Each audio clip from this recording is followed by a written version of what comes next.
Hi, welcome back guys. This is your friend, the Silver Fanfics. Back with amazing fanfiction. This is the series of What If Ash Be.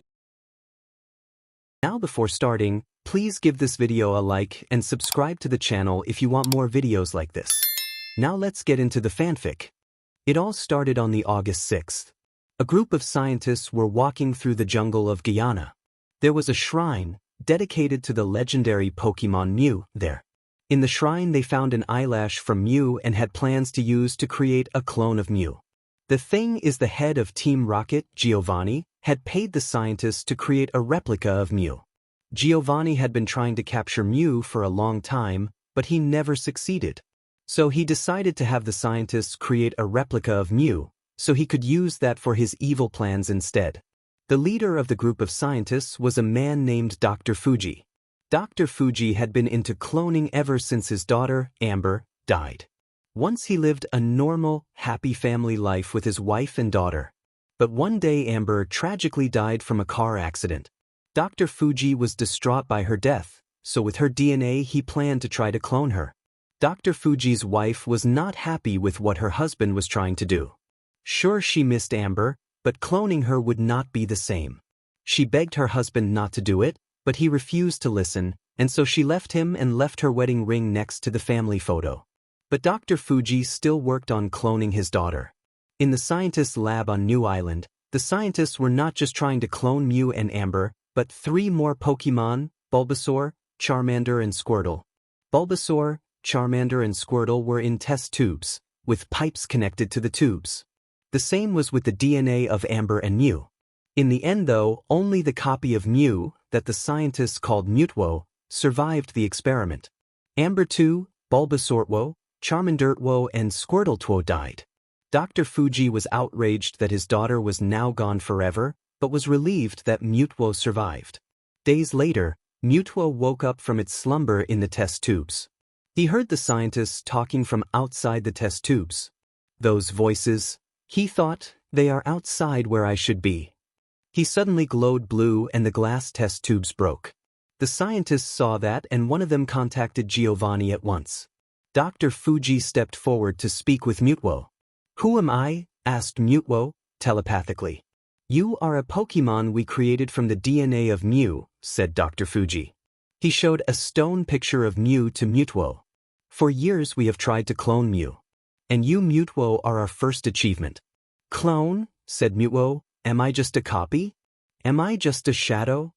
Of course not, said Dr. Fuji. You are far greater than Mew. Thanks to our experiments your psychic powers have become strong. Is your experiment with me over? Asked Mutwo. Oh no, our experiments aren't over yet, said Dr. Fuji. This is just the beginning. Now the real tests will begin. The scientists began congratulating each other for their work and started thinking about what to do next. But Mutwo was starting to get very angry. These humans, they care nothing for me, he thought to himself. Is this my purpose? Am I nothing but an experiment? Am I nothing but a laboratory specimen? This cannot be my destiny. This is not my destiny. Mutwo glowed blue and started to destroy the laboratory and all the scientists too. Dr. Fuji took one last look at Mutwo. We dreamed of creating the world's most powerful Pokemon, he said, and we succeeded. Then he died from the flames. Mutwo stood on what was left of New Island, with the science lab still burning, when he heard a sound coming from the sky. The sound was a helicopter, with the head of Team Rocket, Giovanni, and his Pokemon Persian in it. Giovanni had got the call from the scientists before Mutwo destroyed the lab. Those fools didn't understand how magnificent you really are, said Giovanni. Join me and I will show you how truly magnificent you are. Mutwo felt a bit unsure whether to trust Giovanni, but agreed to join him. For a while, Mutwo became Team Rocket's most powerful weapon. He also wore a suit of armor, so no one would truly see what he looked like. Giovanni used Mutwo against trainers at Viridian Gym and to catch Pokemon. But Mutwo began to doubt if this was his true purpose. One day Mutwo was still wondering what his purpose was, when Giovanni came into the room that Mutwo was staying in. Your purpose is to serve me, he said.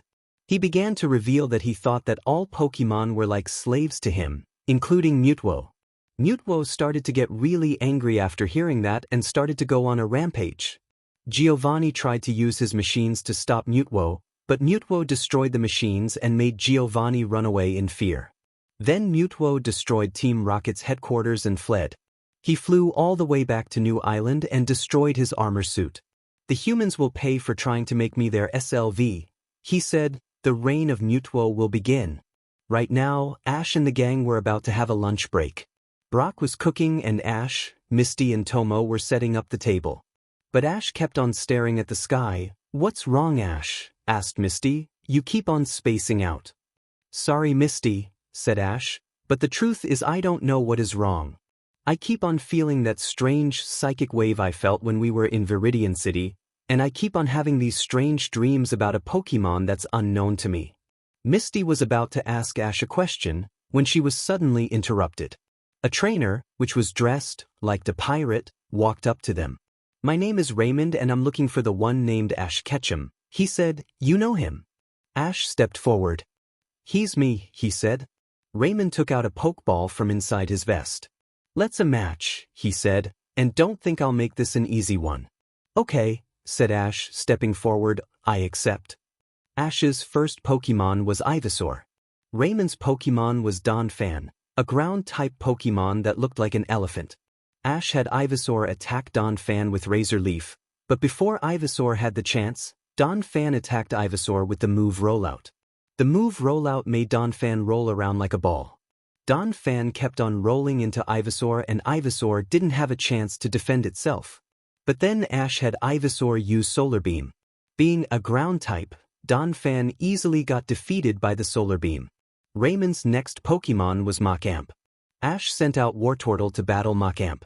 Machamp kept on attacking Wartortle with kicks, but it got beaten by Wartortle's Bubble Beam. Out of frustration, Raymond sent out 3 Pokemon: Pinsir, Venomoth, and Golem. Ash sent out Pikachu and Pikachu easily defeated Pinsir and Venomoth with Thunderbolt and Golem with Iron Tail.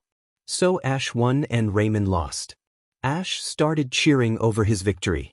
With his Pokemon and Misty, Tomo and Brock began congratulating him. What Ash didn't know was that someone had been watching his battle. It was Mutwo.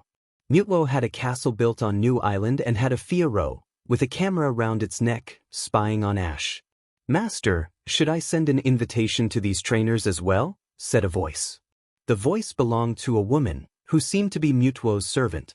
She had been watching the battle with Mutwo. Mutwo nodded at her. "As you wish," she said. Seconds later she sent out a Dragonite to give the trainers the invitation.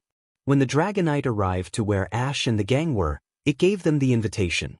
The invitation was a hologram of Mutwo's servant talking about her master wanting to have a Pokemon battle with them and asking them to come to New Island.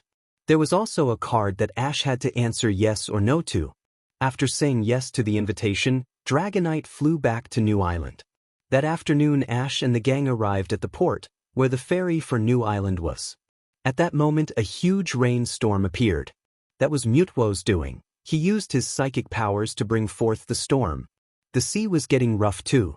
At the pier, there were a lot of Pokemon trainers, waiting for the ferry to New Island. Mutwo had invited them all to battle him at New Island. But there was a problem. The harbor master and Officer Jenny declared the ferry to New Island cancelled. "The harbor master has declared that this is the worst storm ever," Officer Jenny explained. The harbor master started telling everyone about a legend that took place a long time ago. A fierce storm attacked a town and killed everyone except a few Pokemon. Those Pokemon were filled with sorrow and cried out tears. Then magically those tears brought everyone to life. Officer Jenny also explained that Nurse Joy from the Pokemon Center had been missing for a month. Brock had a look of the missing Nurse Joy on the poster that Officer Jenny put up, and thought that he had seen her somewhere before. Even though the storm outside was terrible, it did not stop Ash and the gang and 3 other trainers from getting to New Island. One male trainer, named Corey, used his Pidgeot, another male trainer, named Fergus, used his Gyarados, and a female trainer, named Naisha, used her Dugong. Ash brought out his Dragonair. "Dragonair, we need you to give us a life to New Island," he said. Tomo returned Growlithe, as Growlithe couldn't handle the rain, being a fire type. and Misty put Togepi in her rucksack for safety. He and the gang climbed onto Dragonair. Dragonair managed to get Ash and the gang through the ocean safely. They did stay underwater, so the waves wouldn't hurt them, but they go up sometimes for air. And then at last they finally reached New Island. The sea around New Island wasn't rough. In fact, it was like New Island was the center of the storm. When the gang got onto the dock of New Island, they saw the woman from the holographic invitation. "Welcome," she said. "Please present your invitation." Ash showed her the invitation. "Hang on a minute," said Brock. "Aren't you the Nurse Joy missing from the Pokémon Center?" "I'm afraid you are mistaken," said the woman. "I have always been my master's servant. Come with me." The gang were not the only ones to arrive at New Island. Team Rocket had arrived too. They had heard about the party at New Island and they wanted to crash it and steal the trainer's Pokémon. What everyone didn't know was that the legendary Pokémon Mew had also arrived at New Island. She sensed trouble was brewing at New Island and decided to go to New Island to investigate. The woman led Ash and the gang to a big dining hall, where Corey, Fergus and Nayshaw were. "I guess the other trainers couldn't get here through the storm," said Ash. "Yes," said the woman, "you and those other trainers were brave enough, in my master's eyes, to get here through the storm." "Are you saying that the storm was some kind of test?" asked Brock. "That is correct. Now please release your Pokémon," said the woman. Ash had Pikachu, Wartortle and Ivysaur out. Brock had Vulpix. Misty had Togepi and Psyduck. Tomo did have Growlithe out, but he was just going to watch the matches. He was too young to participate. Then they walked over to the dining table, where Corey, Fergus and Nayshaw were sitting. "I see you guys got here just fine," said Corey. Corey's Pokémon were Pidgeot, Hitmonlee, Scyther, Rhyhorn, Sandslash and Venusaur. Fergus's Pokémon were Gyarados, Seadra, Vaporeon, Golduck, Tentacruel and Nidoqueen. Nisha's Pokémon were Wigglytuff, Ninetales, Dugong, Rapidash, Vileplume and Blastoise. When the introductions were done, the lights suddenly went out. "My master is coming," said the woman. Ash then sensed that psychic waves again. "It seems the one with the psychic powers is here," he thought. Just then a dark figure floated down towards them. "I will introduce to you the master of Pokémon and soon the whole world, Mutwo," said the woman. Mutwo revealed himself and had the lights back on. Ash stared at Mutwo and gasped. "That's the mysterious Pokémon I saw in my dream," he whispered to the others. "No way," shouted Fergus. "A Pokémon can't be a Pokémon master." "Silence, human," said Mutwo, through telepathy. "I'm the one who makes the rules." "It's psychic," gasped Brock. Just then Mutwo raised his hand, glowed blue and lifted Fergus into the air. Fergus screamed in pain and everyone else gasped at this. So the strange psychic waves were from Mutwo, thought Ash. Mutwo flung Fergus into the water fountain. Fergus was cross with that and sent his Gyarados to fight Mutwo. "Use Hyper Beam." Gyarados fired the Hyper Beam from its mouth, but Mutwo used the move counter, which made Hyper Beam bounce right back to Gyarados, giving it a lot of pain. Fergus ran over to Gyarados to see if it was okay. Mutwo turned to his servant. "Your service to me has ended," he said. The woman started to faint, and Brock caught her, and then the woman's hat fell off her head, revealing herself as the missing Nurse Joy. "Where am I?" she said, "and how did I get here?" It was clear that Mutwo had hypnotized Nurse Joy into leaving her Pokémon Center and becoming his servant. "Who are you?" Brock shouted to Mutwo. "I am the one who will be the ruler of this world and the master of humans and Pokémon alike." Meanwhile, Team Rocket, who had snuck into New Island through the sewer tunnels, had ended up walking into a laboratory. There was a big computer, a lot of big tubes and machinery lying around.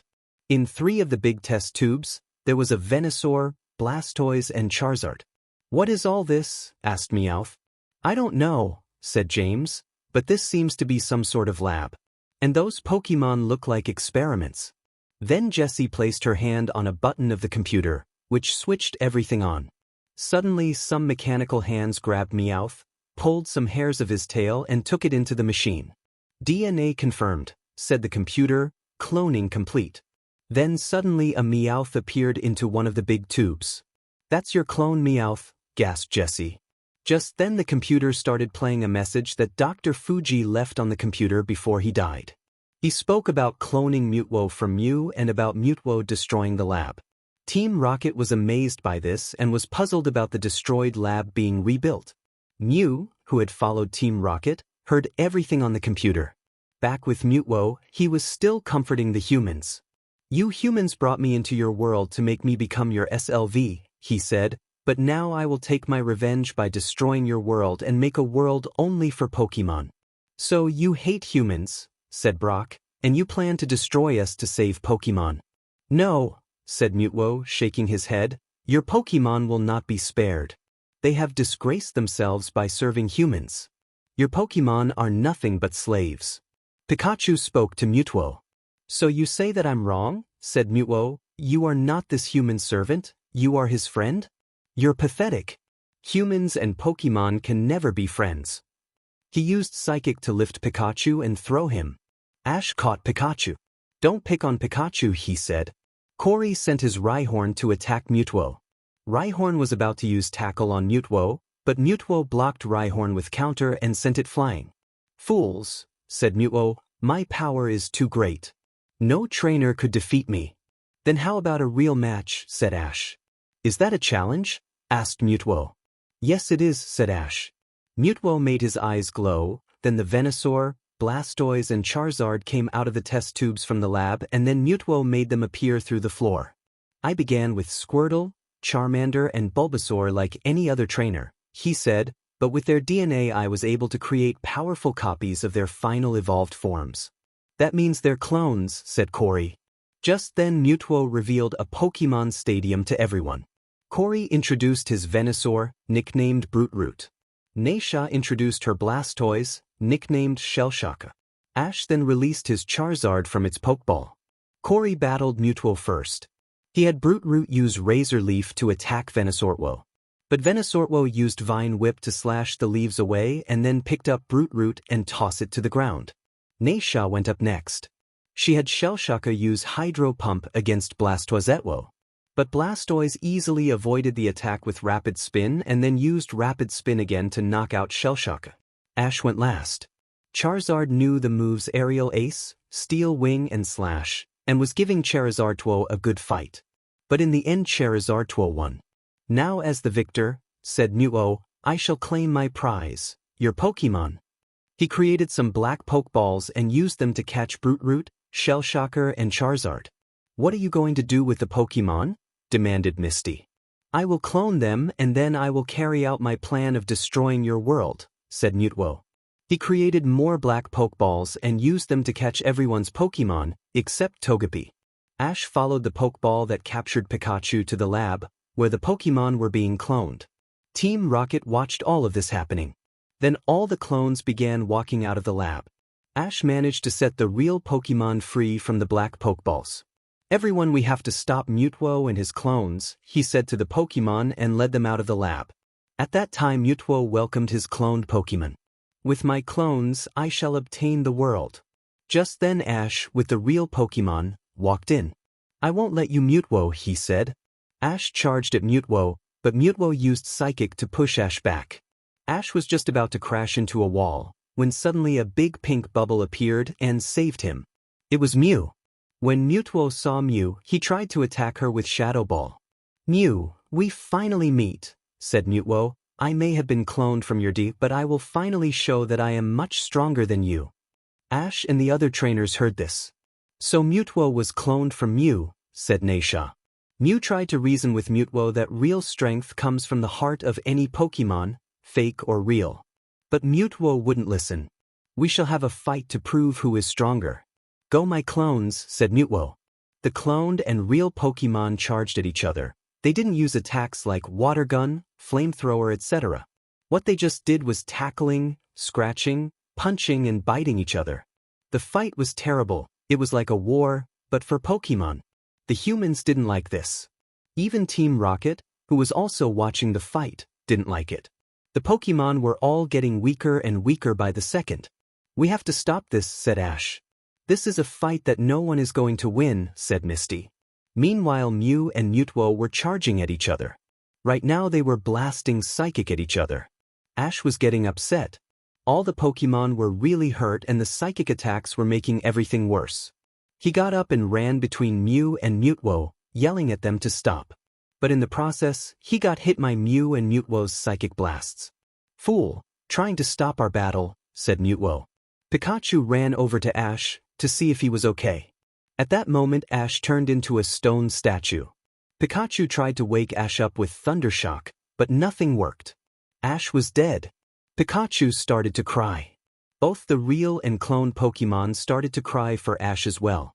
Then suddenly, like magic, the Pokemon's tears began flying towards Ash and went into his body.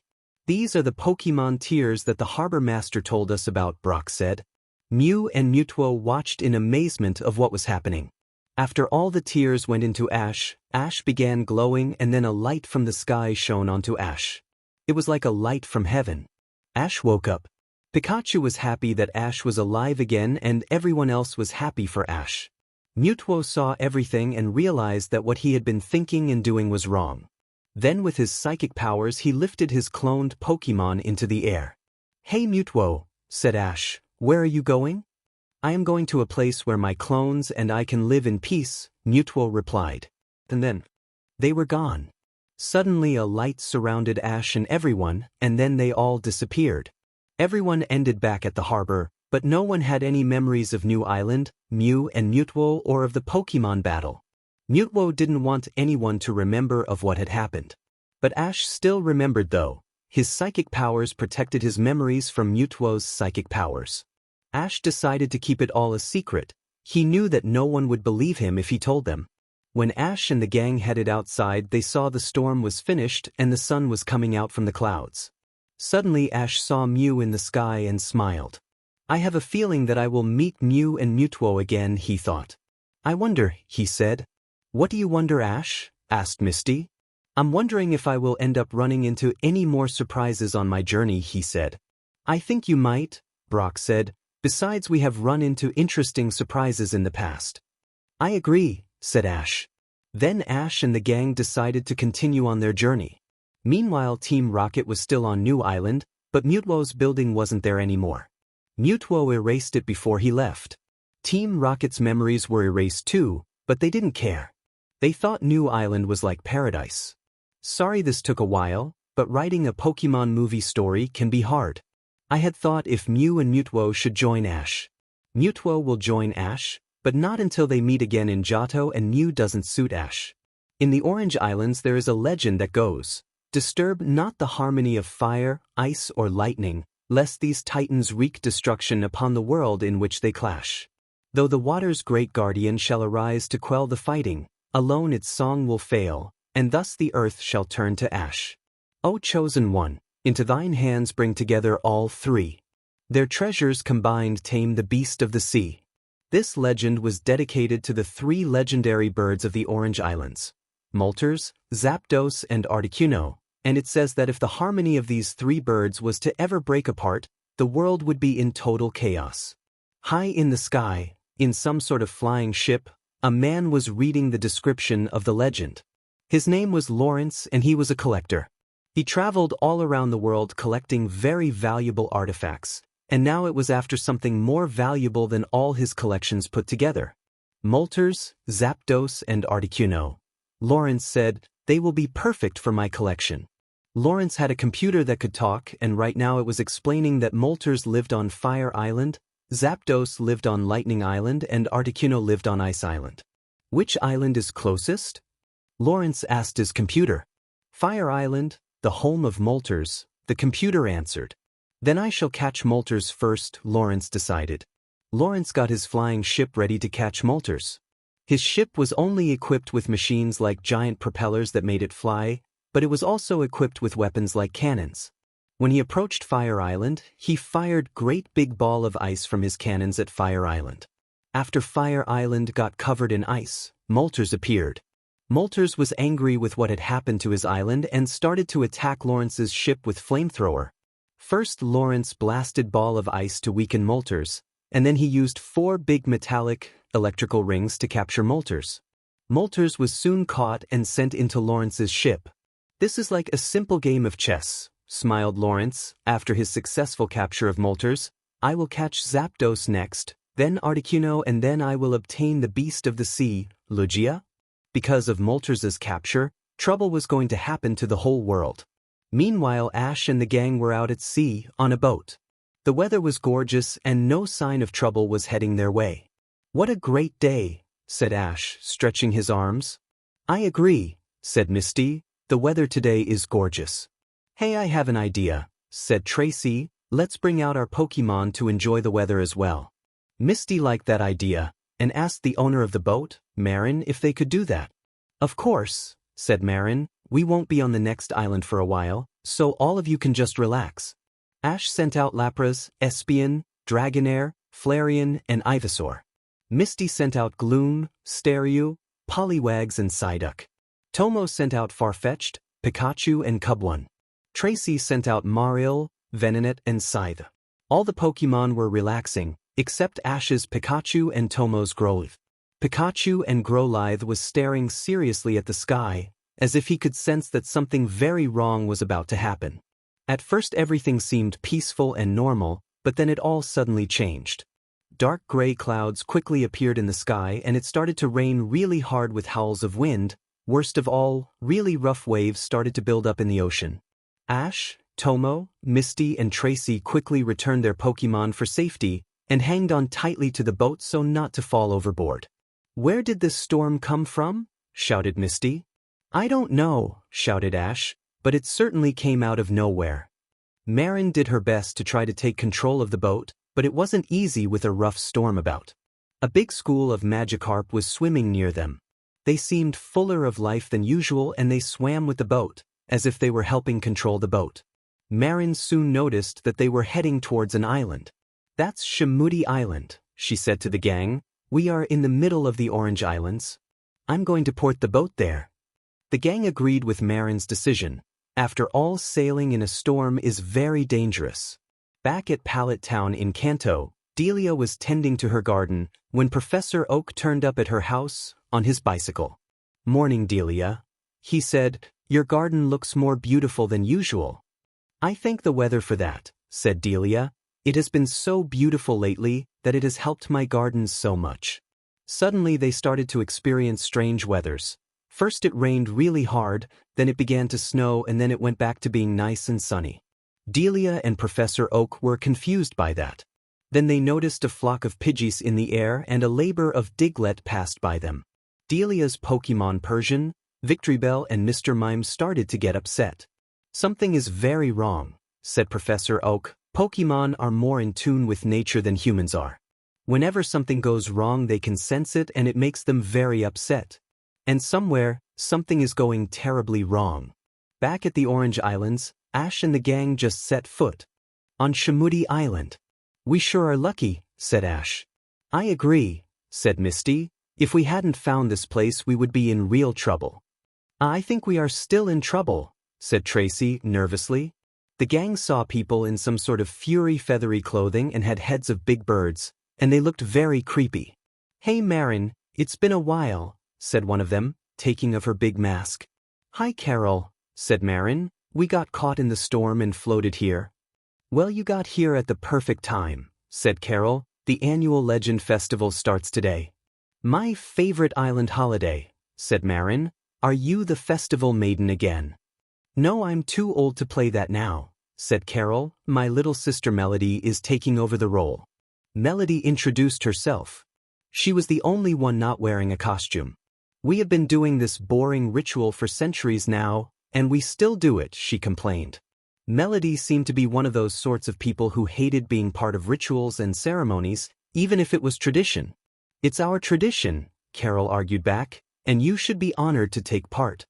Don't worry, Carol, Melody assured Carol. I'll play the role in the legend. I know what to do already. Just be there, sighed Carol. When Carol noticed the gang, she asked Marin who they were. Oh, this boy with black hair is named Ash, and he's a Pokémon trainer, Marin said, introducing Ash to Carol. Pokémon trainer? Shouted the islanders of Shamudi, and they all began to cheer. The ancient legend foretells your arrival, said an old man. And only you with the great guardian beast of the sea can vanquish the titans of fire, ice, and lightning. The fate of the world lies in your hands, chosen 1-inch. Ash was confused by what the old man said, but the old man said to Ash not to worry, as it's a saying for the tourists.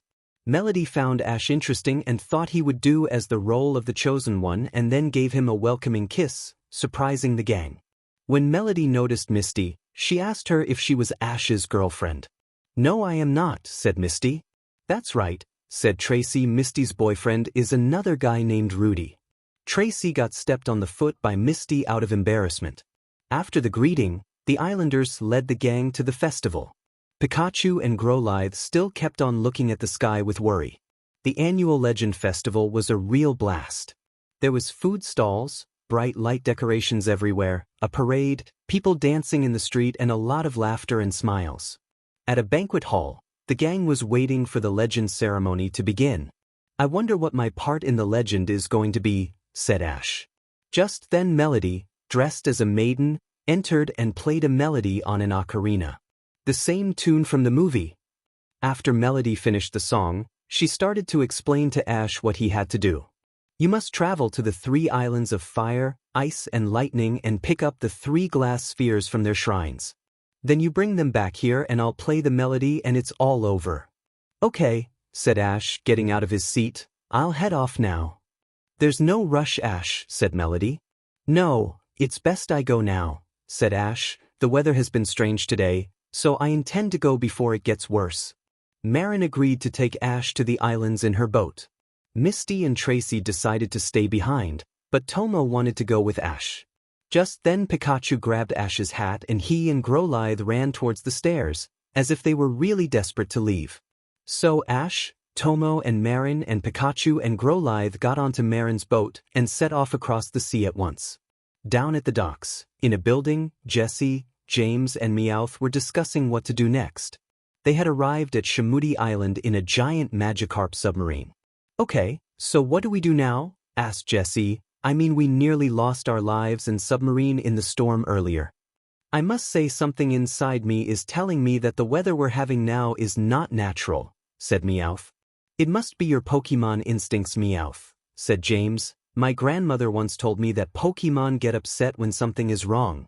"Yes, well, this instinct of mine is also telling me that we will get more weather that's far worse than this," said Meowth. And Meowth was right. Big gushes of wind, rain and lightning came and the sea was getting rough. Down near the cliffs of Shamudi Island laid a shrine, and a Pokemon called Slowking, a Pokemon normally in the Johto region, was staring up at the sky. "Disturb not the harmony of fire, ice or lightning," he said. Apparently this Slowking could talk. What a mess. Meanwhile Melody was getting worried about Ash, Tomo and Marin and asked her sister Carol if she could borrow her boat. "What are you going to do?"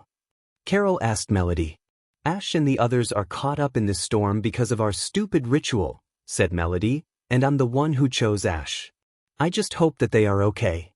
Misty and Tracy went with Melody too. They were worried about Ash's and Tomo's safety as well. Back at Pallet Town, Professor Oak and Delia were at Professor Oak's lab, watching the news about the strange weather. "There has been strange weather disasters happening all over the globe," said the news reporter, showing off pictures of different strange weather in different areas like snowstorms, thunderstorms and flooding. "The experts say that this all because of an unknown phenomenon deep beneath the ocean. An underwater river has made its way around the whole planet, disrupting ocean currents, weather patterns and the whole global planet. It showed a report of that. I think this is what's making all the Pokemon upset," said Professor Oak. "The reports say that the center of this problem is at the northern central region of the Orange Islands, around the island of Shamudi." "The Orange Islands," Professor Oak commented. "But that's where Ash, Tomo and their friends are right now," said Delia, worriedly. Just then Professor Oak got a call from Professor Ivy. "Professor Oak, we have a problem," she said. "The Pokemon here are behaving strangely." Brock was running in the background trying to calm the Pokemon down. That time, Ash, Tomo and Marin were still out on the ocean. Ash was holding onto Tomo so that he wouldn't fall overboard, and Tomo was holding onto Growlithe and Pikachu was holding onto Ash. The sea was getting rougher by the second and Marin was finding it hard to steer the boat because of the waves tossing the boat about. Just then Ash saw an island in front of them. "That's Fire Island," said Marin. Just then they hit a rock and the rudder broke. "Hold on tight," said Marin. Thanks to the waves' help, they made it onto Fire Island. "Are you okay, Tomo, Pikachu and Growlithe?" Ash asked. "We're fine, big brother," said Tomo. Ash took a good look at Fire Island. It was a mountainous region with rocky steps up the slopes. Marin examined her boat. "We've made it to Fire Island, but dash." Before she could finish her sentence, Pikachu and Growlithe took off and headed towards the rocky stairs. "Hey Pikachu, where are you going?" said Ash. "Come back, Growlithe," said Tomo. The two brothers ran after their Pokémon, leaving Marin behind with the boat. "Why are Pikachu and Growlithe acting so strange, big brother?" asked Tomo. "I don't know, Tomo," said Ash, "but my guess is that it's something to do with this bad weather. Professor Oak told me one time that Pokémon act really weird whenever strange weather like this happens. So for now it's best that we just follow Pikachu and Growlithe." Meanwhile Melody, Misty and Tracy were still on their way to Fire Island. The sea had gotten rougher than ever and Melody had to make the boat ride the waves, like surfing. "I've been around boats all my life, so you don't have to be scared," said Melody. "I'm never afraid around water," said Misty, confidently, "because I'm from a water Pokémon gym." What the group didn't know was that Team Rocket had snuck on board the boat and they were hiding in the lifeboat under a sheet. "Good thing we noticed the twerps preparing to leave on this boat," whispered Jessie. "Yes, and we will be able to see if Moltres, Zapdos and Articuno do live on the 3 islands around Shamudi Island," said James. "I still wonder about the strange weather we're having," said Meowth cautiously. High in the sky, Lawrence was admiring his capture of Moltres. "Oh, poor Moltres," he said, "you look so miserable. But don't worry, Zapdos and Articuno will join you soon." Lawrence had seen the upset balance of nature on his computer, but of course he didn't care. All he cared about was gathering the 3 birds and Lugia. Just then his computer started to speak. Zapdos detected, heading towards Fire Island. Right now Melody, Misty and Tracy had just reached Fire Island. Marin was surprised to see them. "Where's Ash?" Melody asked Marin. Marin pointed to the rocky stairs and told them that Ash and Tomo had gone to the shrine. Melody brought out the sail of her sister's boat and with the strong wind's help, the ship started to move up the rocky stairs as if it was flying. Misty and Tracy were amazed by this clever trick. At that time, Team Rocket got off the boat, when the group wasn't looking. "We've made it to Fire Island," said James. "Okay, so how do we find Moltres?" asked Jessie. James took out a mini laptop from his bag. According to this, he said, "There is a shrine dedicated to Moltres at the center of this island. Then we shall search for Moltres there first," said Meowth. Meanwhile Ash and Tomo were still following Pikachu and Growlithe up the rocky stairs. Finally the Pokémon brought their trainers to the center of Fire Island in a big volcanic mouth, and there lying near the edge of the cliff was a small stone shrine. Ash and Tomo followed their Pokémon to the shrine. "This must be the shrine of Fire Island," said Ash, and took a good look at it. The shrine had a stone statue of a bird. "That must be Moltres," said Ash. "After all, Fire Island is home to Moltres, like Lightning Island is home to Zapdos and Ice Island is home to Articuno." Pikachu climbed up the stone Moltres and pointed to a fiery red glass sphere, held between the 2 stones of the stone Moltres' beak. Ash pulled the sphere out from between the 2 stones.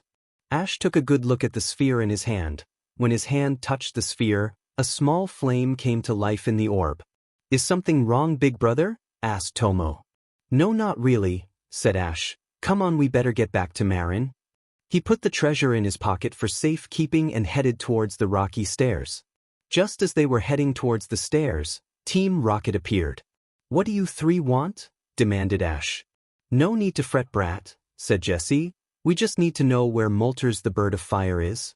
And if you do know something, perhaps you would tell us." "I don't know where Moltres is," said Ash, "and even if I did I wouldn't tell you anyway." At that moment Melody, Misty and Tracy arrived on the flying boat. "Hey, what are you 3 doing here?" asked Ash in surprise.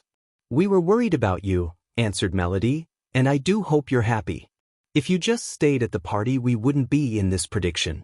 Yeah, but if I did stay, the storm would have really gotten worse, and then I wouldn't have been able to get to any of the 3 islands, Ash argued back. Melody was just about to argue back when a loud screech interrupted her. Everyone looked up at the sky and saw a massive, spike-feathered bird sending out bolts of electricity from its body. It's Zapdos, Ash said in awe. But what's it doing here though? Zapdos sent out bolts of lightning, hitting some stone pillars, causing them to stone blue. Then Zapdos kept on flying around the top of the volcano, lighting up the ground and pillars with his electricity. Pikachu bravely fired a weak bolt of electricity at Zapdos to get his attention. Zapdos ignored Pikachu and landed on the shrine. Pikachu tried to gain Zapdos's attention again.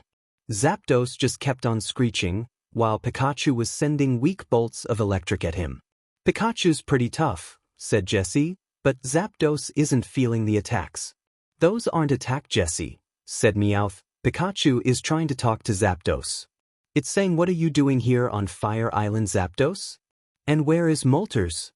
Zapdos got Pikachu's attention that time and unleashed a bolt of electricity at Pikachu to answer his questions. What's it saying, Meowth? Asked James. Zapdos is saying that Moltres used to rule here, said Meowth, but Moltres is now gone. So lightning will now rule over fire, and I now claim this island as my own. It seems Moltres flew the coop. Zapdos continued to unleash bolts of electricity. But then its electricity power began to get drawn into the sky. Everyone, including Zapdos, looked up at the sky, and there high in the clouds was Lawrence's flying ship. The gang and Team Rocket looked at the ship in awe. They had never seen anything like it. Lawrence's flying ship had lightning rods attached to it, and the lightning rods did not only attract Zapdos's electricity, but it also drained Zapdos's electricity. Drained of its power, smirked Lawrence. Now Zapdos will be an easy capture.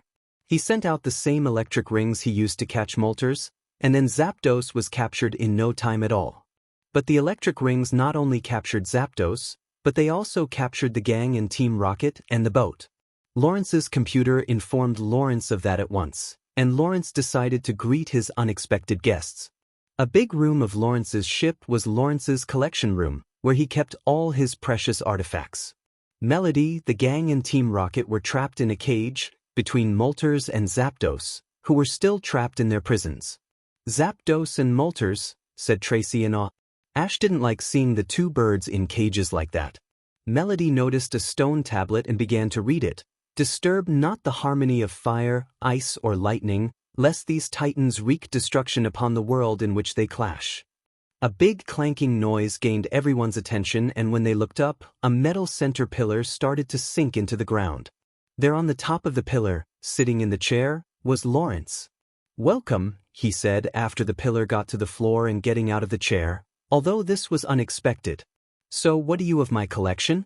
Moltres the bird of fire and Zapdos the bird of lightning, but of course I'll need Articuno the bird of ice to complete the set. You're disgusting, interrupted Misty with anger. The way you talk is like you only see Pokemon to collect like dolls or stamps. What kind of trainer are you? I'm afraid I'm not a trainer, young lady, said Lawrence. I'm a collector. I started off with a Mew card and now my collection has grown bigger and better. He let the humans out of the cage. Legendary Pokemon have always been my interest, and soon my collection will be legendary. Just then Lawrence's computer informed him of Articuno. Now if you excuse me, I have some work to complete now. He left the collection room by using the pillar, like an elevator. Outside the weather was getting worse. A terrible blizzard was now happening, far worse than wind and rain.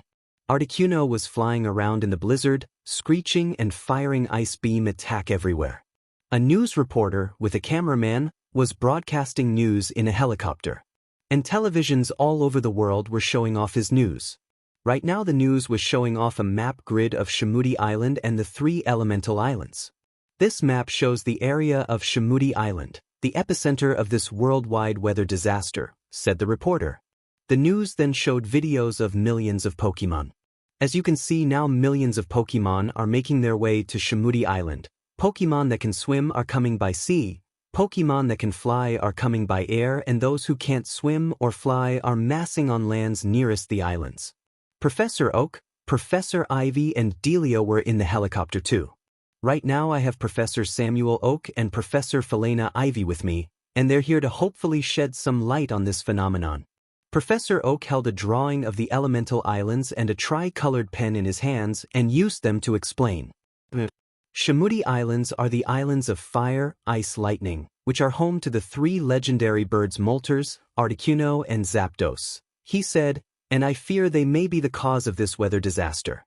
You see, ancient writings from different cultures have considered the area around the fire and ice islands as the cradle of the ocean, most likely the source of all the oceans, since everyone knows that when you combine fire and ice together it makes water.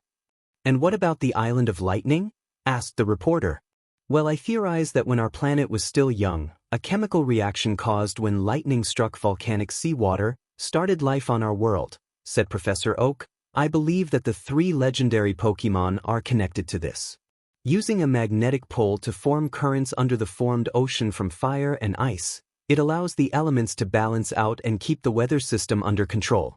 And if the power of Moltres, Articuno and Zapdos have been disrupted, then it's conceivable that a powerful underwater current, known as the Beast of the Sea, will emerge from this region and ultimately flood the entire planet. The Pokemon are gathering because they feel and sense this doom, said Professor Ivy. Pokemon are in tune with the balance of nature. So they're gathering to correct this imbalance and try to save the planet, although they might not be able to do anything about it. The news reporter saw Delia and asked her who she was. Delia spoke about the worry she had for her sons Ash and Tomo out in the storm, and about the worry she had of not seeing them again.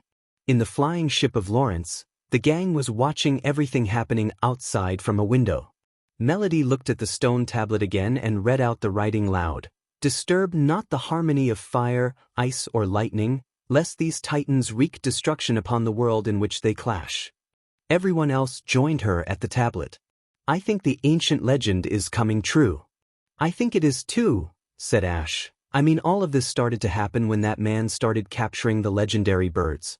So it's all the man's fault that the whole world is in danger, said Tracy, and if this legend is true then everything and everyone on this planet will be destroyed. The group looked at Zapdos and Moltres in their cages. We need to set those two free, said Misty. Ash sent out his Espeon, Dragonair, Flareon and Ivysaur and ordered them and Pikachu to attack Moltres' prison. Tomo ordered his Growlithe to do the same. Moltres merely looked at what they were doing. Team Rocket used their Pokemon Arbok and Weezing to attack Zapdos' prison. Meanwhile, Lawrence had started to go after Articuno. He was firing Fireball at Articuno to weaken it for an easy capture. Deep at the bottom of the ocean, a shadowy figure was swimming around and then spun itself into a swirling geyser while it started to swim to the surface. Back with the group, they were still trying to break the cages. It wasn't easy to try and break the cages because the cages had some sort of electric force field had made them seem unbreakable. But at last, with a few more attacks from Ash's and Tomo's Pokemon, Moltres was set free from his prison. Then Moltres attacked Zapdos' cage, setting him free in the process. Zapdos and Moltres used their fire and lightning attacks to break free from Lawrence's ship and started to attack the ship. Lawrence saw the free Zapdos and Moltres and was surprised that they had escaped.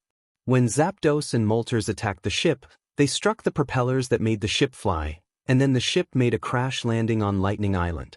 The ship started to break apart when it crash landed on Lightning Island, and Lawrence's collection started to fall out of the collection room and into the sea.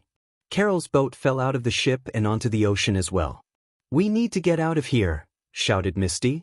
She and the group ran down a metal barrier, which had smashed into the collection room earlier, and made their way of the ship. Ash noticed Lightning Island's shrine near a cliff and went to it at once. It was a small stone shrine like Fire Island's shrine and had a stone statue of Zapdos. A golden yellow glass sphere was in the stone Zapdos' beak and Ash pulled it out.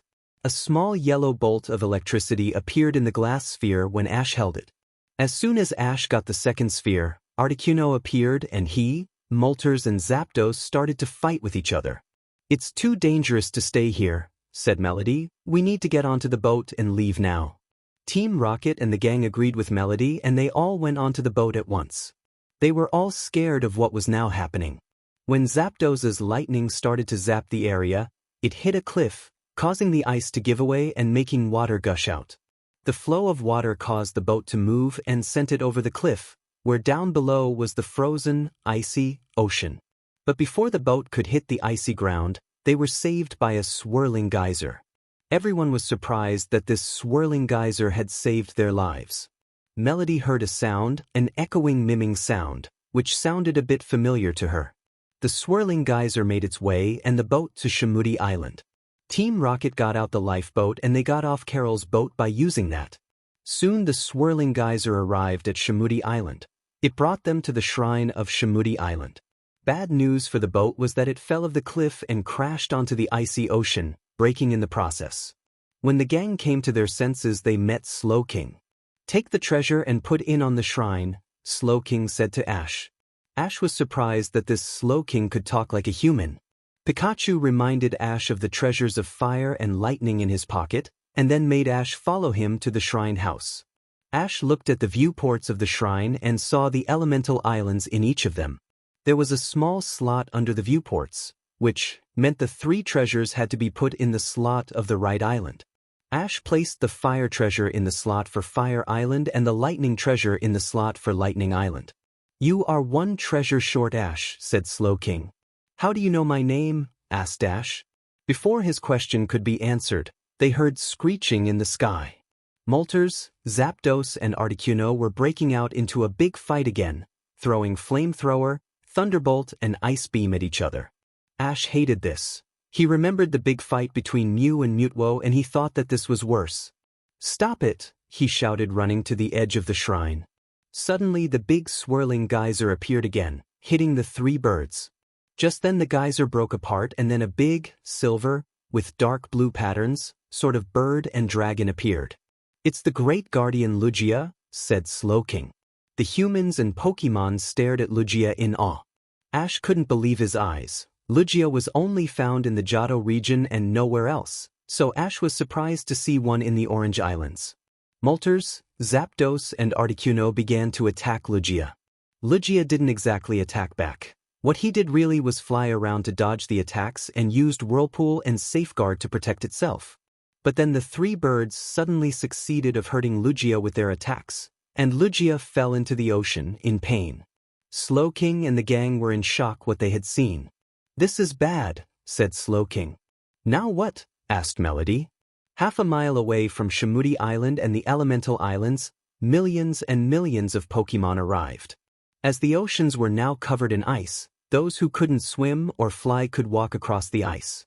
"So many Pokémon," said Ash in awe. "It's obvious they're here because of this disaster," said Tracy, who was looking at the Pokémon through his binoculars. "There is only one hope for this," said Slowking. "Only the Chosen One can bring together the 3 treasures that helped the water's great guardian." "But the legend said that its song will fail," said Melody. "And thus the earth shall turn to ash," said Slowking, turning to Ash. "But how should we find the Chosen One, when we don't know where to look?" asked Melody. "Wait a second," said Misty, putting 2 and 2 together. "It's written in the legend. The earth shall turn to ash." "It's talking about you, Ash," commented Tracy. "You mean I'm the Chosen One?" asked Ash in confusion. "Pikachu." And Growlithe nodded as if they knew all the time. "Wait a minute," said Ash, backing away nervously. "Training Pokémon is tough enough, but saving the world is really hard." "I know it's not easy, Ash," said Tracy, "but you're the only one who matches the legend perfectly. What do you say?" "Well, right now I wish my mum hadn't named me Ash," said Ash. "Ash, this whole thing is my fault," said Melody, feeling very guilty. "I never should have dragged you into this." "Well, it is true that you're the one who picked me at the festival," said Ash. Just then Melody remembered that the sound Lugia made was the same as the song from the legend. She took out her ocarina from her pocket and played the song. Down in the ocean, Lugia was still very hurt. But when Melody played the song, Lugia began to glow and he started to wake up. He used the move Whirlpool to come out of the ocean. "The song has restored my strength," said Lugia, in telepathy, but the song alone cannot bring harmony to the three warring ones. When the treasures of fire, ice, and lightning are aligned, my song shall harmonize with their powers and tame the beasts above and below the sea. But this can only happen with the help of the chosen 1-inch. But what can I do that nobody else can? Asked Ash. Only in the hands of the true chosen one will the ice sphere glow like the others and awaken its powers, said Lugia. That means I have to go to Ice Island and get the sphere from there, said Ash, nervously. The choice is yours, said Lugia. You must go whatever your heart says. Ash looked at Ice Island in the distance nervously. Moltres, Zapdos, and Articuno were fighting over there. Just then Pikachu and Growlithe tugged at Ash's jeans. Pikachu, said Pikachu. Growlithe, said Growlithe. They were saying you can do it, to Ash. You two think I can do it? Asked Ash. Lapras, Espeon, Dragonair, Ivysaur, and Flareon came out of their Pokeballs to encourage Ash too. Ash felt like crying because of all the encouragement he was getting from his Pokemon and friends. I've decided I'm going, said Ash with confidence. Dragonair, I need you to give me a lift to Ice Island. He returned his other 4 Pokemon and got onto Dragonair's back. Melody, Tomo, Misty, and Tracy, you stay here and I'll be back with the 3rd treasure as quick as I can. Misty, Tomo, Tracy, and Melody wished Ash a lot of luck, and then Ash, Pikachu, and Dragonair set off for Ice Island at once. Lugia followed too to protect Ash from the 3 birds. The helicopter, that was carrying Professor Oak, Professor Ivy, Delia, and the news team, made it to Shamudi Island. But because of the terrible weather it got out of control and made a sort of crash landing at the cliff above Shamudi Island's shrine. Good news was that no one was hurt or killed, but the helicopter was damaged and the tail had broken off. Team Rocket saw everything and saw that the rotor of the helicopter's tail was still in good condition. You know, said James, this rotor and the lifeboat can actually help us and the twerp. I never thought I'd see the day when we bad guys help the good guys, said Meowth. True, but if the world does get destroyed, said Jessie, then both good guys and bad guys won't exist anymore, and then what would we do? Good point, said Meowth. Then he and Jessie and James put their plan to action by putting the rotor and life bat together. Meanwhile, Ash, Pikachu, Dragonair, and Lugia were still on their way to Ice Island. We are halfway there, Ash said to Pikachu and Dragonair.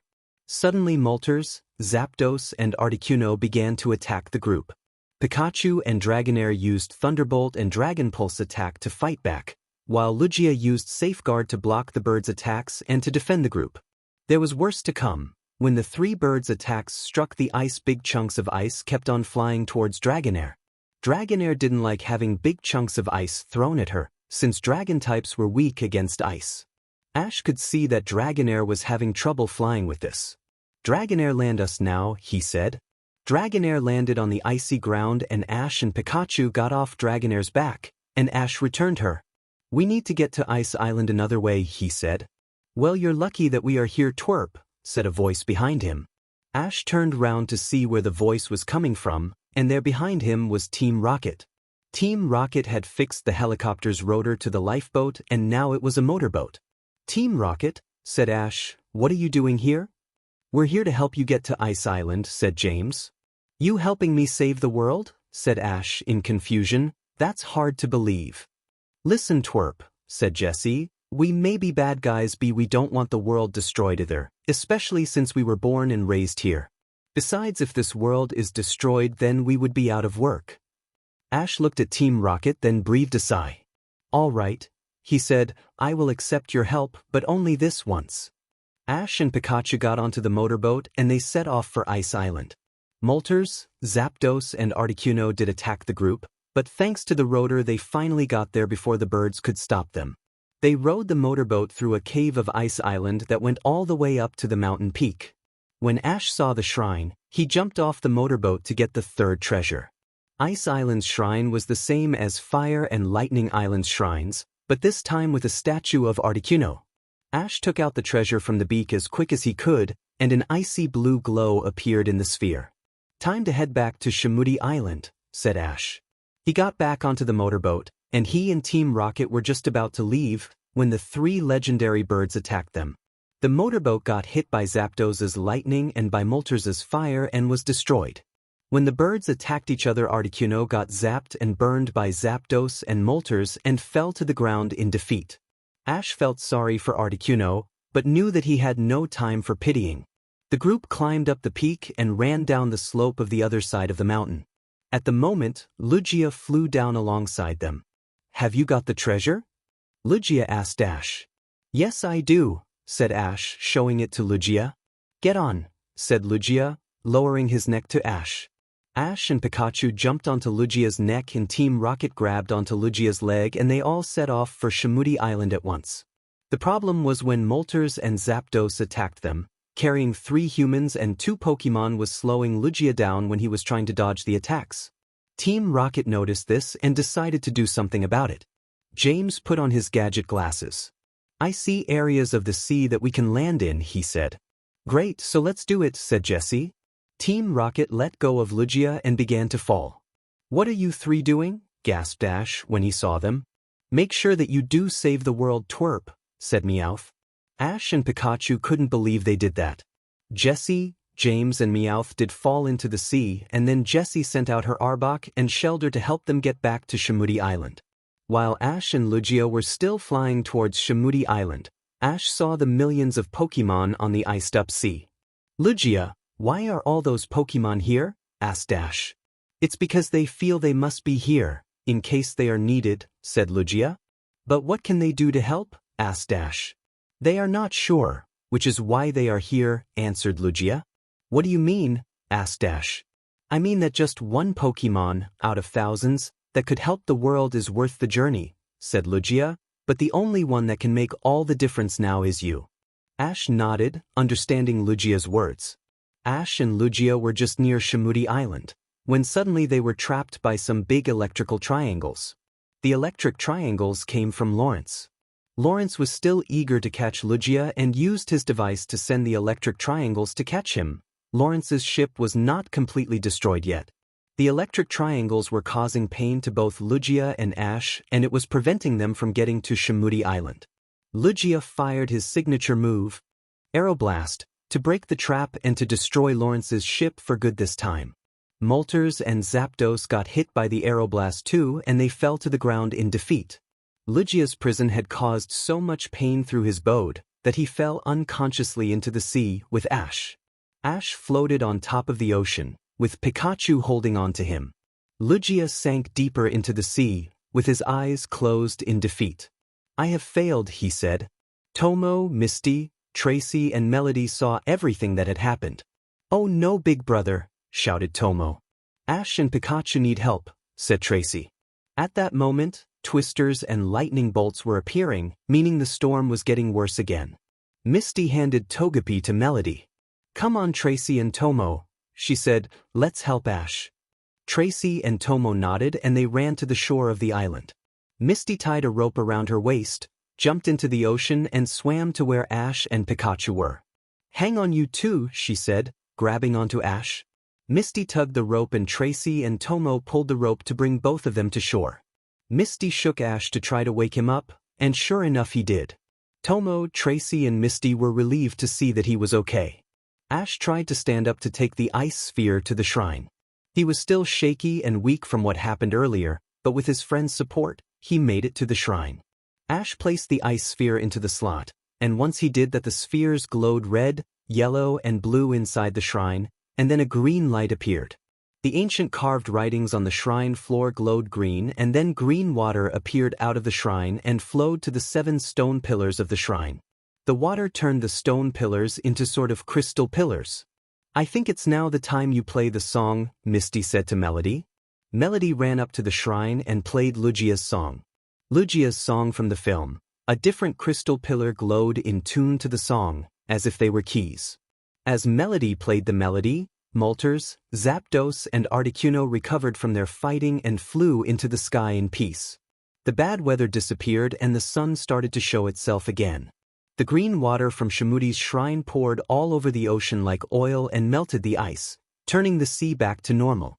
Lugia recovered too and came out of the sea at once. He flew to where Ash and the others were standing, landed in front of Ash and lowered his neck to tell Ash to get onto him. Ash and Pikachu climbed onto Lugia's back and together they took off into the sky. Suddenly a big underwater current, the beast of the sea, came out of the ocean and stretched globally like a rainbow.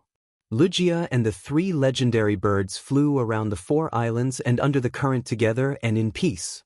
The millions of Pokémon retreated back to where they came from, swimming, flying and hitching rides. Ash smiled. He was happy that everything was back to normal at last. Tomo, Growlithe the Misty, Togepi, Tracy and Slowking were happy too. As the song came to an end, the ocean current went back into the sea and Moltres, Zapdos and Articuno went back to their islands. As Melody played the last note, the crystal pillars turned back into stone pillars, and Melody was relieved that the disaster was over at last. Televisions all over the world showed reports about the weather disasters ending and about Pokémon going back to their homes. After everything settled down, Lugia was about to go back into the ocean. "The beast of the sea has been tamed," he said. "The fate of the world could not have been in better hands. And now, Chosen One, I shall now present you your gift." "What gift?" asked Ash. Lugia bellowed and out from the ocean came another Lugia, only smaller. "It's a baby Lugia," gasped Ash. "This baby Lugia is my son," said Lugia, "and I leave him in your hands." "Wait, you mean you're giving this baby Lugia to me?" asked Ash. Melody, Misty, Tomo and Tracy were surprised by that. The baby flew over to Ash and nuzzled him.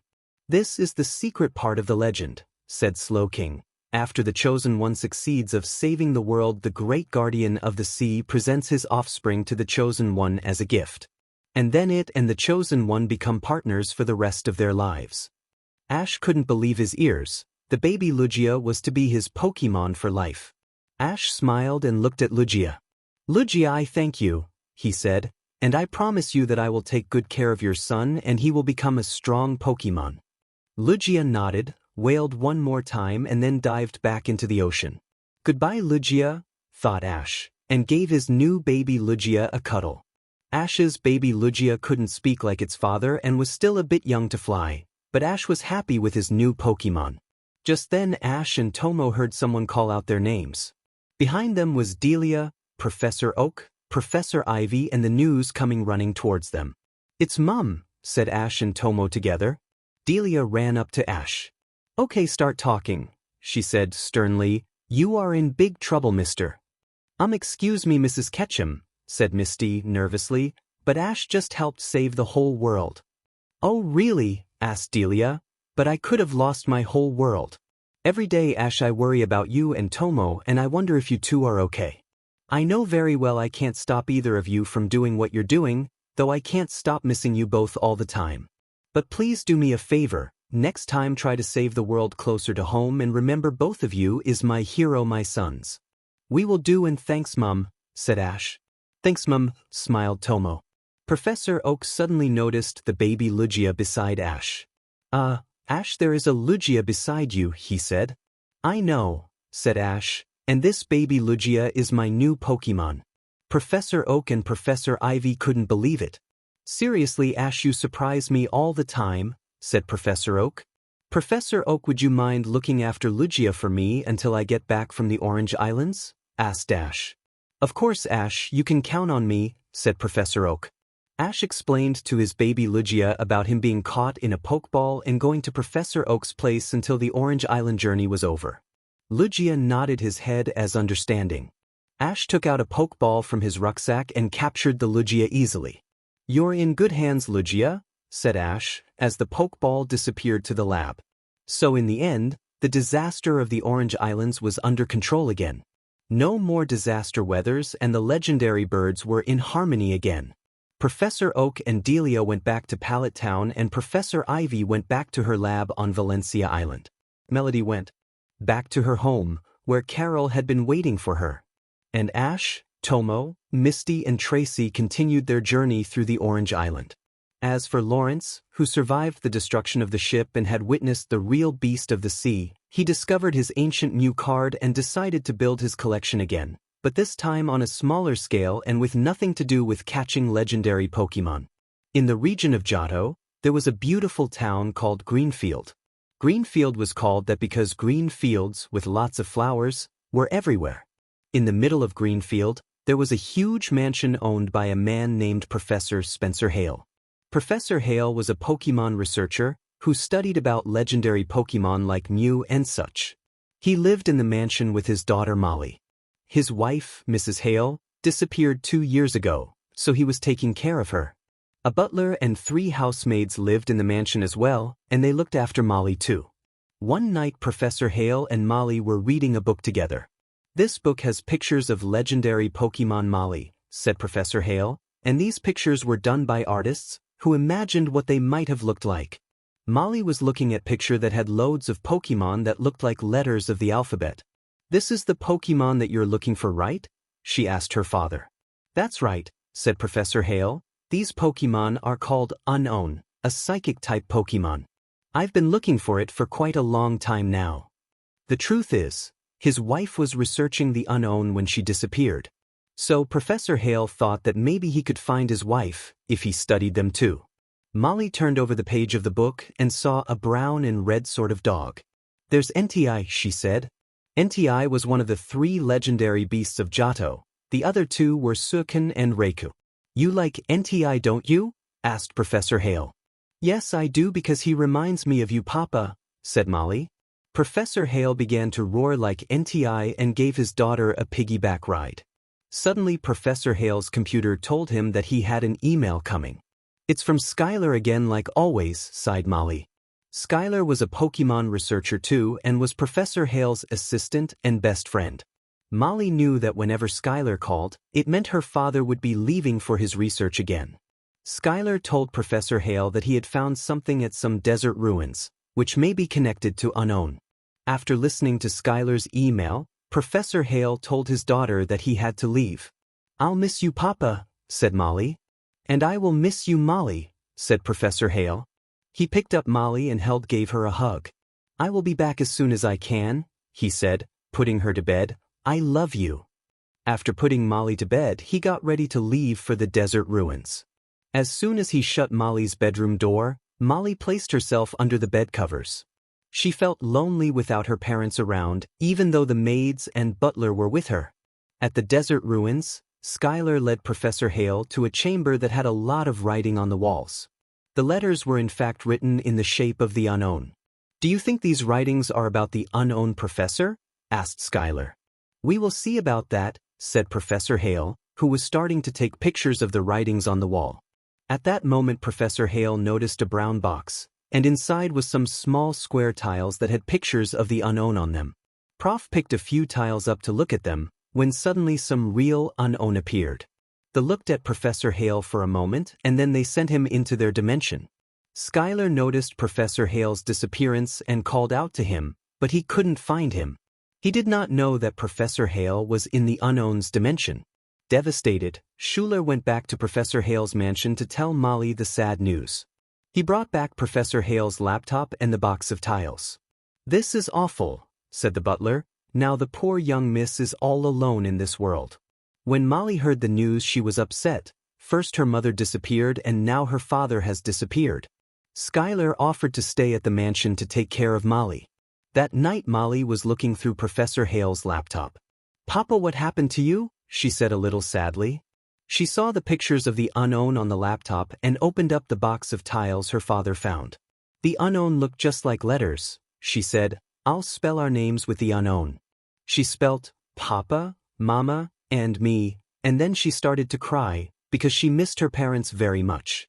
When one of Molly's tears fell from her eyes, the tiles started to glow.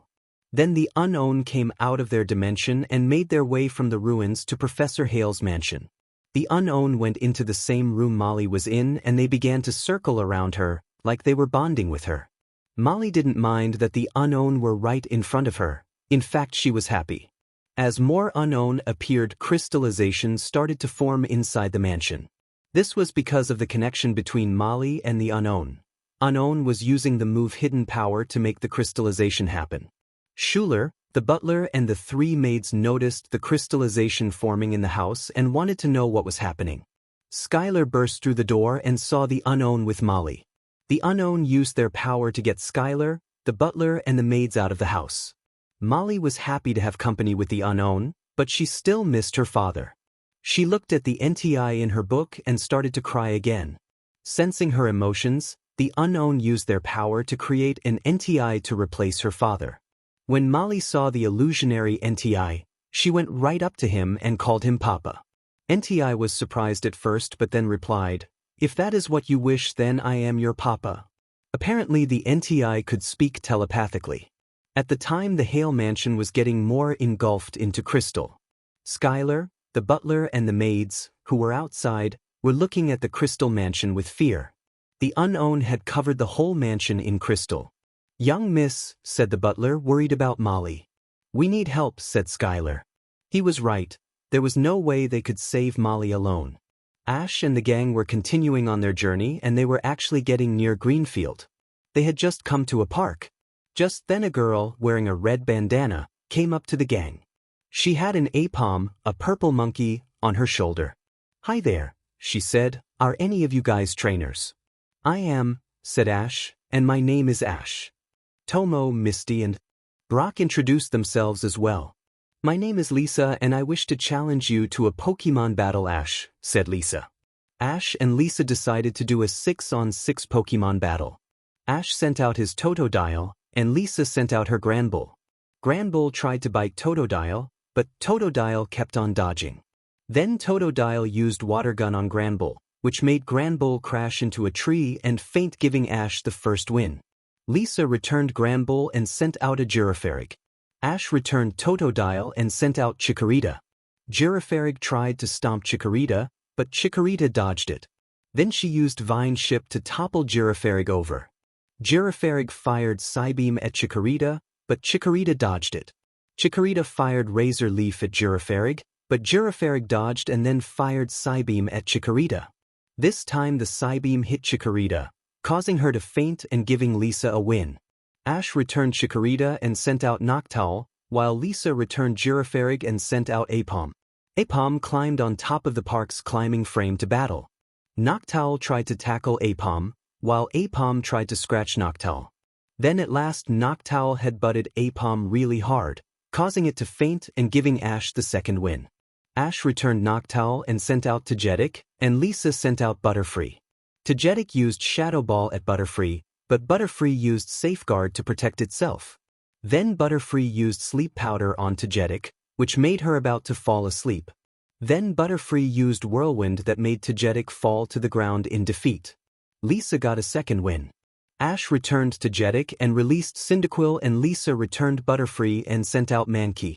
Mankey and Cyndaquil tackled each other, and then Mankey tried to punch Cyndaquil, but Cyndaquil dodged Mankey's fist and tackled it very hard. Then Cyndaquil blew Flamethrower at Mankey, causing it to faint and giving Ash a third win. Lisa returned Mankey and sent out her last Pokemon Quagsire, and Ash returned Cyndaquil and sent out his last Pokemon Pikachu. Ash knew that Quagsire was both a water and ground type, so he ordered Pikachu to use Iron Tail. Pikachu hit Quagsire good with his Iron Tail. Then Quagsire used Water Gun, which backed Pikachu down onto the park swings. With the help of the swing's force, Pikachu tackled Quagsire very hard on the head. Both Pikachu and Quagsire fainted, so this round was a draw. Since Ash had won 3 times and Lisa 2 times, Ash was the winner of the battle. After the Pokemon battle was over with, Lisa and her Pokemon had lunch with the gang and their Pokemon. "I have to say, Ash," said Lisa, "you are one tough Pokemon trainer."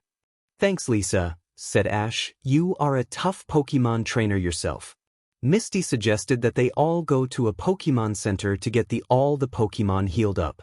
"There is a Pokemon Center in Greenfield," said Lisa. "Hey, I've heard of Greenfield," said Misty. "It's said to be the most beautiful area in all of Johto. I've wanted to go there ever since I was small."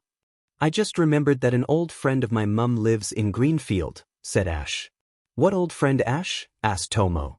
"I can't remember the name," said Ash, "but he was also a friend of Professor Oak." Lisa offered to show the gang the way to Greenfield. The gang was excited about seeing Greenfield, but once they saw Greenfield in sight they were shocked. They saw the crystallization that had covered the Hale mansion and the landscape around it. "What is this?" gasped Brock. "I don't know," said Misty. Ash touched a crystal flower.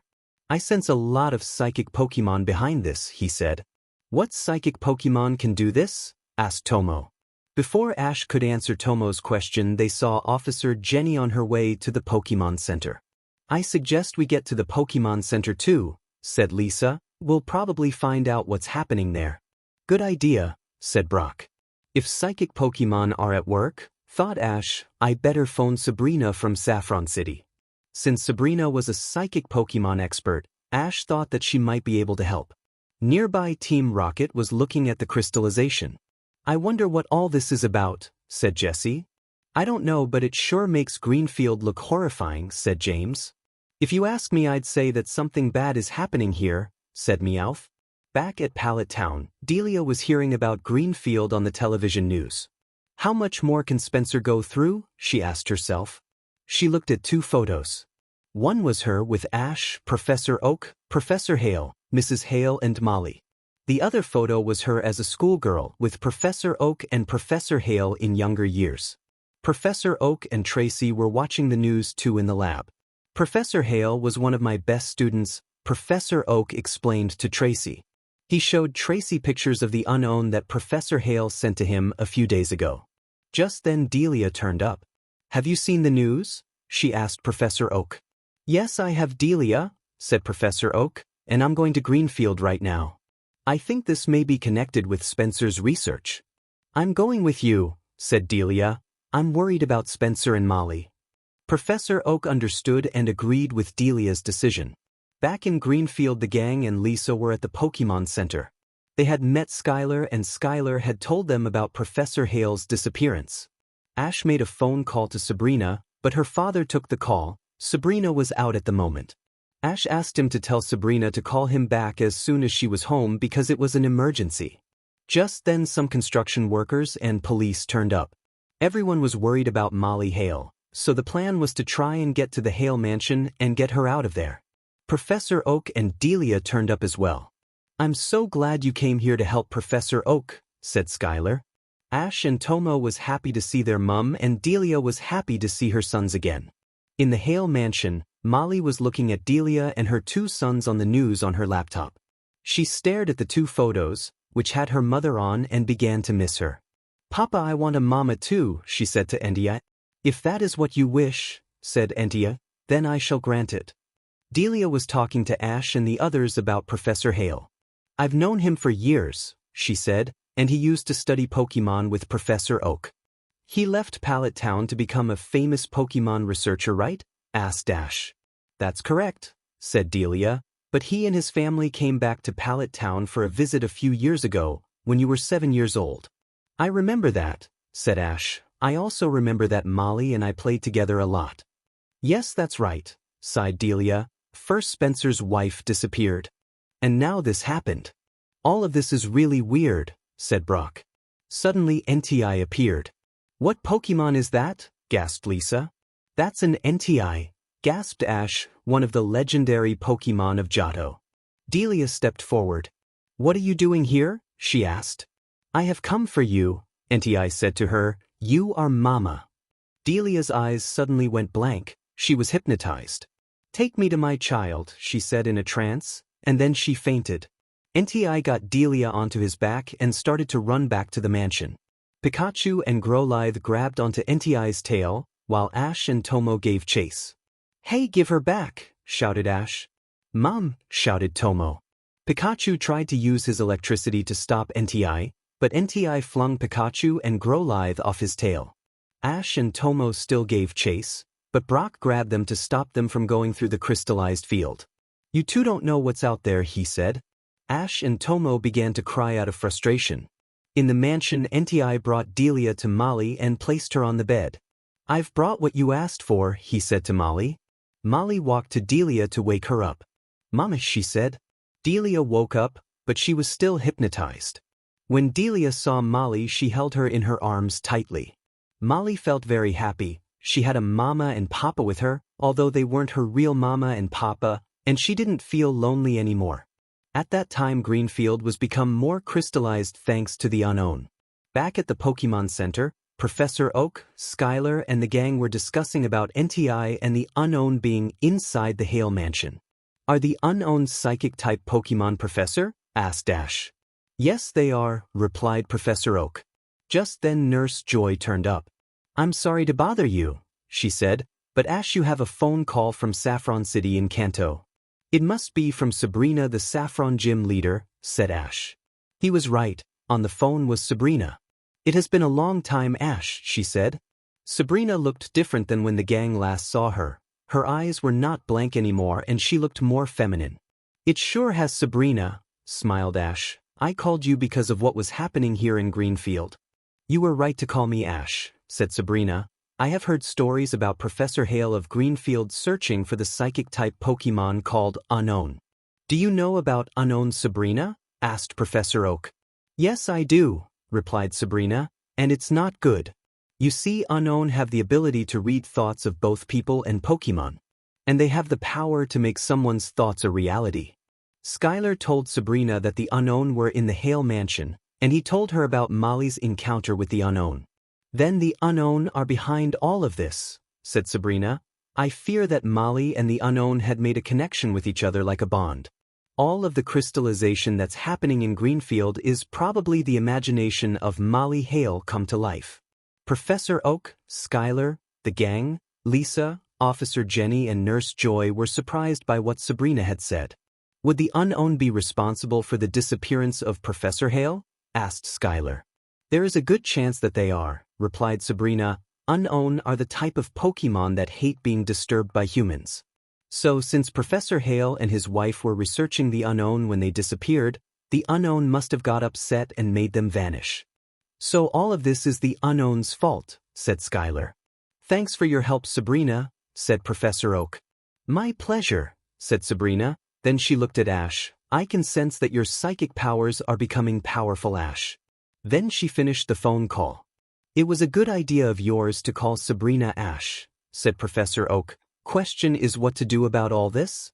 At that moment, a construction worker was driving his bulldozer through the crystal landscape that surrounded the Hale mansion. Molly saw it on the news and was not happy about it. She wanted to be alone with her family. Go away, she shouted. Leave us alone. The Unown sensed Molly's anger and used their power to create big sharp crystals to push the bulldozer back. The driver wasn't hurt and he got out of the bulldozer just before it became crystallized. Molly sent an email to the Pokemon Center's computer. Mama, Papa and me want to be by ourselves forever, so stay away, she said crossly. Everybody leave us alone. Everyone was puzzled by that because both Professor Hale and Mrs. Hale were missing. We need to get into that mansion and now, said Ash, not to just save my mum, but Molly too. If what Sabrina said to us was true, then I fear there's a chance that Molly is in danger. I know it seems dangerous, but we can't just sit around anymore. I agree with Big Brother, said Tomo. Brock and Misty agreed too. Okay, sighed Professor Oak. Ash, Tomo, Misty and Brock, I entrust this rescue mission to you four. But do be careful when you're inside that mansion. There's no telling what will happen once you're in there. Lisa handed out a gadget thing, which looked like a watch, to Ash. This is my poke gear, she said. We can use this to contact each other while you are in the mansion. The gang headed off for the Hale mansion at once. Please bring Molly out safely, Skylar pleaded. Meanwhile, Team Rocket was looking at the mansion. Okay, so what are we going to do here? Asked Meowth. Well, since something in that mansion has made Greenfield into a crystallized place, said Jessie, we can use that something for our goals of conquering Johto. Great idea, said James, and then we can use it in Kanto and everywhere else in the world. Exactly, said Jessie, and if there are any Pokemon in that mansion, we shall grab them too. James and Meowth liked that idea, and they all set off to sneak into the Hale mansion. Meanwhile, the gang had come to a waterfall that was close to the Hale mansion. If we get up this waterfall, said Brock, we shall be in the garden of the mansion. Ash released his Gyarados from her Pokeball and used her to lift the gang up the waterfall. Ash switched his Cyndaquil, Totodile and Noctowl for her and his Dragonite and Charizard back at the Pokemon Center. He figured he might need some of his strongest Pokemon for this mission. Molly and Delia saw them on the laptop. Why are those people trying to get in our house? Asked Molly. When Delia saw Ash and Tomo, she came out of her trance. Ash, Tomo, what are you two doing? She said. What's wrong, Mama? asked Molly. It's nothing, replied Delia. That boy is a Pokemon trainer, Papa, Molly said to NTI. Delia was puzzled that Molly called her and NTI Mama and Papa. Now the gang had entered the garden of the Hale mansion. Hey look, said Misty pointing to the garden pond, the water hasn't been crystallized. You're right, said Ash, maybe the unknown can't crystallize everything. Brock pointed to the garden house in the garden. Skylar said that we could get into the mansion through that, he said. He sent out his Vulpix, and Vulpix and Tomo's Growlithe used flamethrower on the crystallized door on the garden house to make a hole. Next Misty used her 2 Poliwhirls to use water gun to keep the hole open. Brock and Tomo returned Vulpix and Growlithe, and then one by one Pikachu, Misty, Brock and Tomo used the water gun to get through the hole. Ash picked up the Poliwhirls and jumped through the hole with them before the hole closed. Phew, said Misty, returning her Poliwhirls. Now I know what an Aqua Jet feels like. Okay, let's get going, said Ash. The gang got into the mansion easily thanks to the garden house. They were now in the main hallway. Once they started walking up the stairs and hallway suddenly changed into a room of crystal pillars, with floating crystal stair steps. What's going on? Gasped Tomo. The unknown must be creating a new reality, said Misty. Now's not the time to worry about that, said Ash. We need to concentrate on finding Mum and Molly. They ran up the stairs all the way to a big hole in the ceiling. When they got through the hole, they came to a beautiful field full of grass, trees, and wild flowers. Where are we? Asked Misty. This must be part of Molly's dream world created by the unknown, said Brock. Meanwhile, Molly was thinking about the gang and their Pokemon. Do you want me to send those people away? Asked NTI. No, replied Molly. What I do want though is to be in a Pokemon battle. But I don't know if I can do it. You can, if that is what you wish, said NTI. I would love to become a Pokemon trainer, Mama, Molly said. Delia, I can just imagine it now. She drifted off to sleep on Delia's lap. NTI disappeared right through the floor of Molly's room, leaving Molly with a surprised Delia. A dreamed-up Molly appeared on NTI's back while he was making his way to where Ash and the others were. Papa, I don't think I'm old enough to have Pokemon, said Molly. She was 8 years old. You must believe you are, said NTI. The dreamed-up Molly transformed into a teenager, about the same age as Brock. I do, Papa, she said. NTI and Molly arrived to the field where Ash and the gang were. You 4 are Pokemon trainers, right? Asked Molly, getting off NTI. So let's have a Pokemon battle. I don't have the time to battle you. Ash shouted. Where's my mother? Easy, Ash, said Brock. By any chance is your name Molly Hale? Yes, that's right, replied Molly. Brock, that can't be Molly, whispered Misty. She's too old.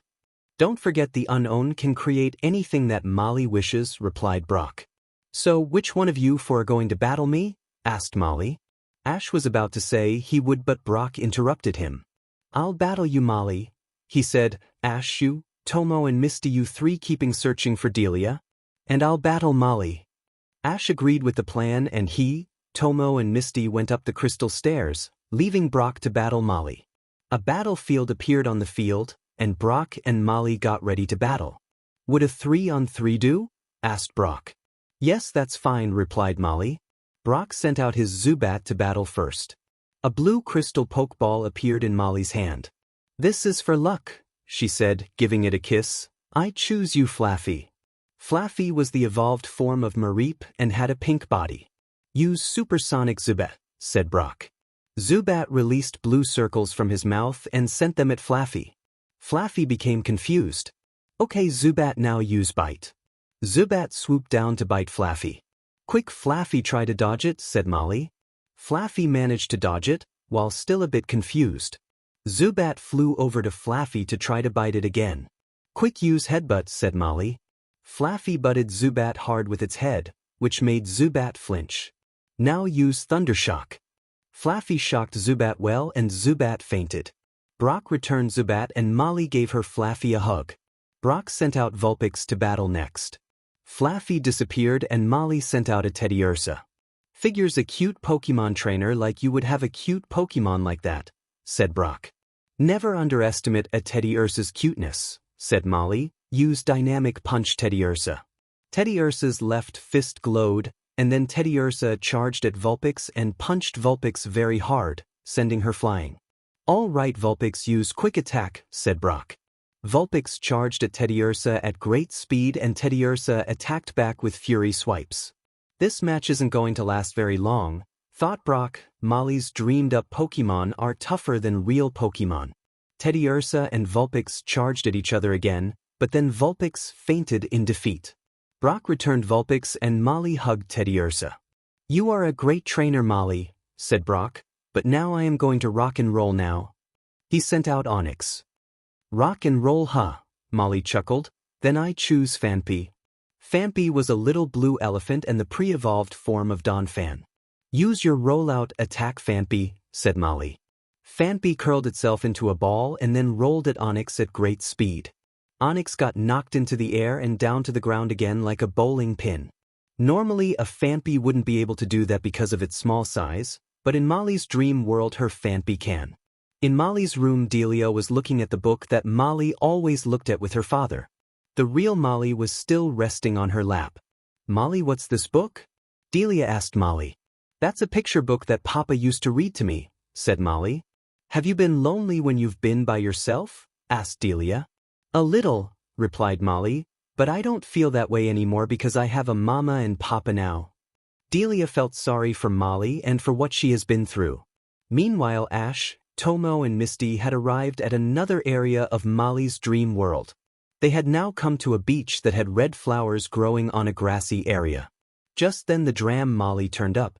"Which one of you trainers wish to battle this time?" she asked. She had defeated Brock. "I guess Brock couldn't beat her," said Misty. NTI appeared.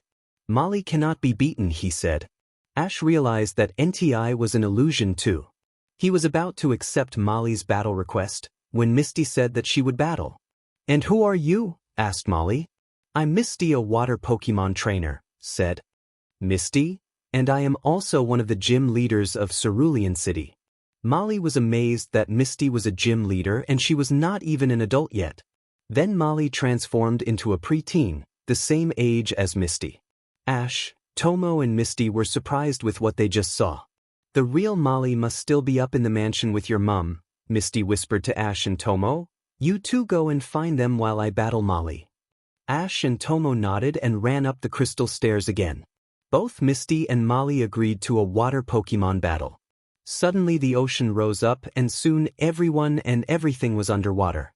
Misty couldn't believe that she could actually breathe underwater, but then again you could do anything you want in the dream world. Molly sent out a Kingdra to battle first. Kingdra was a big blue seahorse and was the evolved form of Seadra. Misty sent out her Goldeen to battle. "Goldeen, use horn attack," said Misty. Goldeen charged at Kingdra to stab it with her horn. "Quick Kingdra, use your smokescreen," said Molly. Kingdra released dark purple ink from its mouth to confuse Goldeen. "Now use headbutt Kingdra." Kingdra lowered its head and butted Goldeen very hard. Golden fainted at once. "Good job, Goldeen. You rest now," said Misty, returning Goldeen. "How am I doing, Misty?" asked Molly. "Not bad, Molly," replied Misty. She sent out Staryu to battle and Molly sent out a Mantine. Mantine was a manta ray-like Pokemon.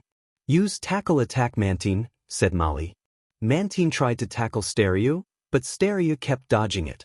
"Okay, Mantine, try Whirlpool." Mantine spun around Staryu and created a whirlpool, which trapped Staryu.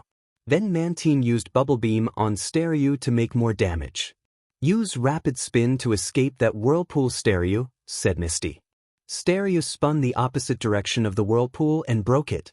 Molly was impressed with Misty's skills. "Mantine used Takedown," said Molly. "Tackle it, Staryu," said Misty.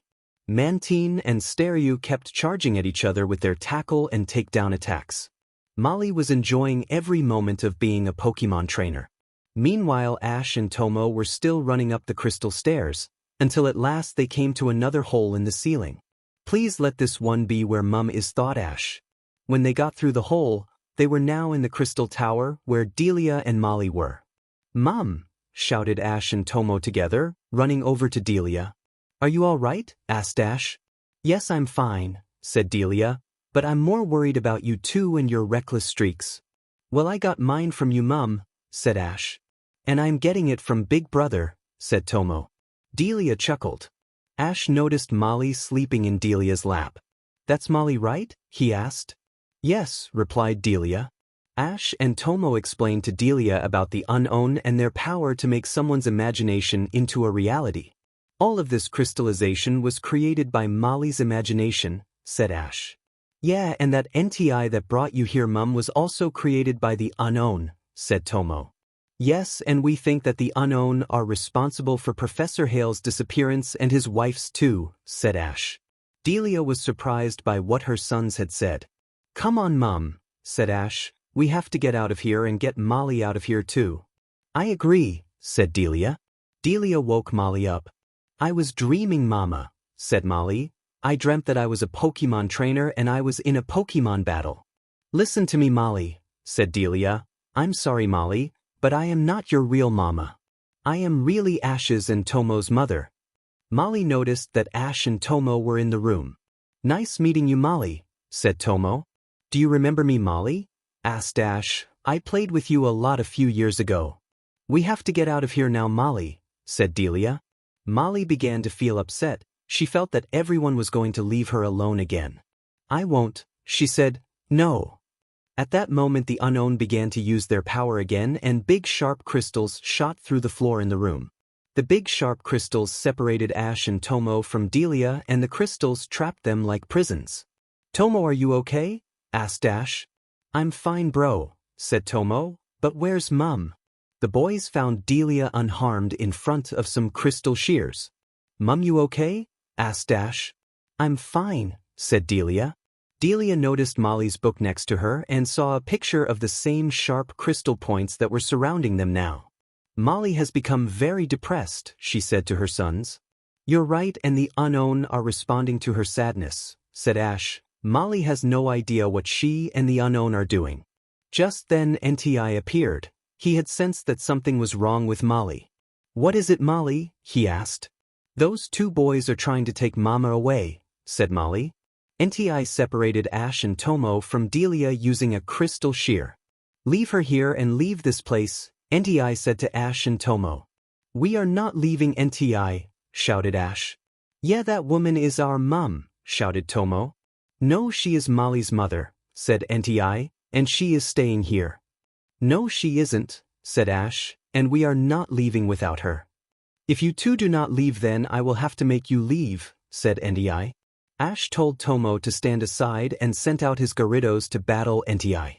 You are a fool, said NTI. You think that you can defeat me? I'm not going to be beaten to an illusion like you, said Ash. Since NTI was a fire type, Ash commanded Gyarados to use Hydro Pump. NTI fired a fire blast at the Hydro Pump. The fire blast went right through the Hydro Pump and hit Gyarados. Gyarados got hurt from that attack and Ash returned her. You still think that I am an illusion? Asked NTI. Ash sent out Dragonite next. Use Hyper Beam, he said. Dragonite shot an orange-yellow beam at NTI. NTI countered it with Flamethrower. The Flamethrower overpowered the Hyper Beam and struck Dragonite. Ash returned her. Now do you believe that I am no illusion? Asked NTI.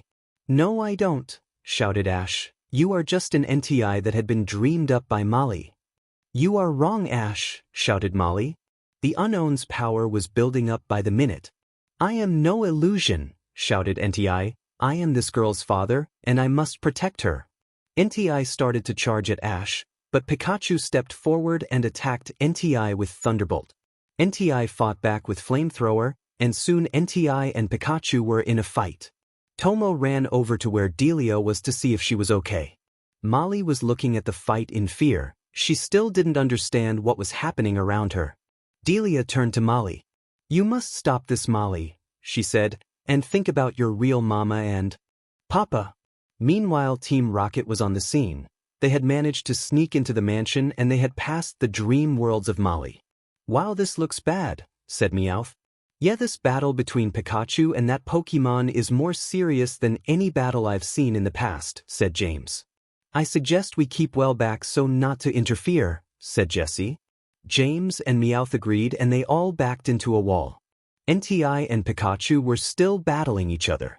Just then NTI blew a fire blast, which caused a small explosion, made a hole in the crystal tower and sent Ash and Pikachu flying through the hole. As Ash and Pikachu were falling towards the ground, Ash quickly released his Charizard to help them. Charizard caught them easily and flew back into the crystal tower. Delia and Tomo were relieved that Ash was okay when they saw him. "Is this another one of your Pokémon?" NTI asked once he saw Charizard. "That's right," replied Ash. "I have a lot of Pokémon that are my friends and family." "Then I shall defeat your family," said NTI.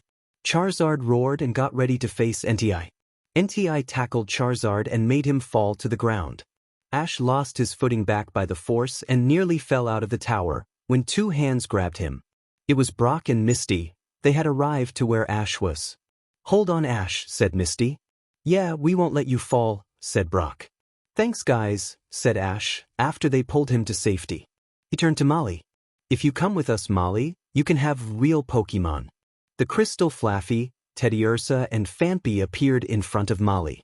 "I already have real Pokémon," said Molly. "Now go away." NTI fired Flamethrower at the gang, but Misty and Brock dodged while Ash jumped onto Charizard's back. While riding on Charizard's back, Ash suggested taking this fight outside so no one would get hurt in this battle. Charizard flew out of the crystal tower and NTI ran all over the crystallized mansion. "We mustn't hold back on this battle, Charizard," said Ash. "We need to get Molly out of this crazy mansion." NTI and Charizard started throwing Flamethrower at each other. "Listen to me, NTI," said Ash. "It's not right for Molly to stay here. If you truly care about her, you must let her go." "As her father, I will do as she wishes," said NTI. Trying to reason with NTI wasn't easy for Ash. While Ash and Charizard were fighting NTI, Tomo tried to reason with Molly. "Molly, you have to stop this," he said to her, "that NTI is not your real father." "You're wrong, Tomo," shouted Molly. "Listen," shouted Tomo. "Did Spencer Hale behave like NTI is doing? Getting into fights and all that other stuff?" Molly gasped after hearing what Tomo had just said and started to remember what her real father was like. Meanwhile, Ash and Charizard were still fighting NTI. Right now they were dealing with some sharp crystal spikes. "Use Steel Wing to cut through the spikes, Charizard," said Ash. Charizard's Steel Wing attack did well against the crystal spikes, but NTI suddenly appeared in front of them on a crystal spike and attacked them with a flamethrower. Ash and Charizard crashed straight into the crystal tower, where everyone was. NTI was just about to finish the fight off, when Molly asked NTI to stop fighting. Molly realized what was happening and wanted her wishes to stop and everything to be real again. Tomo, Misty and Brock walked over to Molly. "You'll be a great Pokémon trainer in the future, Molly," said Tomo. "I agree because you care about Pokémon very much and you've got good instincts," said Brock. "Yeah, and if you ever want to, I'm sure you might make a great gym leader in the future," said Misty. "I agree too," said Ash. Just then Molly's dreamed-up Pokémon disappeared and the crystallization in the mansion started to calm down. NTI started to walk away. "I was created to become a father to you, Molly," said NTI, "but since you wish to be in the real world, I must go." Suddenly crystal spikes appeared in the room like crazy. "What's going on?" gasped Delia. "It's the unknown," answered Ash. "I can sense their psychic powers are getting out of control. We need to get where the unknown are to stop them." Everyone agreed with Ash. NTI made a path towards the crystal stairs. "This way," he said. Ash asked his Charizard to carry Molly and Tomo, while he and the others ran down the stairs. Team Rocket followed too. Ash phoned Professor Oak on the Pokegear and told him what was happening. Professor Oak said the crystallization outside the mansion was going crazy too. "You must get out of there or you will be trapped forever." Everyone ran out of the Pokemon Center, just before it became crystallized. At that moment Delia, the gang and Team Rocket made it to the room where the unknown were. Molly was holding on to Delia in fear. "We need to stop them and fast," said Misty. Ash ran up to the unknown to try and talk to them, but he was pushed back by a sort of barrier. "They're being protected by a barrier," said Brock. Ash ordered his Charizard and Pikachu to attack the barrier with Thunderbolt and Flamethrower to see if that would break it. Tomo sent out his Growlithe from his Pokeball and ordered him to use Flamethrower as well. But the barriers surrounding the unknown proved to be too difficult to break, and Charizard, Pikachu and Growlithe were thrown off their feet by the unknown. Now what? Asked Tomo. The unknown's power started to get really crazy and it seemed impossible to stop them. But then NTI appeared and he used Fire Blast at the unknown. Molly, I was proud and happy to be your father, he said, and the last thing I can do for you now is get you out of this place.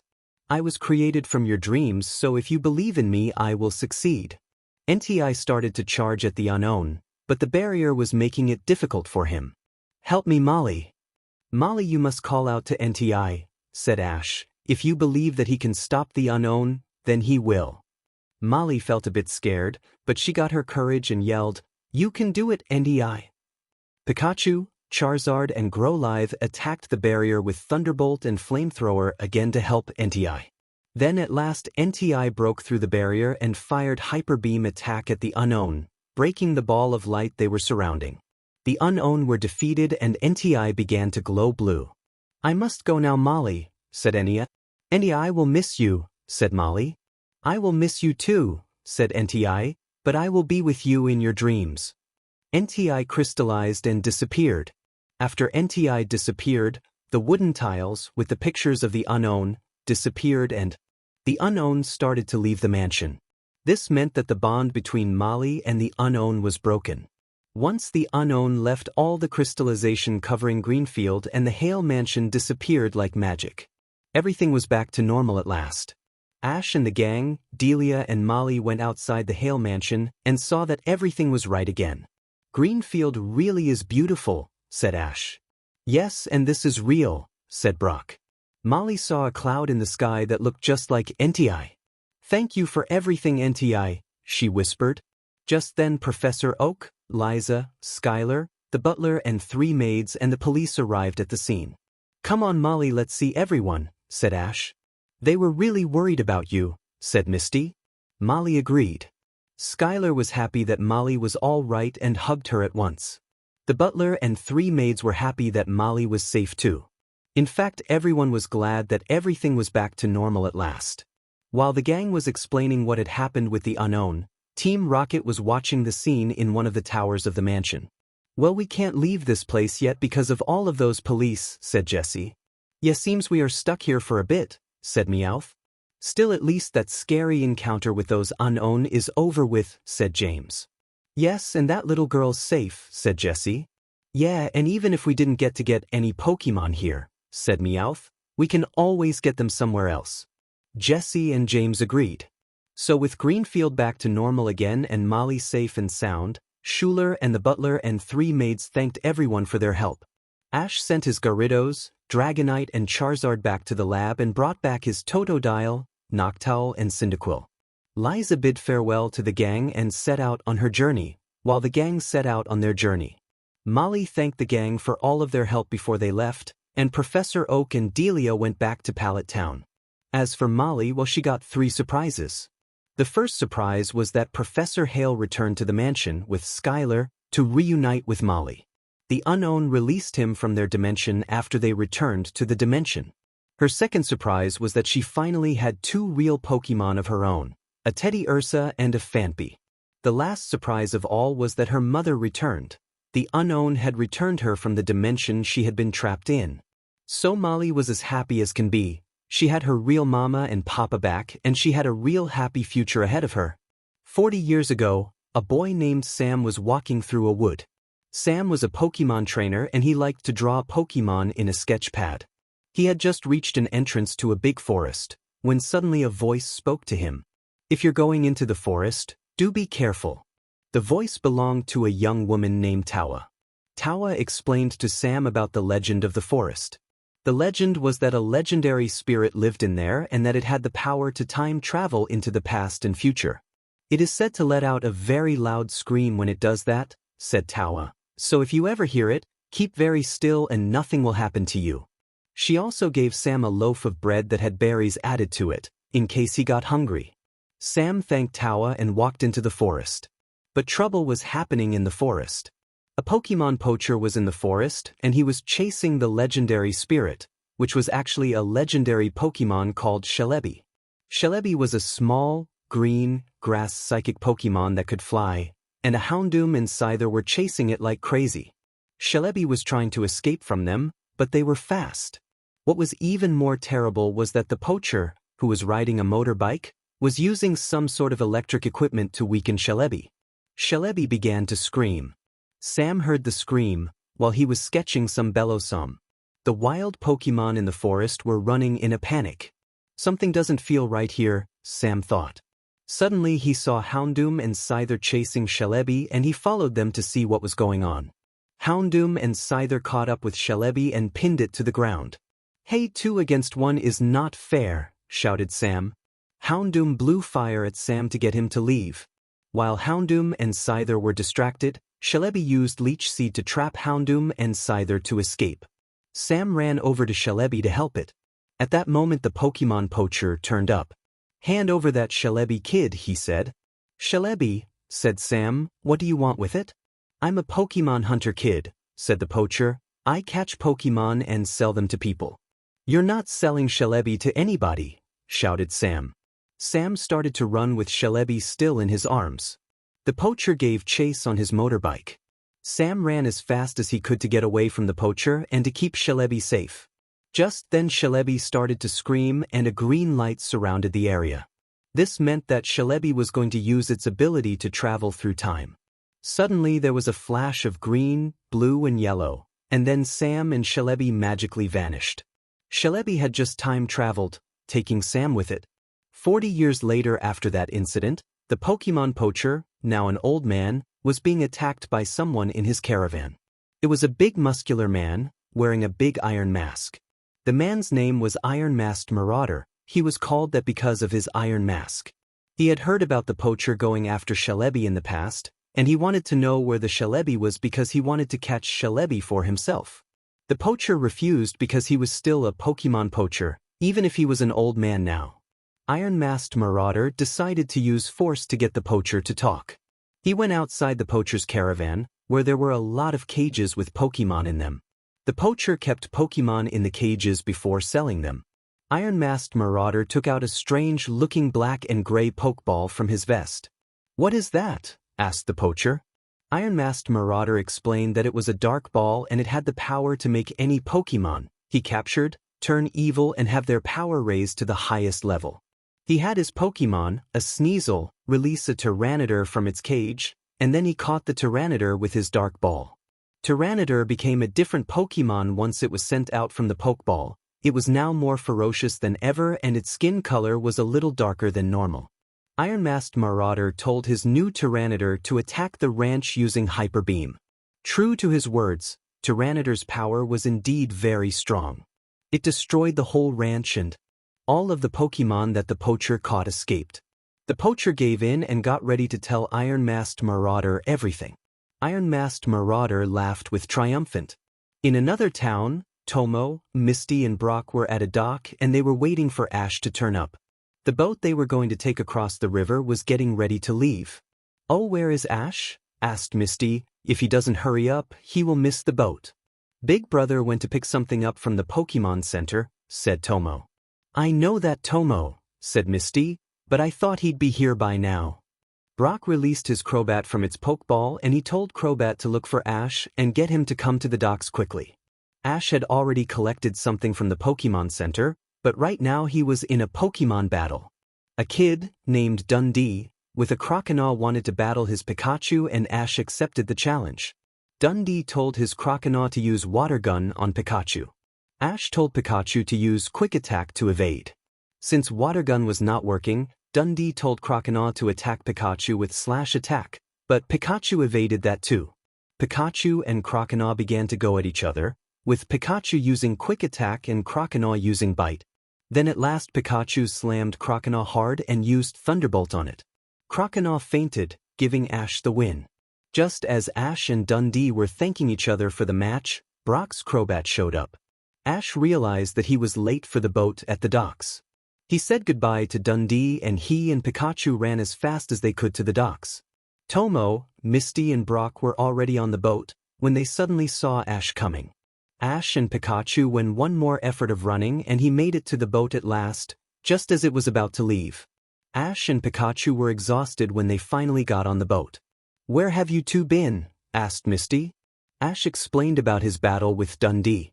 "At least you managed to get here before we started to leave without you," said Brock, returning his Crobat. "So Ash, what did you collect from the Pokemon Center?" asked Misty. Ash took out what he had collected from his backpack. It was the GS ball what the gang had left with Kurt in Azalea Town some time ago. "No way," gasped Misty. "Why did Kurt send the GS ball back to us?" "Yeah, I mean he should be figuring it out," said Brock. "Well, do you guys remember when we visited Ilex Forest, after we visited Azalea Town?" asked Ash. Tomo, Misty and Brock nodded yes. "Well, do you remember that shrine that was in Ilex Forest as well?" Ash asked. Again, Tomo, Misty and Brock nodded yes.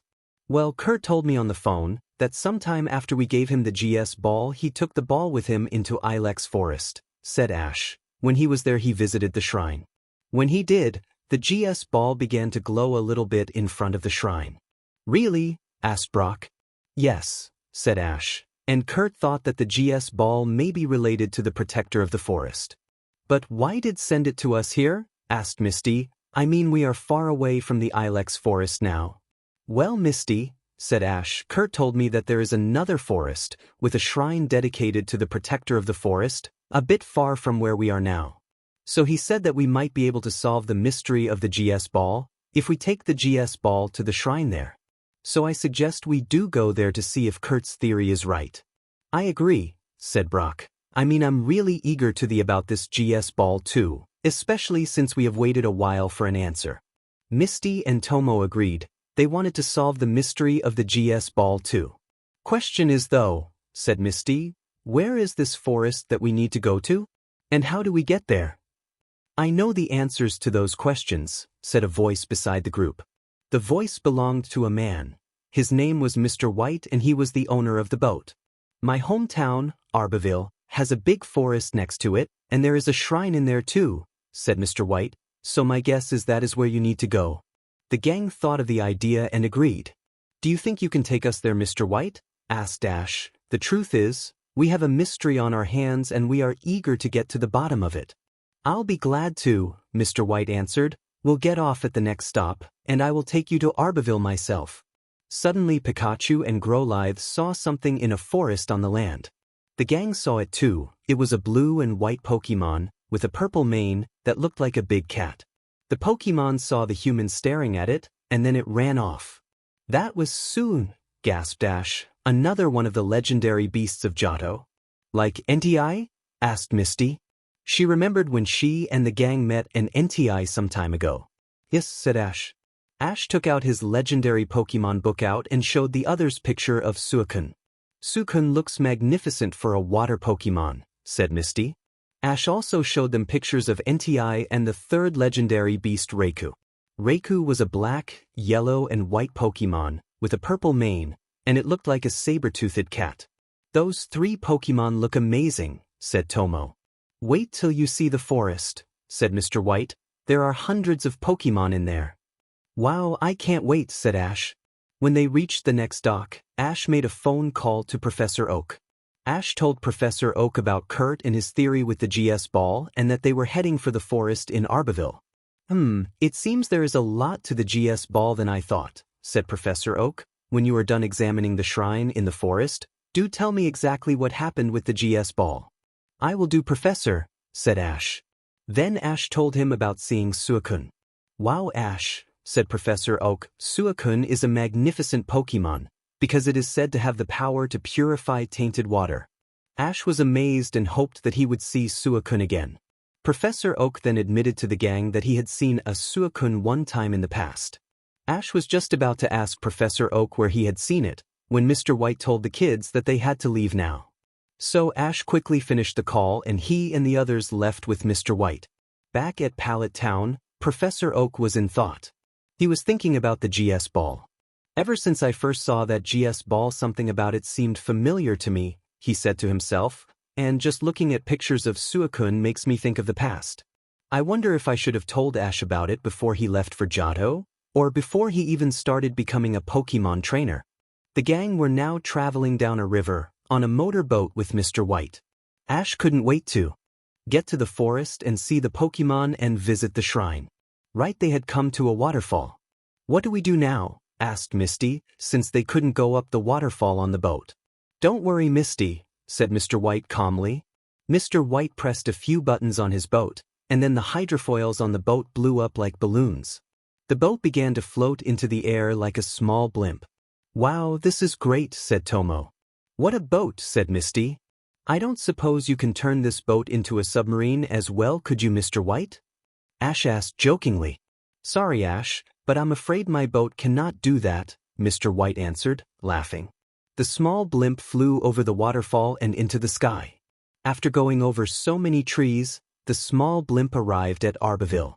The gang couldn't believe their eyes. Arbaville was a village of tree houses, which meant people lived in tree houses and not in normal houses. Wow, I've never seen anything like it, said Tomo. Yeah, this is the first time that I have seen people living in trees too, said Misty. Mr. White landed the small blimp on one of the tree houses, which was his home. It's so peaceful here, said Misty. Everyone here likes it peaceful, said Mr. White. We are not so keen on those noisy, busy cities. I can understand that, said Brock. We have passed very noisy, busy places before. The gang got down from Mr. White's treehouse and started to walk to the entrance of the forest next to Arbaville. It was the same entrance that Sam went through 40 years ago. As the gang were getting nearer to the entrance, they were stopped by a voice. Stop right there, the voice said. The voice belonged to Tawa, who was now an old woman. Are you kids going into the forest to look for Pokemon? Asked Tawa. Yes, ma'am, we are, answered Ash. You will like the forest, said another voice. The voice belonged to a young woman. Her name was Diana and she was Tawa's granddaughter. Diana explained that Tawa had been guarding the entrance of the forest for years. Tawa warned the gang about the legendary voice of the forest and that they had to stand still if they ever heard it. The gang were puzzled about this, but they listened to the warning carefully. Don't worry, ma'am, we will be careful and thank you for the warning, Ash said, politely. The gang walked through the tunnel and entered the forest. I wonder what that old woman meant about the voice of the forest, said Ash. It's probably the voice of all the Pokemon that live in this forest, said Brock. Mr. White did tell us that there were hundreds of Pokemon here. Suddenly a green, yellow, blue light appeared. What is this? Asked Misty. Is it the voice of the forest? Wait a second, said Ash. I'm sensing a psychic power. He started to run to find out what it was. Tomo, Misty, and Brock followed him. What was happening was that Celebi had just time-traveled, with Sam, from 40 years ago and into the present. Celebi laid Sam's unconscious body on the ground, released itself from his arms and hid itself behind the forest shrine. The gang arrived on the scene as soon as Celebi just hid itself. It's a kid, said Ash. Is he okay? Asked Tomo. Misty checked him. He's still breathing, she said. We better take him back to Diana's house at once, said Brock. Ash placed Sam on his back to piggyback him, and then he and the others started to run back to Diana's house. Once they got back to Diana's house and called her for help, Sam started to wake up from his unconsciousness. Ash placed Sam off his back and asked him if he was okay. Once Sam opened his eyes and saw Ash, he got panicky and grabbed him. What have you done with Celebi? He demanded. Ash pushed Sam back.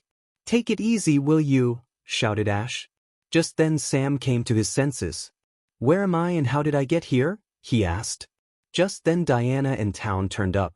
What's going on? Asked Diana. Suddenly Tawa ran up to Sam and hugged him. You have returned, she said. Thank goodness that you are okay. Tawa explained that Sam was disappeared 40 years ago in the forest. Sam realized that Tawa was the girl who came the loaf of bread before he went into the forest. Tawa brought Sam and the gang back into her house and gave back his sketchbook. She had kept it safe for him for 40 years. You have been away on a 40-year-long journey, Tawa said to Sam. Tawa and Diana explained that the voice of the forest was said to have the power of catching a person and Pokemon and take them on a trip through time. Ash looked thoughtful for a second and then he took out his legendary Pokemon book from his backpack. He flipped through some pages and finally came to the page he was looking for. The page had a picture of Celebi. I take it the voice of the forest is this Pokemon? He asked, showing off the picture to everyone. Yes, that's it, said Sam. That's the Pokemon I met 40 years ago. He asked the gang if they saw Celebi when they found him, but the gang didn't see it. Sam explained about the Pokemon poacher that tried to catch Celebi 40 years ago. No wonder you ended up traveling through time with Celebi, said Diana. Celebi usually travel through time whenever they are in danger. So it's obvious Celebi did it to save both your life and its life. Sam stood up from his chair. I have to go back into the forest and search for Celebi, he said. I have the feeling that it may still be hurt. Ash, Tomo, Misty and Brock decided to come along too. Sam was grateful and accepted their help. Tawa explained that Celebi lived at a place called the Lake of Life, which was deep in the forest. The gang decided to set off at once. Once Sam and the gang entered the forest, they arrived at the shrine first. This is where we found you, Sam, said Ash. But Celebi is not here though, said Sam. It must be somewhere else in this forest by now, said Brock. Suddenly a little light was shining from Ash's backpack. Hey Ash, what's up with your backpack? Asked Misty. Ash took his backpack off his back and opened it up. It's the GS ball that's glowing, he said. GS ball? Said Sam. Ash showed the GS ball to Sam and then stared at the shrine. I wonder, he said. Ash held the GS ball in front of the shrine, and then the GS ball started to glow very bright. It floated a bit and then it suddenly opened up by itself. Look at that, gasped Brock. Something has been inside of the GS ball all this time, gasped Misty. Out of the GS ball was a Celebi. Wow, gasped Ash. The GS ball broke apart into 2 bits. The gold and silver bits were now separate from each other, instead of being connected. Celebi had its eyes closed for a moment and then it opened its eyes. Finally I'm free, it said in telepathy. It sounded feminine too. This Celebi can talk, said Tomo. Celebi noticed Ash. Are you the one who released me from that ball, human? She asked. Yes I am, said Ash, and my name is Ash. I thank you, Ash, said Celebi. I have been stuck in that ball for a long time. How did you end up in the GS ball? Asked Ash. Celebi explained her story. 20 years ago, a Pokemon hunter captured her in a cage after he weakened her with a Houndour. Celebi was too weak to fight back and use her time travel ability. The Pokemon hunter held the GS ball in his hand and showed it to her. That Pokemon hunter said to me that he made that GS ball out of the feathers of Ho-Oh and Lugia. Ash and the others were surprised by that. I hate to think what that Pokemon hunter did to get those feathers, said Brock. That must be why the GS ball had the letters G and S, said Misty. They meant gold and silver, because of Ho-Oh and Lugia. Thanks to the GS ball, the Pokemon hunter succeeded of capturing me, said Celebi. But what happened after that? Asked Ash. I mean the GS ball was discovered on a beach at Valencia Island in the Orange Islands. The Pokemon hunter had me under his control ever since he captured me, said Celebi, and I could never escape because of that GS ball. But about 2 years ago, the Pokemon hunter was traveling on a boat and he had me in my ball with him. When suddenly a very violent storm sank the ship and while I was in the ball, I could hear and see what was happening. All the passengers were in panic and were all trying to get off the boat safely. In the process, the GS ball ended up tossed overboard, with me still in it. The GS ball ended up tossed around in the sea and it looked like that it was going to end up sinking to the bottom of the sea. But thanks to some of the water Pokemon, which lived in the sea, the GS ball ended up drifting onto the shores of Valencia Island. Wow, you've had it rough, said Ash. I did, Ash, said Celebi, but thanks to you I am finally free from the GS ball. I can't wait to tell Professor Ivy, Kurt and Professor Oak about all of this, said Ash. He looked at the broken GS ball and held one part of the GS ball in each hand. What are you doing to do with the GS ball parts, Ash? Asked Misty. I'm going to keep them, said Ash. Besides, there's no point of tossing them away just because Celebi isn't in it anymore. Misty saw the point and Ash placed the GS ball parts in his backpack. At that moment Sam reminded everyone that they needed to look for the Celebi that he time traveled with. Ash asked Celebi if she could help them. Of course, said Celebi, besides all of us Celebi always help each other. With Celebi with them, Sam and the gang ran deeper into the forest to look for the Celebi of the forest. They soon came to some very big trees and some of the wild Pokemon had gathered around them. I can sense that Celebi is hiding in the bark of one of those trees, said Celebi. Then that's where we are going, said Sam. Sam and climbed up the vines of one of the trees to find Celebi. They soon found Celebi in a big hole of the tree, and it looked very weak. Is this the Celebi, Sam? Asked Ash. Yes, said Sam. Celebi noticed Ash and Sam and started using leech seed to make them go away. The other Celebi flew in front of Ash and Sam. Don't be scared, Celebi, she said to Celebi. These humans wish to help you. This Celebi is right, said Ash, so let us help you. Slowly and carefully, Ash placed a hand on Celebi's cheek and gently rubbed it. Celebi noticed it and started to calm down a bit. There you see now, Celebi, said Ash, we only want to help you. That's right, said Sam, you're safe now, Celebi. Celebi stopped its leech seed attack, meaning it trusted Ash and Sam now. Sam picked Celebi up and held it in his arms. Celebi is really weak, he said, it needs help at once. We'll take it back to the village for help, said Ash. Sam agreed. Soon Sam and the gang started to run to get back to the village, with the two Celebis. Sam held the one he traveled with and Ash held the Celebi that came out of the GS ball. But trouble was brewing in the forest. The iron-masked marauder was now in the forest. He was traveling on a big, mechanical machine that looked like a spider, and he was causing destruction wherever he was going. Iron-masked marauders saw the kids with the Celebis and stopped them in their tracks. I have been searching for Celebi, he said. I'm glad you found two Celebis for me. Who are you? Demanded Ash. My name is none of your concern, kid, replied Iron-masked marauder. Now hand over the Celebis. No, shouted Ash. Iron-masked marauder took a dark ball off his vest and released his Tyranitar. That Tyranitar is an evil Tyranitar, said Celebi. Tyranitar began to use Hyper Beam attack. Ash and the others started to run to get away from the attacks. At that time Jesse, James and Meowth were watching what was going on from behind some trees. Who on earth is that guy? Said Meowth. That Meowth is the Iron-masked marauder, said Jesse. He is an elite officer of Team Rocket, said James, and it said that he's the most powerful one of all. Wow, said Meowth. Iron-masked marauder was still ordering his Tyranitar to use Hyper Beam, but then he noticed Jesse, James and Meowth hiding behind the trees. Who are you three? He asked. Jesse, James and Meowth came out from their hiding and introduced themselves to Iron-masked marauder. Since you are members of Team Rocket, said Iron-masked marauder, I may have some use from you. Come with me. Jesse, James and Meowth climbed onto the mechanical spider. I never thought we would ever team up with the Iron-masked marauder, James whispered to the others. Yeah, especially since we aren't even near his rank yet, whispered Jesse. I wonder what he wants us for, Meowth whispered. Iron-masked marauder sent out his Sneasel and other Pokemon, a Scizor, from their dark ball and told them to go after the kids and Celebis. At that time the gang were still running. Misty was hurt because she had fallen over earlier and twisted one of her knees. Suddenly Sneasel and Scizor turned up. Those Pokemon must be that man's Pokemon as well, said Brock. Then we will have to fight them, said Ash. Celebi, stay with the other Celebi. Okay, Ash, replied Celebi. Ash released Houndour to fight Scizor.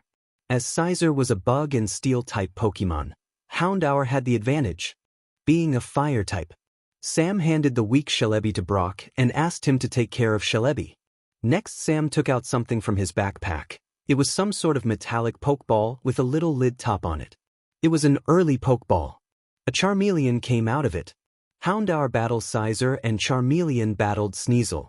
Scizor and Sneasel were strong and seemed tough to beat. But thanks to Houndour's flamethrower and Charmeleon's flamethrower, Sneasel and Scizor ended up defeated. Ash and Sam returned Houndour and Charmeleon, and then they tied up Scizor and Sneasel with rope around two big rocks, that the two Pokemon wouldn't be able to chase them. Then Sam and the gang ran off again. As soon as they were gone, Iron-masked marauder showed up. He noticed his tied-up Pokemon. Those kids aren't as wimpy as I thought, he said. This makes things interesting. He continued on and left his Pokemon there. Jesse, James and Meowth were surprised that Iron-masked marauder just left his Pokemon there. Hey, that doesn't seem right, to just leave the Pokemon there, Meowth whispered. Yeah, even I would never do that, whispered Jessie. Well, he's said to be the meanest member of Team Rocket of all, whispered James, so whatever he thinks goes. The trio started to feel a bit nervous around Iron Masked Marauder. Sam and the gang had gone deeper into the forest by now, and the weak Celebi was getting weaker by the second. If we don't find a way out of this forest soon, Celebi may not make it, said Ash. Suddenly it started to get really foggy. This is bad, said Brock. Brock was carrying Misty on his back because of her twisted knee. Just then the other Celebi flew in front of the gang. We are near the Lake of Life, she said. I know because I've been here before and Celebi can get healed there. Okay, lead the way please Celebi, said Ash. Celebi led the gang through the fog, past trees and long grass, until at last they came to a big lake. Here we are, said Celebi, this is the Lake of Life. Sam, place Celebi in the lake, and Celebi will do the rest. Following Celebi's words, Sam walked into the lake, with Celebi still in his arms, and once Sam got to a deeper part of the lake he placed Celebi in the water. The other Celebi went into the lake as well. At that moment all of the wild Pokemon in the forest were gathering around the lake. They must be worried about Celebi, said Misty. The two Celebis started to swim under the water. Just then they both started to glow green and the green light started to spread throughout the whole lake. Sam got out of the lake at once. As soon as the light faded, the two Celebis burst out of the lake feeling healthier than ever. The Lake of Life's water healed the Celebis, said Brock. The gang were relieved to know that the two Celebis were all right now. The two Celebis flew over to the gang. How are you two feeling? Asked Ash. Celebi and I are both okay now, thanks to all of you, said Celebi. The other Celebi playfully splashed some water at Ash and Sam. Ash, Sam and Tomo jumped into the lake to swim with Celebi. There was lots of water Pokemon living in the lake, mainly Magikarp, Gyarados, Seaking, Quagsire and Remoraid. Just then Ash, Sam and Tomo were running out of air and needed to get back to the surface. The two Celebis used the movie Psychic, which made Ash, Sam and Tomo fly into the air. We're flying, shouted Tomo. Ash, Sam and Tomo flew with the two Celebis over the Lake of Life. The other Celebi touched Misty's twisted knee and healed it in a second. Misty was grateful and thanked Celebi. After spending some time with the now fully healed Celebis, it was now time for the gang and Celebis to get back to Arbaville. On the way the two Celebis found some trees full of red berries. The two Celebis tried a berry each and found them delicious. Try some of these berries, said Celebi, they are delicious. The gang tried some of the berries and loved them a lot. Even Pikachu, Growlive and Togepi loved them. Ash stored some berries in his pockets for later. That night, the gang were all asleep in their sleeping bags. Sam was wide awake though. He had been looking at the sleeping forms of Pikachu and the two Celebis and was drawing them into his sketch pad. Ash woke up and noticed Sam was awake. What's up, Sam? Asked Ash. It's the middle of the night. I can't sleep, that's all, replied Sam. Ash realized that Sam was drawing and got out of his sleeping bag to have a look at Sam's drawing. Hey, that's a really good drawing, Sam, said Ash. Thanks, said Sam. Whenever I meet a Pokemon, I sketch them in my sketchbook. Ash asked Sam if he could have a look through the sketchbook and Sam agreed. Apart from a picture of Pikachu and the two Celebis, there was also a picture of 3 Bellisums and a Rapidash and her baby Ponyta. Wow, said Ash, these drawings are so good it looks like they will come alive and jump off the paper. It's also like looking at a homemade Pokédex. Ash showed Sam his Pokédex. Things have changed a lot after 40 years, sighed Sam. Ash noticed that Sam was missing his time. Don't feel down, Sam, he said, since Celebi is the one who brought you here in the present, I'm sure once it's fully healed, it will take you back to your time. Thank you, Ash, said Sam. Sam felt better after hearing Ash's words, and believed that he may go back to his time. Sam started to think about his mother and Ash told Sam about his mum. Mum had always worried about me ever since I started becoming a Pokemon trainer, said Ash, and now she worries about both me and Tomo. Ash told Sam about the time when Tomo became part of the family. Wow, even though Tomo is your adopted brother, you two seem like real brothers, said Sam. Just then Ash started to feel hungry. Sam took out the bread what Tawa gave him 40 years ago, and both he and Ash ate it. The bread tastes like it was only baked yesterday, said Sam. Suddenly Pikachu and the two Celebes woke up. They heard something and headed for the trees. What's wrong, Pikachu? Asked Ash. Look over there, Ash, said Sam, pointing to the trees. There were lots of metapods clung to the trees and they were all evolving into Butterfree. This is the biggest swarm of Butterfree that I have ever seen in life, said Ash. Same here, said Sam. At that moment the sun began to rise. Ash and Sam climbed up a tree to get a perfect look at the sunset. The two boys, who were now friends, enjoyed watching the sunrise and Butterfree very much, and it was a memory that they would never forget in.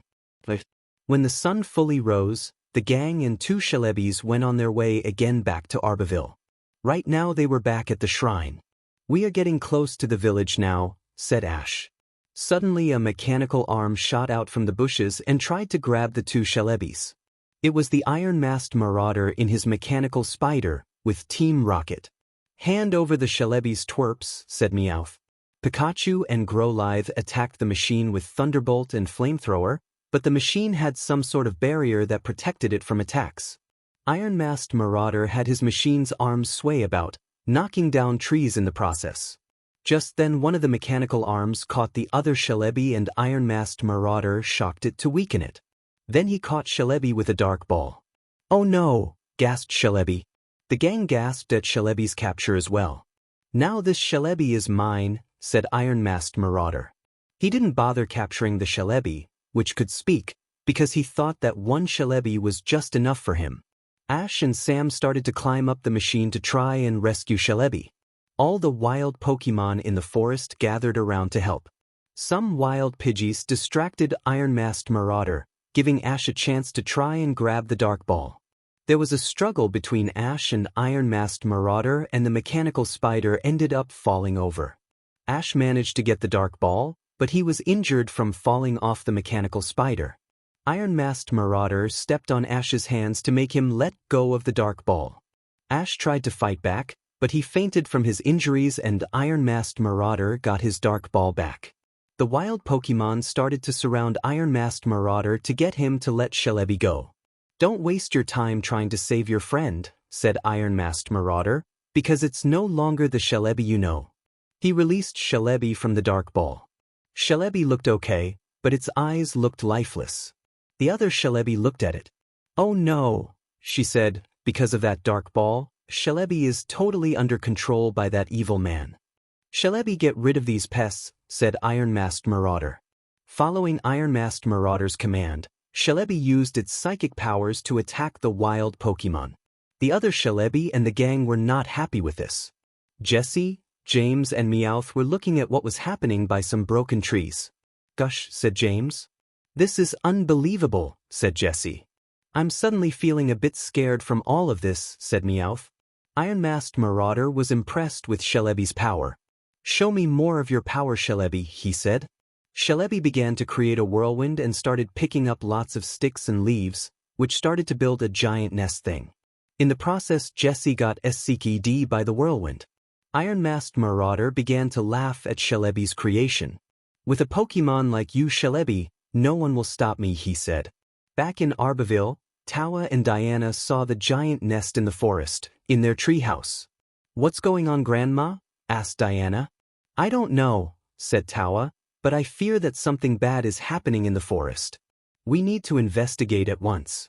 Diana agreed, and she and her grandma went to Mr. White to take them into the forest in his small blimp. High up in the mountains, Suicune could sense that something was wrong in the forest, and it got off the mountain to investigate. Meanwhile, Ash had woken up from his injuries. Celebi had used her psychic powers to heal him. Sam, Tomo, Misty and Brock were relieved to know that Ash was okay. We need to save Celebi, said Ash. Just then Tawa, Diana and Mr. White arrived on Mr. White's blimp. We are coming to get you, Tawa called out. Thank goodness they found us, said Misty. Once Mr. White landed the small blimp, the gang boarded on at once. James and Meowth boarded too. They were worried about Jessie. Up in the air, they saw all the damage caused by Iron-masked Marauder with Celebi in tow. This is awful, said Diana. looking at the path of broken trees. Forcing the spirit of the forest to destroy the forest is despicable, said Tawa. Sam and the gang didn't like this either, and neither did Shelebi. If we don't stop that evil man soon, there's no telling what he would do to the rest of this forest, she said. Pikachu, Growlive, Togepi and the humans agreed that the Iron-Masked Marauder had to be stopped. Meanwhile, Iron-Masked Marauder was still causing destruction in the forest, with his new dark Shelebi, and he was enjoying every second of it. Shelebi's nest was in the shape of a giant spiked ball. Jessie, who was tangled up in Shelebi's nest vines, was struggling to get herself free. Iron-Masked Marauder noticed this. "No need to fret," he said to Jessie. "Once you witness the great power that I've obtained, I shall set you free then. Shelebi, it's time to create more havoc." Shelebi turned its nest from a spiked ball into a shape of a giant scythe. Then Shelebi fired a purple beam, which not only destroyed more trees but the lake as well. The lake lost its purity. "Wow, that is impressive," said Jessie, who saw everything. "The boss will be delighted once you give it to him." Iron-Masked Marauder laughed. "Who said I was going to give Shelebi to the boss?" he said. "With Shelebi at my side, I have the power to destroy him and rule over Team Rocket and the whole world." Jessie realized that Iron-Masked Marauder was a madman and was betraying Giovanni. Meanwhile, Tawa, Diana, Mr. White and the gang arrived at the scene and saw Shelebi's scyther-shaped nest. "Oh my goodness," said Shelebi, "things are starting to get worse now." Mr. White drove the small blimp towards the nest. Ash called out to Shelebi. Iron-Masked noticed them and ordered Shelebi to get rid of them. Shelebi fired the purple beam at the small blimp, and it burst one of the balloon bits of the blimp. The small blimp drifted down and landed onto the lake and then onto the shore. Luckily no one was hurt. "We have to stop that horrible thing," said Tawa shakily. Ash and Sam ran up to the nest. "Pikachu used Thunderbolt," said Ash. Pikachu fired his Thunderbolt attack at the nest, but it didn't work. Shelebi fired Energy Ball to attack the nest, but that didn't work either. Iron-Masked Marauder was becoming annoyed with them. "Shelebi, get rid of these children now," he said. The dark Shelebi got its purple beam ready to fire at Ash, Pikachu, Sam and Shelebi. The four gasped and feared the worst. Tawa, Diana, Mr. White, Tomo, Misty and Brock saw this. Tomo tried to run to Ash, but Brock stopped him in case he would get hurt. The dark Shelebi's beam was heading straight for Ash, Sam, Pikachu and Shelebi, but then a blur of blue swooped in and grabbed Ash, Sam and the Pokémon. It was Suicune. Suicune had them on its back and saved them just in time. "It's the Pokémon of the North Wind," said Tawa. "Suicune," gasped Mr. White.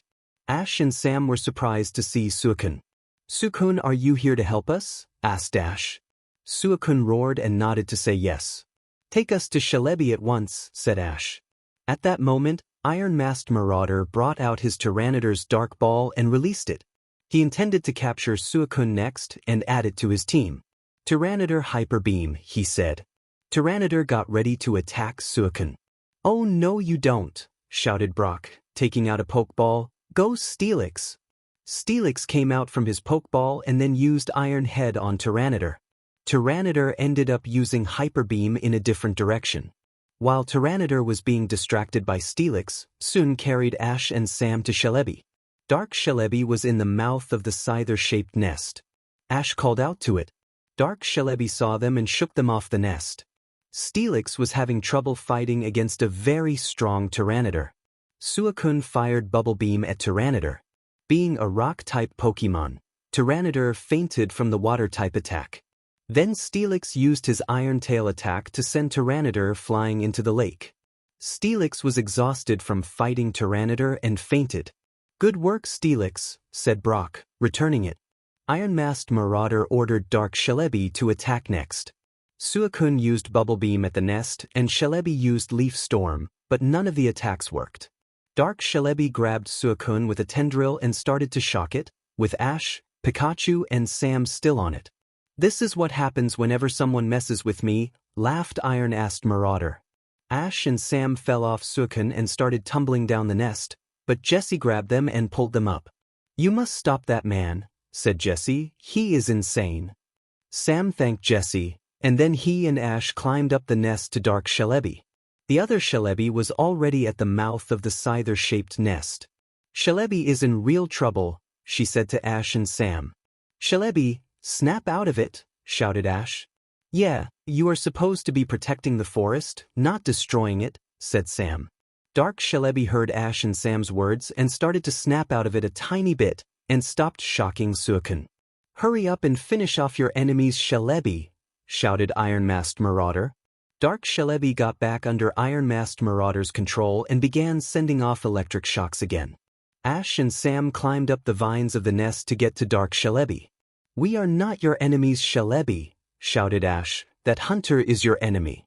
We are trying to save you from him. Dark Shelebi snapped out of it a tiny bit more. Outside, all of the wild Pokemon of the forest were calling out to Shelebi.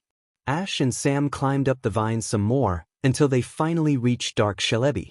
Shelebi, you need to remember who are what you are, said Shelebi. You are not evil. You are Shelebi, the protector of this forest. That's right, said Ash, and remember that we are your friends. And you brought me from the past into this time with you, said Sam. Sam grabbed onto Shelebi and held onto it. Dark Shelebi began remembering everything, how it met Sam and time traveled with him, meeting Ash, Tomo, Misty and Brock, flying around with the other Shelebi, having fun with Ash, Sam and Tomo, eating berries with the gang and watching the sunset and Butterfree swarm with Ash, Pikachu, Sam and the other Shelebi. Then Dark Shelebi started to really snap out of its control from the Dark Ball. At that time, Suicune was free from the tendril and it fell into the lake and Shelebi's Dark Ball exploded. Shelebi was now free. Shelebi is no longer evil now, said Shelebi. All right, we did it, cheered Ash. Now that Shelebi was no longer Dark Shelebi, the scyther-shaped nest fell apart and crumbled to bits. Jessie was free at last and the Iron-Masked Marauder fell off the nest and into the lake. The two Shelebis used Psychic to help Ash, Sam and Pikachu get to safety. Suddenly Shelebi began to get very weak and looked faint. Ash and Sam landed safely on the shore of the lake and they checked the weak Shelebi all over. Tawa, Diana, Mr. White, Tomo, Growlithe, Misty, Brock and Suicune ran over to them and were relieved that they were all okay. But they saw the worried faces of Ash and Sam. "What's wrong?" asked Misty. "Something is wrong with Shelebi," said Ash. The other Shelebi touched the weak Shelebi. "Oh no," she said, because it was under that man's control and fighting to set itself free from his control. Shelebi is really weak from using so much power. Just as she said those words, Shelebi began to wither. The humans gasped at that. "Quick, get it into the lake," said Brock. Ash placed Shelebi into the lake to get healed, but it didn't work. "The forest is badly hurt," said Tawa. "The water has been tainted, so the lake is dying." Just then Diana had an idea. She knew that Suicune had the power to purify water. "Suicune, please clean the water so that we can save Shelebi," she pleaded. Suicune glowed blue and it ran on top of the water. As soon as its feet touched the water glowed blue, and after a few seconds, the water was clean again. "Wow, the legends about Suicune are true," said Mr. White. Ash placed Shelebi into the lake again, but even with the lake clean again it still didn't work. Everyone began to worry. Ash sat down on the bank of the lake, with Shelebi still in his arms, and tried to feed Shelebi with some of the berries he saved yesterday. But Shelebi didn't respond and the berries fell into the lake. The other Shelebi touched the weak Shelebi again. "Shelebi is dying," she said, sadly. "No, Shelebi can't die," said Ash, sadly. "It can't." He began to cry for Shelebi. Sam, Tawa, Growlithe, Misty, Togepi, Brock, Tawa, Diana and Mr. White began to cry too. "This isn't fair," said Sam, sadly. "Shelebi didn't do anything wrong. An evil human being forced Shelebi to destroy the forest, and Shelebi didn't have a choice. It's that man's fault that things went like this, and it's also his fault that Shelebi is going to die." Suicune and all of the wild Pokemon in the forest began to mourn for Shelebi. The other Shelebi flew towards the middle of the lake and went up into the sky. "I won't let things end like this," she said. She began to glow green. "Spirits of the past and future, please hear my call. Come forth and help our friend who needs your help." After she said those words, a green, yellow, blue light appeared in the area. It's the voice of the forest, said Tawa. Suddenly about 24 of Shelebi turned up. Everyone was amazed about how many Shelebi there were. The Shelebis used psychic to lift the wilted Shelebi out of Ash's arms and into the sky. Then all of the Shelebis, including the Shelebi from the GS ball, circled around the wilted Shelebi and used their powers to restore Shelebi to life again. In no time at all, Shelebi was alive and well again. Everyone saw that Shelebi was alive again and were relieved. The spirits of the past and future came here to help their friend, said Tawa. This is a miracle, said Ash. The rest of the humans agreed with Ash's words. The 2 Shelebis thanked the Shelebis from the past and future, and then the 24 Shelebis left to go back to the times they came from. The 2 remaining Shelebi flew around the lake together, happily. The humans, Suicune and all of the Pokemon were happy to see Shelebi alive and well again. The 2 Shelebis were just about to fly towards the humans, but suddenly Iron Masked Marauder burst out of the lake and grabbed them. With these 2 Shelebis, I have the power to rule the whole world, he said. Iron Masked Marauder wasn't going to give up so easily. He had a jetpack on his back and was about to take off. Let those Shelebi go, shouted Ash, running up to Iron Masked Marauder. Ash wasn't willing to let Iron Masked Marauder do any more bad things to Shelebi. He grabbed onto Iron Masked Marauder's legs, with Pikachu holding onto him, just as he had taken off. Ash, Shelebi, called out Sam, just as they were flying away. Iron Masked Marauder tried to kick Ash and Pikachu off him, but Ash didn't give in. He climbed up Iron Masked Marauder and told Pikachu to use Thunderbolt on the jetpack. Pikachu ended up shocking both Ash and the Iron Masked Marauder and broke the jetpack. Ash, Pikachu and Iron Masked Marauder went falling towards the ground. Ash grabbed onto Pikachu and they both braced themselves, but then one of the 2 Shelebis used Psychic to save Ash and Shelebi. Iron Masked Marauder had let go of them when he got zapped by Pikachu. Thank you, Shelebi, smiled Ash. Tomo, Misty, Brock and Sam were relieved that Ash, Pikachu and the 2 Shelebis were safe. The Iron Masked Marauder wasn't lucky though. He fell through the trees and came crashing down through the branches. When he finally hit the ground, his mask came off and he saw Tawa, Diana and Mr. White staring at him. They were very cross with what he had done. You tried to destroy our forest, mister, said Tawa, and we don't forgive that sort of behavior. Mr. White crackled his knuckles, wanting to punch Iron Masked Marauder 100 times. The wild Pokemon of the forest surrounded him too and they too were angry. Iron Masked Marauder tried to reach out for his Scizor and Sneasel, but then he realized that he abandoned them somewhere in the forest yesterday. Some Caterpie, Weedle and Spinarak used string shot to tie him up good and tight. Now you will be punished for your actions, said Tawa. Suicune got ready to leave, now that the trouble was over with. Thank you soon, said Ash. I hope we will see you again someday. Goodbye, Suicune, said Sam. Then Suicune left the area. After Suicune's departure, Ash turned to the Shelebi from the GS ball. What are you going to do now? He asked her. I have already thought what I want to do, replied Shelebi. Oh really, what? asked Ash. Shelebi smiled at Ash. I want you to capture me, Ash, she said. Everyone was surprised from Shelebi's words. But you are finally free, after being stuck in that GS ball for 20 years, said Ash. Are you sure you wanted me to capture you? Yes, Ash, said Shelebi. I feel safe and happy when I am with you. I want to be your Pokemon now, so please capture me. Ash hesitated for a moment, and then he took out an empty Pokeball. I accept your wish, Shelebi, he said. He tossed the Pokeball at Shelebi, and then Shelebi was caught.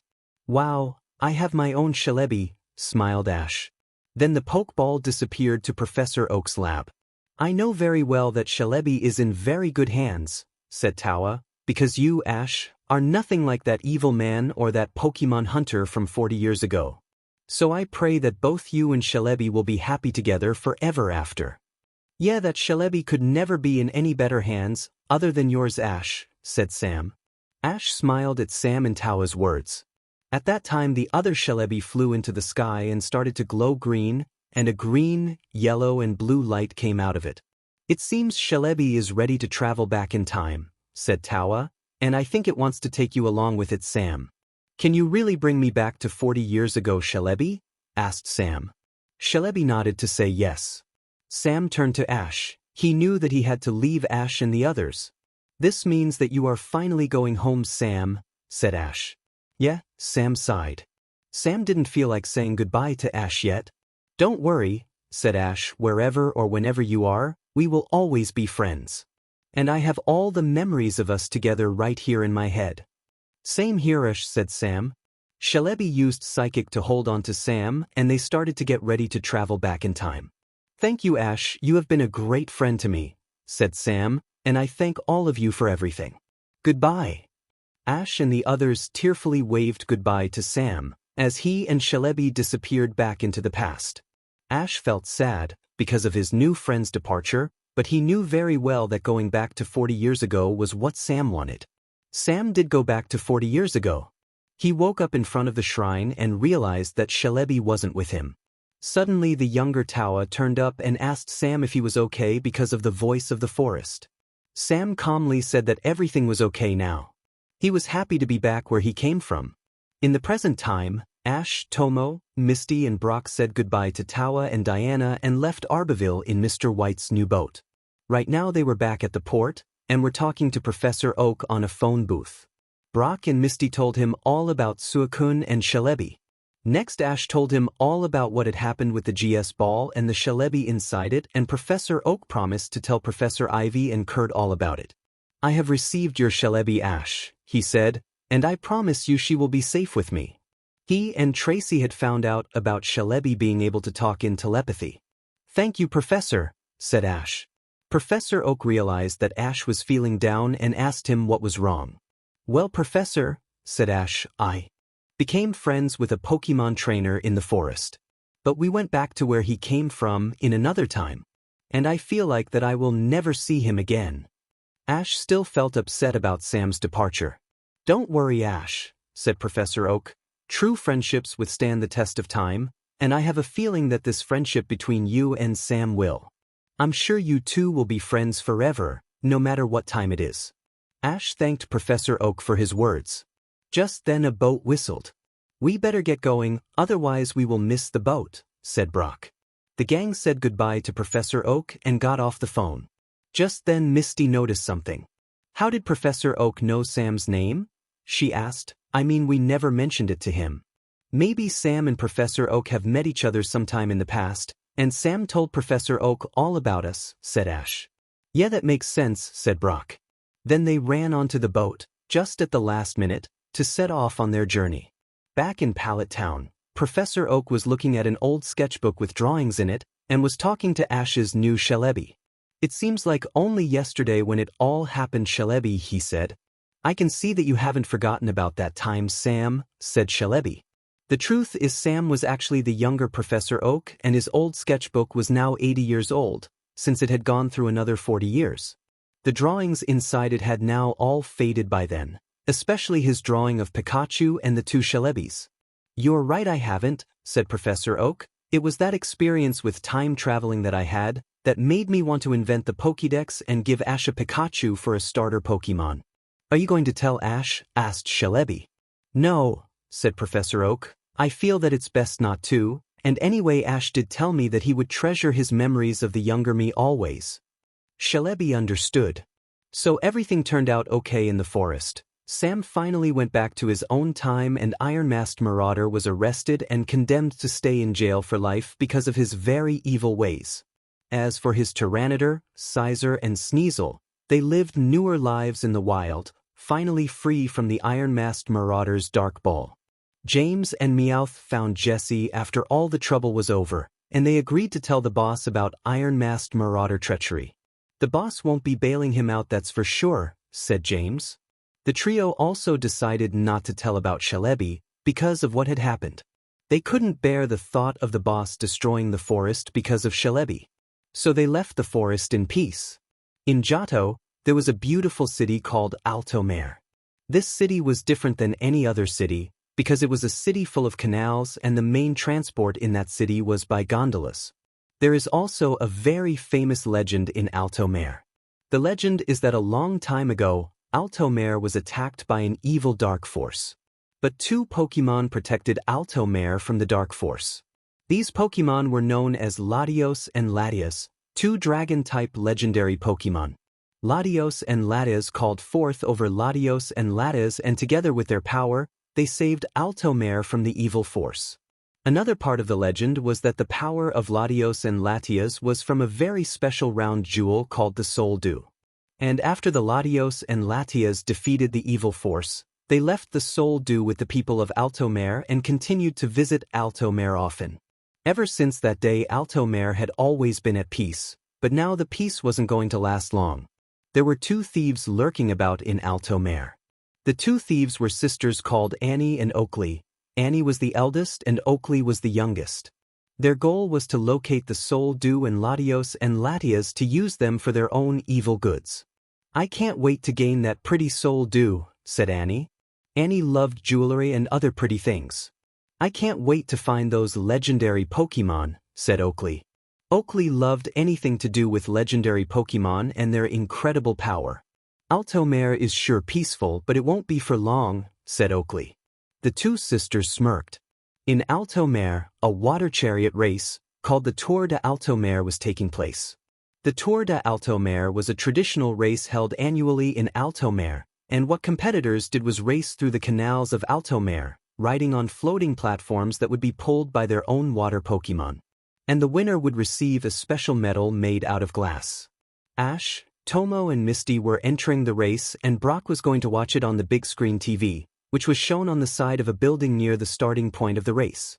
Ash was using Croconaw, Tomo was using Totodile, and Misty was using Corsola. Pikachu was with Ash on his shoulder, and Brock was taking care of Togepi and Growlithe. Soon the race had started, and the competitors' water Pokemon were swimming through the canals like crazy. The people who were watching the race cheered for the competitors like crazy. Ash, Tomo and Misty were doing very well, and they were all eager to win first place. Another competitor who had a Whalemare, a whale-type Pokemon, was going neck and neck with the three trainers. During the race, everyone was being watched by two mysterious, invisible shadows. The shadows were interested in the race and were following the competitors down the canals. After going through many twists and turns during the race, Ash, Misty, Tomo and the Whalemare trainer were getting near to the finish line. Ash, Misty, Tomo and the Whalemare trainer were neck and neck to the finish line, hoping to cross the finish line first. Suddenly one of the invisible shadows took hold of the rope that Croconaw was pulling Ash's floating platform with, and then pulled him fast to the finish line. Ash and Pikachu noticed the invisible shadow pulling them along, and they both wanted to know what it was.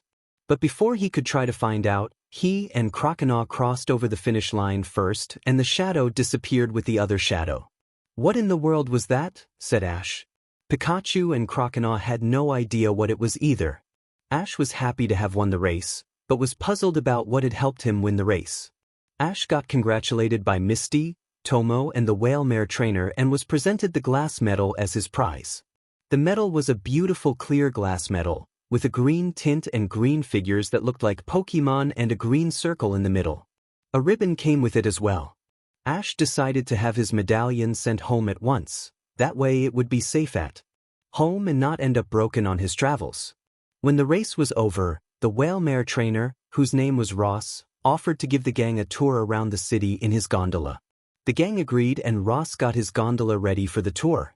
Soon the gang were riding Ross's gondola and admiring Altomare. When they were at the entrance of Altomare, where the canals reached the sea, they passed by two big and tall pillars that held a statue each. "Hey, those statues are the same figures on my glass medallion," said Ash.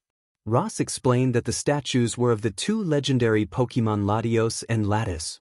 The legend is that they protect Altomare from danger. Ash took out his legendary Pokemon book from his backpack and flipped through the pages until he found the pages of Latios and Latias. Latios was a blue and white dragon-type Pokemon, and Latias was a red and white dragon-type Pokemon. It says here that Latios and Latias are legendary Pokemon that you find in the Hoenn region, said Ash. "Really?" asked Misty. "Then Altomare must be very special to have legendary Pokemon from Hoenn to guard it. Do you think that we will be able to meet Latios and Latias while we are here?" asked Tomo. "I don't know," said Ash, "but I have a feeling inside of me telling me that we might see Latios and Latias. But I don't know when yet. Let's not worry about it," said Brock. For now let's just enjoy sightseeing Alto Mare. The others agreed with that plan. Meanwhile, Annie and Oakley were lurking about Alto Mare and they were searching for any signs of Latias or Latios. Oakley had some sort of spy cam, with legs and propellers, searching around the town for them. Apparently Oakley was very computer skilled and she was skilled with making gadgets which were useful for her and her sister's stealing attempts. So how shall we find Latias and Latios? Asked Annie. The book said that Latios and Latias have the ability to shape-shift into any human being they want to, said Oakley, and my scanner will be able to spot one of them, if they are in a human form, because they have lower body temperatures than real humans. Suddenly the scanner showed Annie and Oakley a human with a low body temperature. Bingo, we found one, said Oakley. Time for us to get moving. I agree, said Annie. Annie and Oakley were in a speedboat and started to drive it down the canals at once. At that time Jesse, James and Meowth, who came to Alto Mare for a holiday and were eating ice creams, saw Annie and Oakley in their boat. James explained that Annie and Oakley were the most famous thieves in the world. If they are that good, I'm surprised that they are not part of Team Rocket, said Jesse. Well, I heard someone back at headquarters say that the boss did ask them to join once, said James, but Annie and Oakley refused because they preferred staying solo for thievery and they don't like being given orders. Oh, I see, said Jesse. So what shall we do? Asked Meowth. Shall we follow them and see what they are up to? Normally I would agree to that plan, said Jesse, but I want to stick to my holiday. Yes, me too, said James. Besides, we've waited too long to earn a holiday, so let's not waste by spying on other criminals. Yeah, you're right, so let's just relax, said Meowth, eating his ice cream. At that time Ross had dropped the gang off to where the gang could get some ice cream. Just as the gang were heading towards the ice cream shop, Pikachu noticed a water fountain and he wanted a drink from it. But when Pikachu got to the water fountain, he saw that there was no one to make the water come out for him. But then someone turned on the water fountain for him. It was a girl with brown hair and wearing a green top and white skirt. Pikachu was grateful and started to drink the water at once and then washed himself with it. At that moment Ash turned up. Ah, there you are, Pikachu, said Ash. I was wondering where you got to. The girls saw Ash and started to look at him strangely in all directions. Ash and Pikachu watched in confusion as the girls started to run off without saying anything. I sense something weird about that girl, Pikachu, said Ash. Pika? Asked Pikachu, who went back to washing his head with water. The girl was now walking down a canal, but trouble was right behind her. Annie and Oakley had found her and were keeping an eye on her. Annie was wearing special gadget glasses. These glasses had a special scanner that could see if people are hiding or are in disguise. Thanks to the glasses, Annie could see that the girl was indeed a Pokémon in disguise. Since this Pokémon is in a female disguise, there's no doubt that this is Latias, said Annie. Oakley agreed and drove the boat towards the girl. Excuse me, but you need to change your fashion, Les, said Annie. The girl was scared to know that Annie and Oakley knew who she really was and started to run away. Annie and Oakley released an Espeon and Ariados from their Pokeballs and told the Pokémon to go after the girl. At that time Pikachu could sense that trouble was brewing and he started to run to see what was happening. Ash turned off the water fountain and followed Pikachu. Right now Ariados and Espeon had caught up to the girl. Espeon used Psychic to stop the girl in her tracks and Ariados used its web to trap the girl. There is no point of trying to run away from us, said Annie. At that moment Ash and Pikachu turned up and Ash was not happy with how Annie and Oakley were treating the girl. Hey, what are you doing? Commanded Ash. He started to try and get the sticky web off the girl. Oh, we only wanted to have a chat with her, said Annie. Well, this is no way to do it, shouted Ash, so leave her alone. Annie and Oakley thought that Ash was being a pest and Annie had her Espeon attack Ash with Psybeam. Ash got hit by the Psybeam and got cross. I can see that you two women are bad, he said. Pikachu attacked them all with Thunderbolt. Apart from hitting Espeon and Ariados with Thunderbolt, Pikachu also shocked Annie and Oakley. Then Ash and Pikachu ran off with the girl. Annie and Oakley were angry and told their Pokémon to chase after them at once. Ash, Pikachu and the girl ran as fast as they could to get away from the Pokémon. They ran through many alleyways, twists and turns, over bridges and up and down stairs, and the girl helped out too, because she seemed to know exactly where to go. Thankfully they lost the Pokemon and Annie and Oakley, and Ash found that they were now back where they started. He wanted to ask the girl what had happened, but she disappeared again. Pikachu, something is going on in this city. He said, I can feel it. Pika, said Pikachu, which meant he felt it too. Ash and Pikachu met up with Tomo, Misty and Brock again, and Brock told them that they were now going to visit the Museum of Altomare. The Museum of Altomare was where the pillars, with the statues of Latias and Latios, were, and it was a very big place. Wow, this place is more like a palace rather than a museum, said Misty. Ash, Tomo and Brock were impressed with the building too. It says that this place is actually a temple, but it was made into a museum for tourists, said Brock. What they didn't know was that they were being watched by Annie and Oakley's spy cam. As Ash had been with the girl, who was really Latias in disguise, Annie and Oakley decided to keep an eye on him just in case he runs into the girl again. When the gang went inside the museum, the gang thought it looked more magnificent inside than outside. They saw fossils of an Aerodactyl and a Kabutops. There was also stained glass windows dedicated to the legend of Latias and Latios in Altomare. But what caught their most attention was some sort of machine, surrounded by metal pillars, standing at the back of the museum. What is that thing? Asked Tomo. I can answer that question, said a voice. The voice belonged to an old man, who was the curator of the museum. He explained that the machine was called the Defense Mechanism of Altomare, or DMA for short. A very long time ago, this temple and the Sun Tower were built by the ancient people in gratitude for Latios and Latios who protected this city, said the old man, and the DMA was also built for peace. But of course nobody knows how to use it, but this temple and machine has stood here in Altomare ever since. The gang was fascinated by the story. Suddenly Ash and Pikachu noticed a girl, drawing one of the glass-stained windows. Strange, it looks like the same girl Pikachu and I saved earlier, Ash thought, but something doesn't feel right about that girl. The girl was packing up her easel and other art things and was now leaving the museum. Ash pardoned himself from the others and he and Pikachu ran after the girl. Where is Ash going? Asked Tomo. I don't know, said Misty and Brock together. Ash followed the girl outside to a bridge and called out to her. Hey, why did you disappear from me before? He asked. The girl looked at him confusingly. Excuse me, but I don't know you and I don't know what you are talking about, she said. Then the girl continued to walk on. Ash and Pikachu continued to follow her, but they got lost. Okay, seriously, something is up, Pikachu, said Ash. I sensed something odd about the girl who we saved from those bad women. But from the girl we saw just now, I didn't feel anything odd at all. Pikachu was just as confused as Ash. Suddenly Pikachu pointed to the girl, who was standing on the bridge. Okay, why do you keep disappearing? Asked Ash. The girl didn't answer, but she signaled Ash and Pikachu to follow her and she started to run again. Ash and Pikachu followed her at once. The girl led Ash and Pikachu all the way to a vine-covered road and into a dead end. But then she magically walked through a wall. Ash and Pikachu couldn't believe with what they saw and bravely walked through the wall too.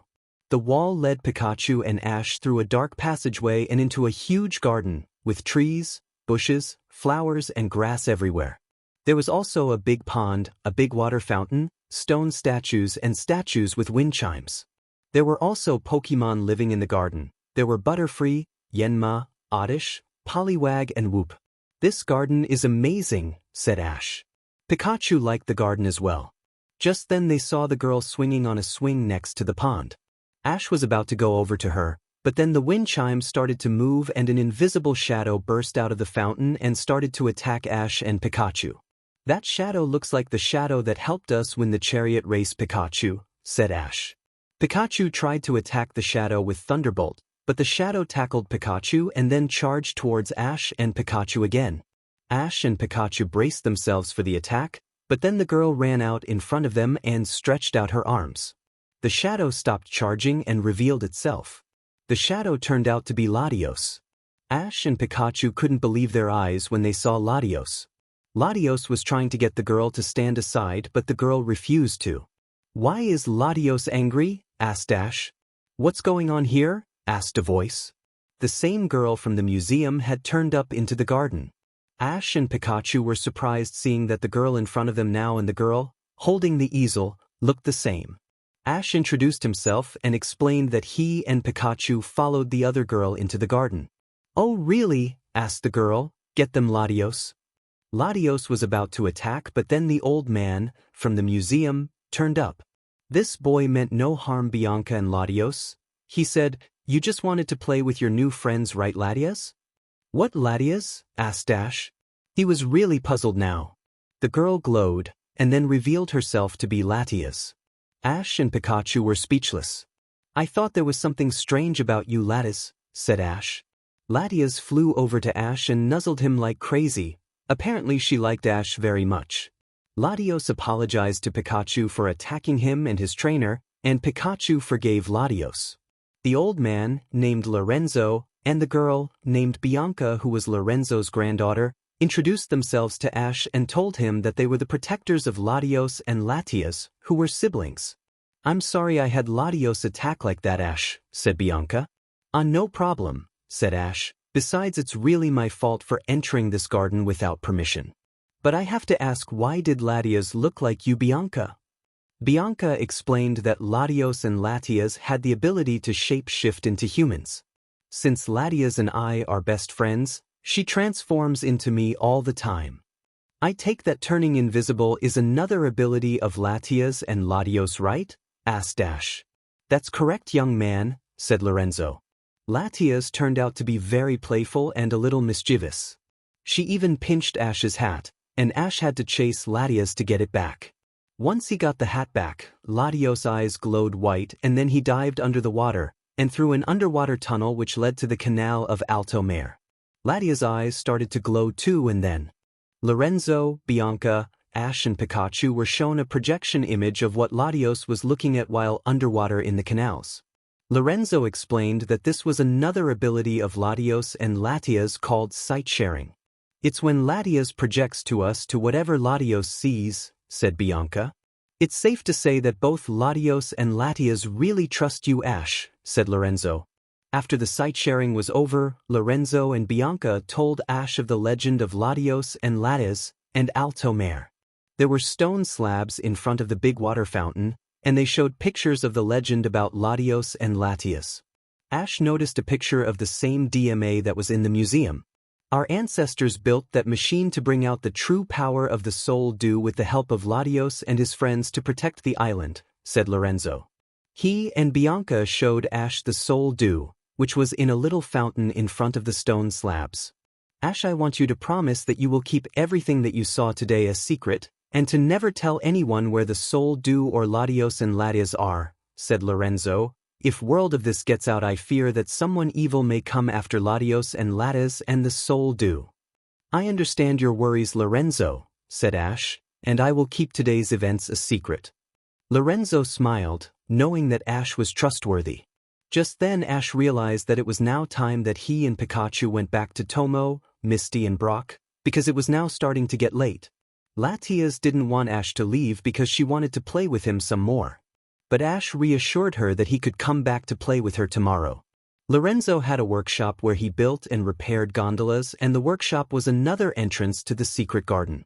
Lorenzo and Bianca led Ash and Pikachu out of the garden through the workshop. "Bianca, escort Ash back to the Pokemon Center," said Lorenzo. "Okay, Grandpa," said Bianca. "Oh, wait a minute, there is something I nearly forgot to tell you earlier," said Ash. He told Bianca and Lorenzo about the two bad women who attacked Latias earlier. "If there are bad people here, then we better take precaution if they are willing to catch Latias or Latios, or worse, take the Soul Dew," said Lorenzo. "Bianca, come back here as soon as you can after you take Ash and Pikachu to the Pokemon Center." Bianca understood, and then she and Ash and Pikachu left for the Pokemon Center in a motorboat. Unfortunately, trouble was about to start. Annie and Oakley's spy cam had followed Ash and Latias into the secret garden, so Annie and Oakley now knew where Latias, Latios, and the Soul Dew were. Right now Annie and Oakley were heading their way to the secret garden. The two sisters were very athletic and could easily run across roofs with ease. They made their way to Lorenzo's workshop, and Annie had her espion knock out Lorenzo with Psychic. Then they uninvitedly made their way into the secret garden. At that time Latios and Latias were asleep in a tree. But then the wind chimes started making a noise, waking Latios up and alerting him that intruders were in the garden. Latias woke up too, and both her and her brother got ready to fight. Annie and Oakley had their Pokemon attack Latios and Latias. Latios and Latias made themselves invisible to make it difficult for the Pokemon, but Annie and Oakley had their special sunglasses on to figure out where the Pokemon were hiding. Ariados attack Latios with Nightshade, said Oakley. Espeon attack Latias with Shadow Ball, said Anne. As Latios and Latias were also Psychic-type Pokemon, as well as Dragon-type, the Dark-type and Ghost-type moves hurt the two Ian Pokemon well. Oakley threw a black ball at Latios. The black ball turned into an electric web-style net and Latios was caught and shocked by the net. Latias wanted to help her brother, but Latios told her to run so that she wouldn't get caught too. Latios distracted Annie and Oakley while Latias made an escape through the underwater tunnel. Annie and Oakley didn't mind that Latias got away. They decided that Latios was just enough for their plans. After their successful capture of Latios, the sisters made their way to the little fountain where the soul dew was. "Wow, it's more beautiful than I thought it was," said Annie. Oakley pulled the soul dew out from its stand, taking care not to damage it. "Wow, this has got to be the best jewel that we have ever stolen," said Annie, who was holding and staring at it with great admiration. Then Oakley noticed the stone slab on the ground about the legend of Altomare and saw the info about the DMA in the museum. "What's the writing on the stone slab say about the DMA?" asked Annie. Oakley had a laptop with her and found out what the writing said. It says that if a person ever used the power of the soul dew for evil, the soul dew would be destroyed along with the city of Altomare. Oakley translated, "What a lot of gibberish. Come on, sister, let's test out the power of the soul dew." "Let's," said Annie. Then Annie and Oakley left the garden for the museum with their Pokemon, and with Latios and the soul dew. As soon as the thieves were gone, Lorenzo and Bianca arrived in the garden. When Bianca came back from dropping Ash off at the Pokemon Center, she found her grandfather unconscious on the floor in his workshop. After Lorenzo woke up, he told Bianca about the Espeon who attacked him. It made them fear if it had something to do with the two women Ash warned them about, so they ran into the garden to check on the soul dew and on Latios and Latias. When they reached the little fountain, they realized that the soul dew was gone. "It's just as I feared," said Lorenzo. "We better get to the museum at once," said Bianca. Lorenzo agreed and he and Bianca left the garden at once. At that time Annie and Oakley arrived at the museum and made their way to the DMA at once. Oakley had looked at the instructions of the DMA on her laptop earlier and knew how to start it up. First, Ariados placed Latios on this circular platform, where Latios was said to be placed. Then a light shone through the platform and some big rings trapped Latios inside. This meant that the DMA machine was now on and the metal pillars surrounding the DMA disappeared into the floor. "Now we just need to place the soul dew into place," said Oakley. Oakley was excited about this. At that moment Bianca and Lorenzo turned up. "What do you think you're doing?" shouted Lorenzo. Annie had Espeon knock out Lorenzo and Bianca so that they wouldn't get in the way. Then Oakley placed the soul dew in a part of the DMA, and then the DMA became fully activated. "It really works," said Oakley excitedly. Meanwhile, Latias, who had made herself invisible, flew to the Pokemon Center. She knew that Ash would help her save Latios. She flew up to the window of the room where Ash and the gang were. The window was open, so Latias let herself in and transformed into her human form. Pikachu noticed her presence and woke up Ash. "What's the matter, Pikachu?" asked Ash. He noticed the girl and sensed that she was Latias, and he asked her what was wrong. Latias ran into Ash's arms and was trembling with fear.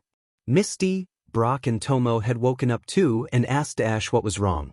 Ash explained that the girl next to him was really Latias. "You can show yourself to them, Latias," Ash said to her. "They are my friends and brother and you can trust them." Believing Ash's words, Latias transformed back into her real form. Misty, Togepi, Brock, Tomo and Growlithe couldn't believe their eyes once they saw what just happened. Ash explained how he and Pikachu met Latias and Latios this afternoon and explained about their abilities of transforming into human forms and invisibility. Misty, Brock and Tomo were surprised of hearing about Ash's discovery. Back at the museum, Bianca and Lorenzo were tied up in Ariados's sticky web. Bianca called out to Latios, who was still unconscious, and told him to open his eyes and show Latias what was happening. Latios woke up and saw that he was trapped in the Mayatao rings, saw Lorenzo and Bianca in the sticky web and saw Annie and Oakley activating the DMA. Latios activated his sight-sharing ability to warn Latias what was happening. At the Pokemon Center, Latia's eyes glowed and then suddenly Ash and the gang saw the projection of what Latios was seeing. Ash explained to Misty, Brock and Tomo that this was another ability of Latios and Latia's called sight-sharing. We are now seeing everything through Latios' eyes. Everyone saw Lorenzo and Bianca trapped in Ariados's sticky web, the Soul Dew in the DMA, and they saw Oakley seating herself in the control seat of the DMA. Oakley couldn't wait to start using the DMA. Okay, the first thing I will do is bring in some reinforcements, said Oakley. She used the power of the DMA to revive the fossils of Aerodactyl and Kabutops. Stop it, shouted Lorenzo. You'll end up destroying the city. Oakley wouldn't listen to words. Aerodactyl and Kabutops, go and find Latias and bring her to me. The two fossil Pokemon left the museum at once. Ash, the DMA was draining energy from Latios. Latios started to feel weak and he cut off the connection with Latias. When the sight sharing finished, Latias became exhausted. What's going on, Ash? Asked Misty. I think that Altomare is in terrible danger, answered Ash. Misty, Brock and Tomo got worried from Ash's words. Oakley was enjoying of taking control of the DMA. I can control all of Altomare from here, she said. To not let anyone get in her way, she used the power of the DMA to make a total lockdown on the city. Altomare had metal bars and stone pillars everywhere, so that no one could get out of the buildings or walk and run through the buildings. Only the canals were unlocked. Back at the Pokemon Center, Ash noticed the metal bars were about to lock up the Pokemon Center. Before that happened, Ash, Pikachu and Latias jumped out of the window and into the canal. Guys, Pikachu, Latias and I are going to the museum to stop those evil women, said Ash. Be careful, Ash, said Misty, as she and Brock and Tomo watched Ash swim away from the Pokemon Center. There was a gondola nearby and Ash and Pikachu got on it. Latias, show me the way to the museum, said Ash. He grabbed the oar and started to row the gondola down the canals. While on the way to the museum, Aerodactyl showed up and grabbed onto Latias. Hey, let go of her, shouted Ash. He commanded Pikachu to use Iron Tail on Aerodactyl. Aerodactyl let go of Latias at once as soon as Pikachu's Iron Tail attack hit it. Latias made herself invisible to get away from Aerodactyl, and Aerodactyl began firing Hyper Beam at Ash in anger. The gondola got destroyed and Ash tried to swim away. But the Hyper Beam surrounded Ash in waves and Ash ended up unconscious and sinking to the bottom of the canal. Latias dived into the canal and saved Ash. Thank you, Latias, coughed Ash. He looked at the broken gondola and noticed Aerodactyl was still nearby. We need another way to get to the museum and fast. But then he suddenly saw the answer. He saw two floating platforms from the water chariot race and decided to use one of them for transport. Back at the Pokemon Center, Misty, Brock and Tomo tried to figure out how to catch up with Ash. Brock tried to stretch the metal bars aside, but they were too strong to bend. What should we do? Asked Tomo. I have a bad feeling that my brother is in trouble. Yeah, and he didn't take his Pokeballs with him, said Misty, who was holding Ash's Pokeball belt. Then we shall send our Pokemon to help Ash, said Brock. He sent out his Crobat. Tomo sent out Totodile and Octillery, and Misty sent out her Corsola and Politoed. You guys go and find Ash to help him, said Brock, and we'll catch up. The Pokemon left at once. Okay, we will have to climb up these bars to get to Ash, said Brock, and he started to climb. Ash and Latias were making good time by crossing the canals by the floating platform. Latias was pulling the platform. But then trouble appeared again. Kabutops was gaining up on them. Ash and Latias tried to get away from Kabutops, but Kabutops was very fast. Kabutops tried to slash Ash like crazy, but then Crobat, Totodile, Octillery, Corsola and Politoed arrived. Totodile and Politoed fired Water Gun, Corsola fired Bubble Beam and Octillery fired Bullet Seed, and Kabutops was defeated in a second. Thanks all of you, said Ash. Come on Latias and Pikachu, we better hurry now. Crobat, Totodile, Octillery, Corsola and Politoed stayed put to wait for their trainers, while Ash, Pikachu and Latias continued on to the museum. Meanwhile Latios was being more drained of energy by the DMA and Oakley was becoming a control freak with controlling the DMA. Lorenzo tried to warn her about the Soul Dew will be damaged because of her evilness and the city will be destroyed as well. Oakley didn't believe in Lorenzo's words and just continued of controlling the DMA. Annie could see that her sister was going nuts. Oakley saw, from the machine, that Latias and Ash were on their way to the museum. This is far as you will go, boy, she said. The DMA had the power to control water and Oakley started to control the water in the ocean to stop Ash and Latias in their tracks. Ash and Latias were almost at the museum, but then a water twister was heading towards them. This was Oakley's doing. Ash, Pikachu and Latias docked on land and ran to the museum on foot, but then they got trapped in a large column of water and the water was choking. Latias used Safeguard to break the water apart and to save Ash, Pikachu and herself. It knocked the wind out of her a bit, but she was okay. At that time, because Latias fought back, the DMA started to run wild and Oakley became trapped in the control pod and couldn't control the DMA anymore. It was like the machine had realized that someone evil was using it and it was trying to fight back. Annie was shocked with what was happening. Just then Ash, Pikachu and Latias turned up. Ash commanded Pikachu to use Thundershock Annie and Espeon so they wouldn't get in the way. Then he commanded Pikachu to use Thunderbolt on the sticky web. The web became easier to rip apart then thanks to the Thunderbolt. We have to hurry, the machine is going really wild now, said Lorenzo.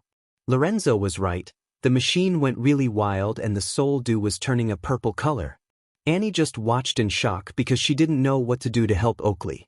Latias was with her brother Latios. Latios was still being drained of his energy and becoming hurt. Latios will die at this rate, said Bianca. Ash ordered Pikachu to use Thunderbolt on the metal rings, but there was a barrier protecting the rings and Pikachu's Thunderbolt just bounced back at Pikachu. All right, let's try tackling it, said Ash.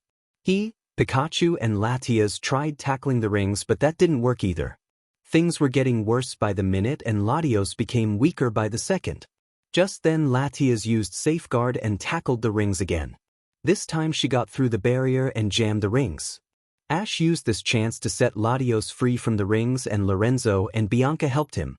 Together they pulled Latios free from the rings and then the DMA stopped working. As Latios was one of the keys of making the DMA work, setting him free from the platform turned it off.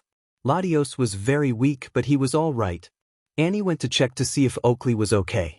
Oakley was shaken up after being tossed around a lot in the DMA control pod. What happened? She asked. You got in over your head, replied Annie. At that moment Tomo, Misty and Brock turned up at the museum and they were relieved that Ash and Pikachu were okay. Annie suggested she and her sister just take the Soul Dew and get out of Altomare and Oakley agreed to the idea. By now the Soul Dew was really black and purple and Annie didn't like the look of it.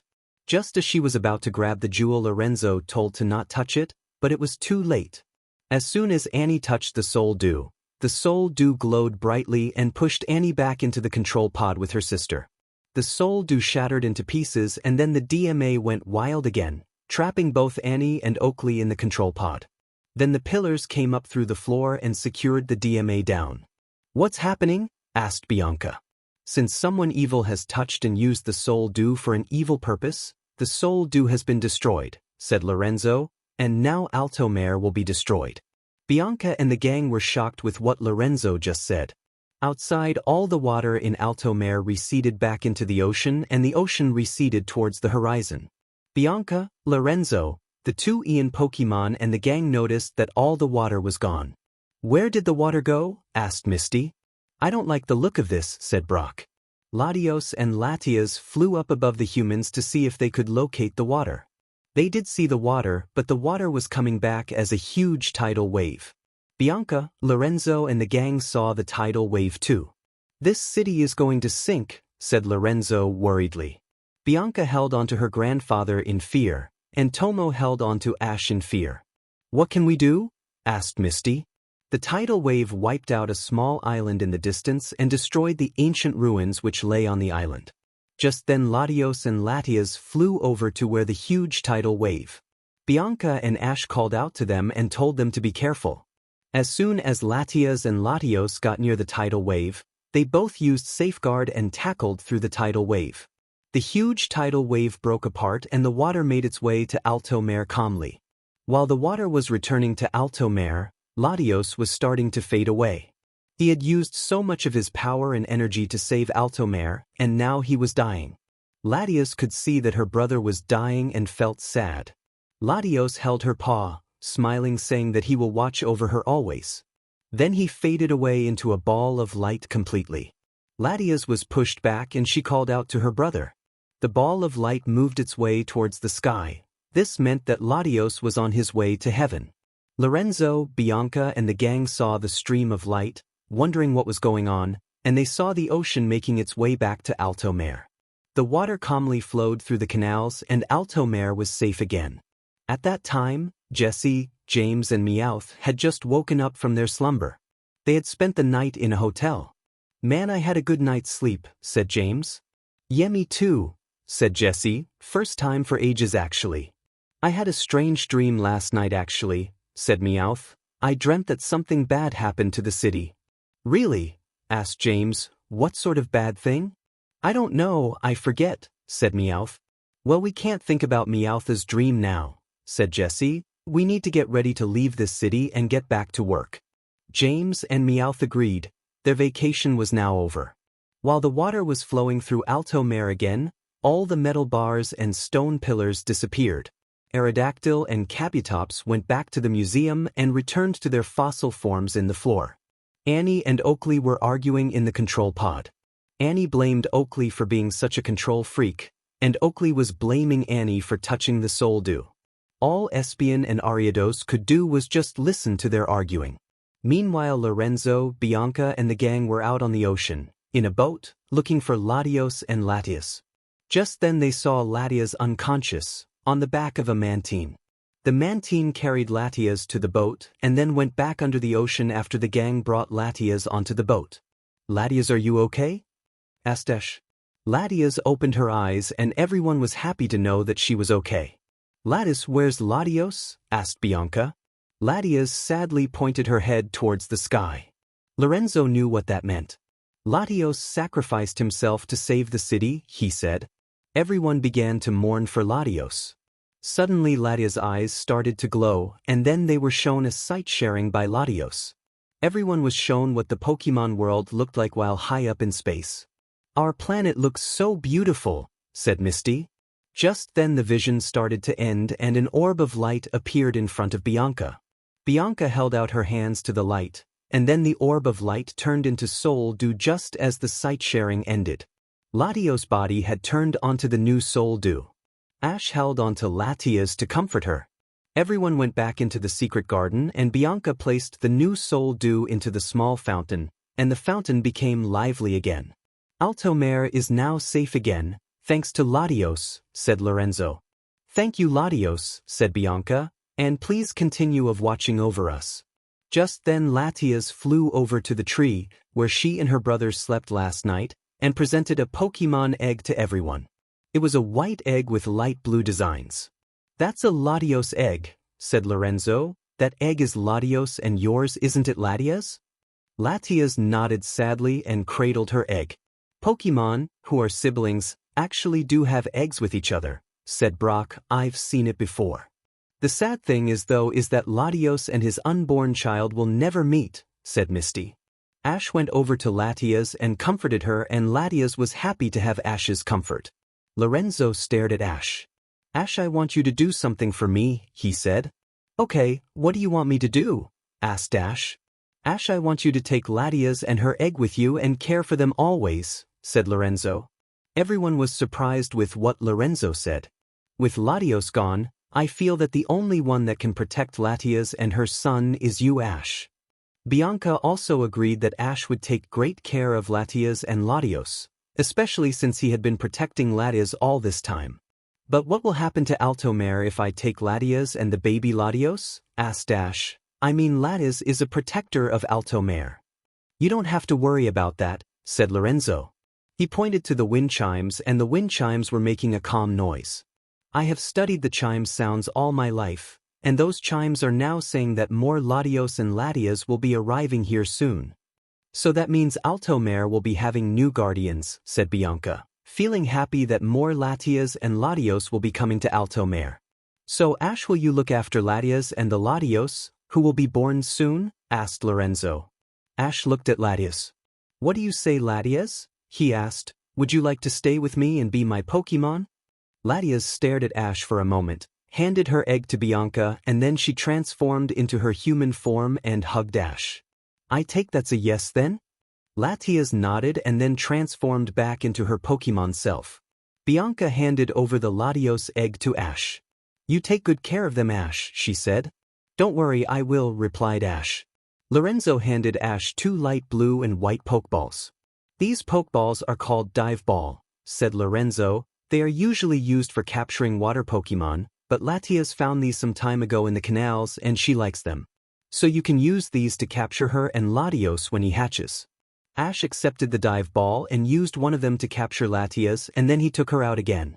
I better get an incubator for this egg at once, said Ash, looking at the egg. We'll get one at the Pokemon Center, said Brock. Nurse Joy always keep them in her center. At the Pokemon Center, Ash got an incubator from Nurse Joy for the egg and placed the other Dive Ball on top. I've just had an idea, he said to the others. What's the idea, Ash? Asked Misty.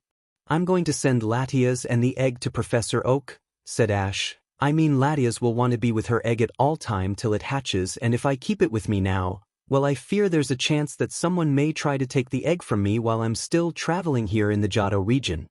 That makes sense actually, said Brock. I mean, since Latia's son will also be a memento of her brother, well, Latias will want to stay with her egg. And Ash has a point about the egg being a target to thieves and poachers.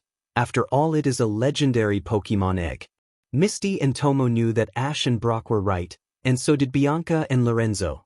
I agree with your plan, Ash, said Lorenzo. Besides, I've met Professor Oak before and I know that he will take care of Latias and the egg.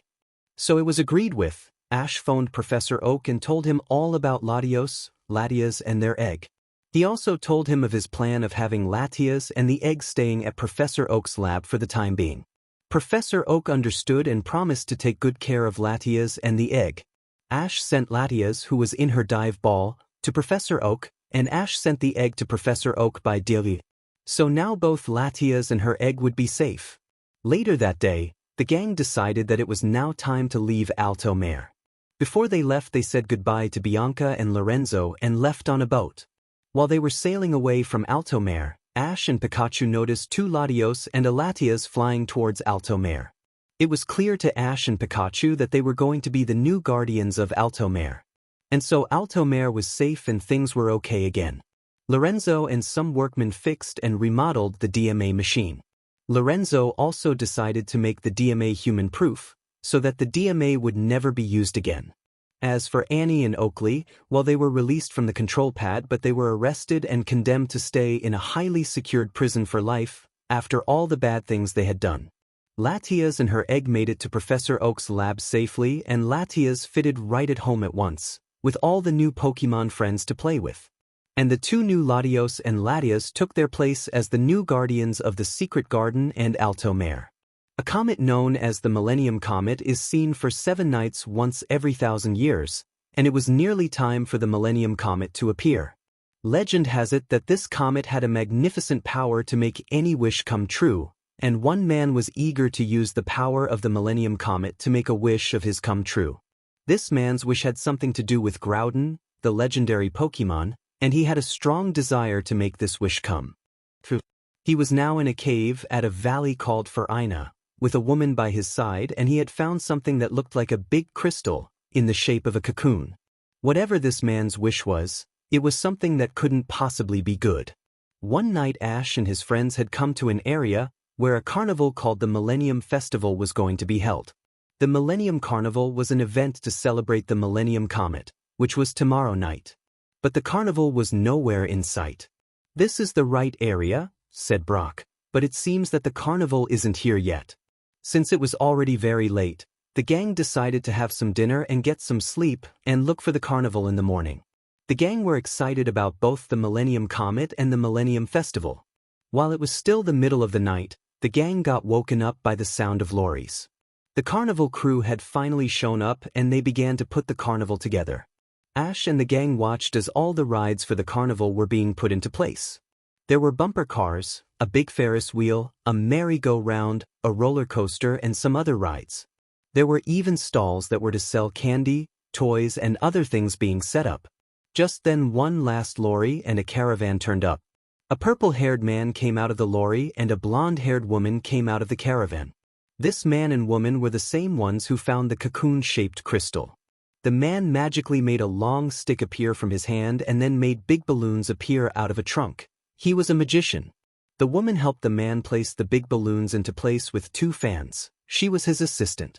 When the balloons were placed into a circle they popped, revealing some wooden boxes, and then like magic a big tent was created.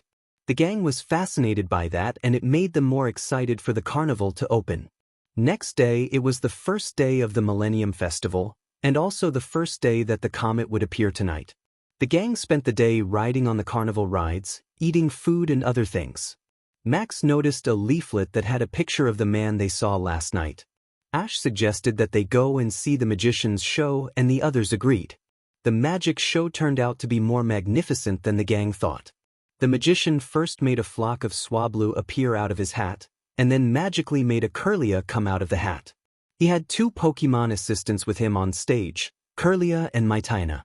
The man had Kirlia in a box, covered the box with a red cloth and then he set the box and cloth on fire. The fire disappeared into smoke, and when the smoke vanished his assistant appeared and she was carrying the big crystal cocoon. The woman lifted the crystal cocoon up to the lights and the lights reflected off the crystal cocoon and lights shone on the whole audience. "Thank you everyone," said the man. "I am known as Butler and my assistant is Diane." It was at that moment that Max heard a voice saying, "Wishing," and "the comet." Max noticed that no one else heard the voice by him. He thought he just imagined it, but then he heard the voice again saying, "I wish you were here with me." Max realized that the voice was coming from the crystal cocoon and he got out of his seat and ran towards the stage. Ash got out of his seat too to stop Max. Max ran onto the stage towards Diane. "Excuse me, but you have to get back to your seat," said Diane. "Sorry, but I think I heard a voice from that crystal," said Max. Butler and Diane were surprised to hear that. Just then Ash ran onto the stage, apologized to Butler and Diane and told Max that he shouldn't just run onto the stage like that. Butler announced that Ash and Max were to be their assistants for their next trick. The burning box trick. Butler explained that Ash, Pikachu, and Max were to sit in a box, and then they had to escape from the box before it gets blown up by a hyper beam attack. And Max weren't so sure about this because they weren't magicians, but Butler's 2 clown assistants led them into the box at once. Once Ash, Pikachu, and Max were in the box and the box closed, Butler called forth his 3rd Pokemon assistant, a Dusclops, a ghost Pokemon. In 10 seconds Dusclops will fire a hyper beam attack at the box that Ash and Max are in, said Butler. May felt jealous because Ash and Max were part of the show and not her. She wanted to be part of the show too. Butler started the countdown from 10 and Dusclops got ready to fire hyper beam at the box. This was nerve-wracking for the audience and Ash, Pikachu and Max. Just as Butler said the number 1, Ash, Pikachu and Max fell through a trapdoor on the stage, and then Dusclops attacked the box with hyper beam. Ash, Pikachu and Max were transported by a railed chair from under the stage to all the way to the top of the audience seats. Bouquets of flowers were also flung to the audience as a special surprise. Everyone, please give a huge round of applause to Ash, Pikachu and Max, said Butler. Ash, Pikachu and Max went back to the stage and got lots of claps and cheers from the audience. Max couldn't stop staring at the cocoon. He felt for sure that he heard a voice from it. The 2 clown assistants were taking care not to be noticed by Ash and Max. The clowns were actually Jesse and James in disguise as clowns. They had come to the festival to earn extra money from working as clowns. "We mustn't let the twerps realize who we are," whispered Jesse. "We went through a lot of difficulty for this job and I don't want us to lose our earnings." So Jesse, James and Meowth agreed to stay quiet, and they quietly left the stage before anything happened. When the show was over, Butler explained to the gang that the crystal cocoon was where the legendary Pokemon Jirachi was sleeping in. Jirachi is a special Pokemon that only awakens for 7 days once every 1,000 years. For Jirachi to wake up it requires 2 things, the Millennium Comet and a friend. Then that must mean it wants to be Max's friend, said Ash, which would explain he heard voices from the cocoon and none of us did. Butler handed the crystal cocoon to Max and Max beamed that the Pokemon, Jirachi, wanted to be his friend. Ash looked at Butler. Something about Butler made him feel uncomfortable. The gang spent the rest of the evening looking at the stalls of the carnival. May notices some sort of necklace charm on one of the stalls and took a good look at it. The stall holder explained that it was a wishing star charm. He also explained that once every night with the Millennium Comet, May had to fold down one of the 7 sections and make a wish, and if she did it for all 7 nights her wish may come true. You only get 1 wish so you must choose it wisely. May bought it at once. Just then fireworks started going off. It wasn't long now until the Millennium Comet would first appear. That night, the gang stayed up late to watch the Millennium Comet. Problem was that it was a cloudy night. I hope the wind will pick up and blow the clouds away, said Tomo. I don't want to miss the comet tonight. As luck would have it, a gust of wind perked up and the clouds were blown away, and there hidden by some clouds was the Millennium Comet. It was a magnificent sight. The Millennium Comet was white and it left a long tail behind it. The gang found it a magnificent sight and couldn't take their eyes off it. It's great that we are seeing the comet, said Ash, especially since it comes every 1,000 years. It makes me wonder what our planet looked like 1,000 years ago, said Brock. May made her wish on her wishing star charm and placed the first flap down. Then she noticed that Max had fallen asleep. She started to sing something. This is a lullaby what our mums sang to us, explained May. That sounds nice, said Tomo. Sing some more please. So May did. This lullaby is the same one from the film. Suddenly the crystal cocoon started to glow very bright and Max woke up. What's happening? Asked May. Before her question could be answered, the gang heard a voice from the cocoon. It said, "The star is calling." I think that voice was Jirachi's voice, said Brock, and it was talking in telepathy. The cocoon glowed even brighter, and then it transformed into a small yellow and white Pokemon that looked like a star and it had 3 light green tags on its star-shaped head. It was the legendary Pokemon Jirachi. Max introduced himself to Jirachi and so did the others. Jirachi said hello to the gang in telepathy. Suddenly Diane turned up and saw Jirachi. I'll go and tell Butler that Jirachi has woken up, she said. You lot can sleep in our bus tonight. When she went back to the tent to tell Butler, Butler was sorting out some machines that had some antenna dishes. He was pleased that Jirachi had awakened. I have been waiting a lot time for this day, he said. This will be my greatest performance. Diane looked at him in worry. The gang got to know Jirachi while they were in Diane's bus.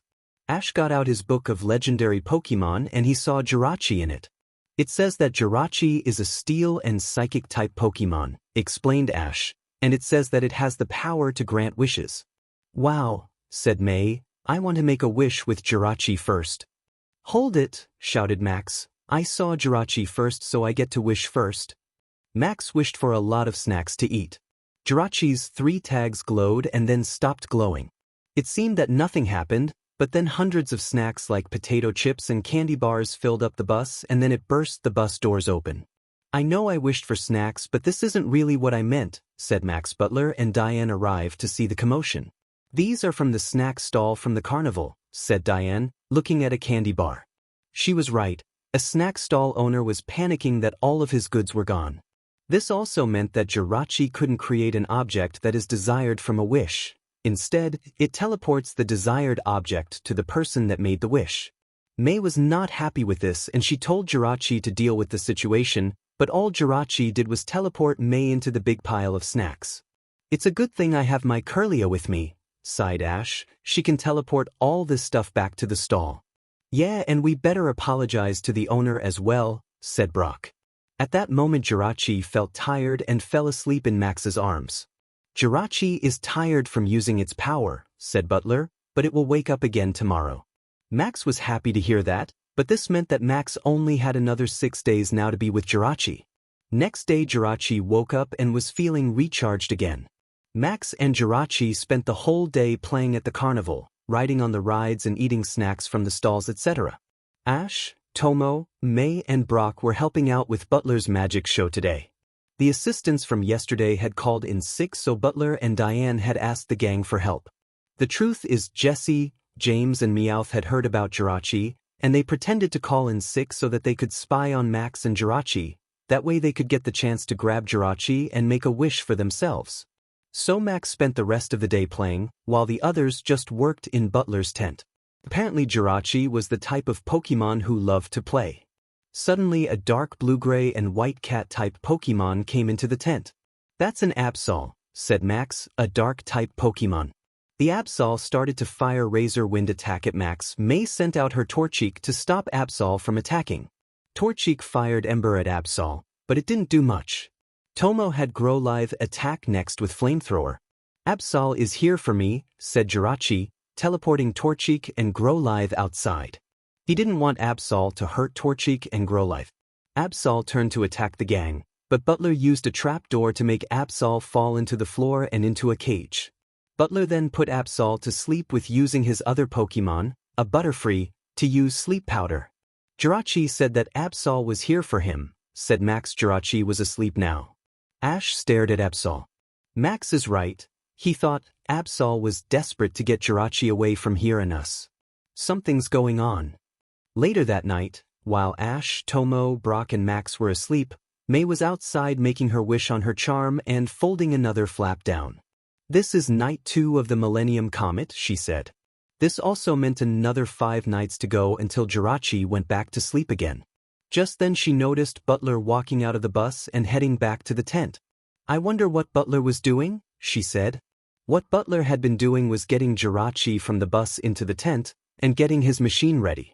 In his hand was a glass cylinder tube and in it was a fossil shard. Diane was looking at Absol.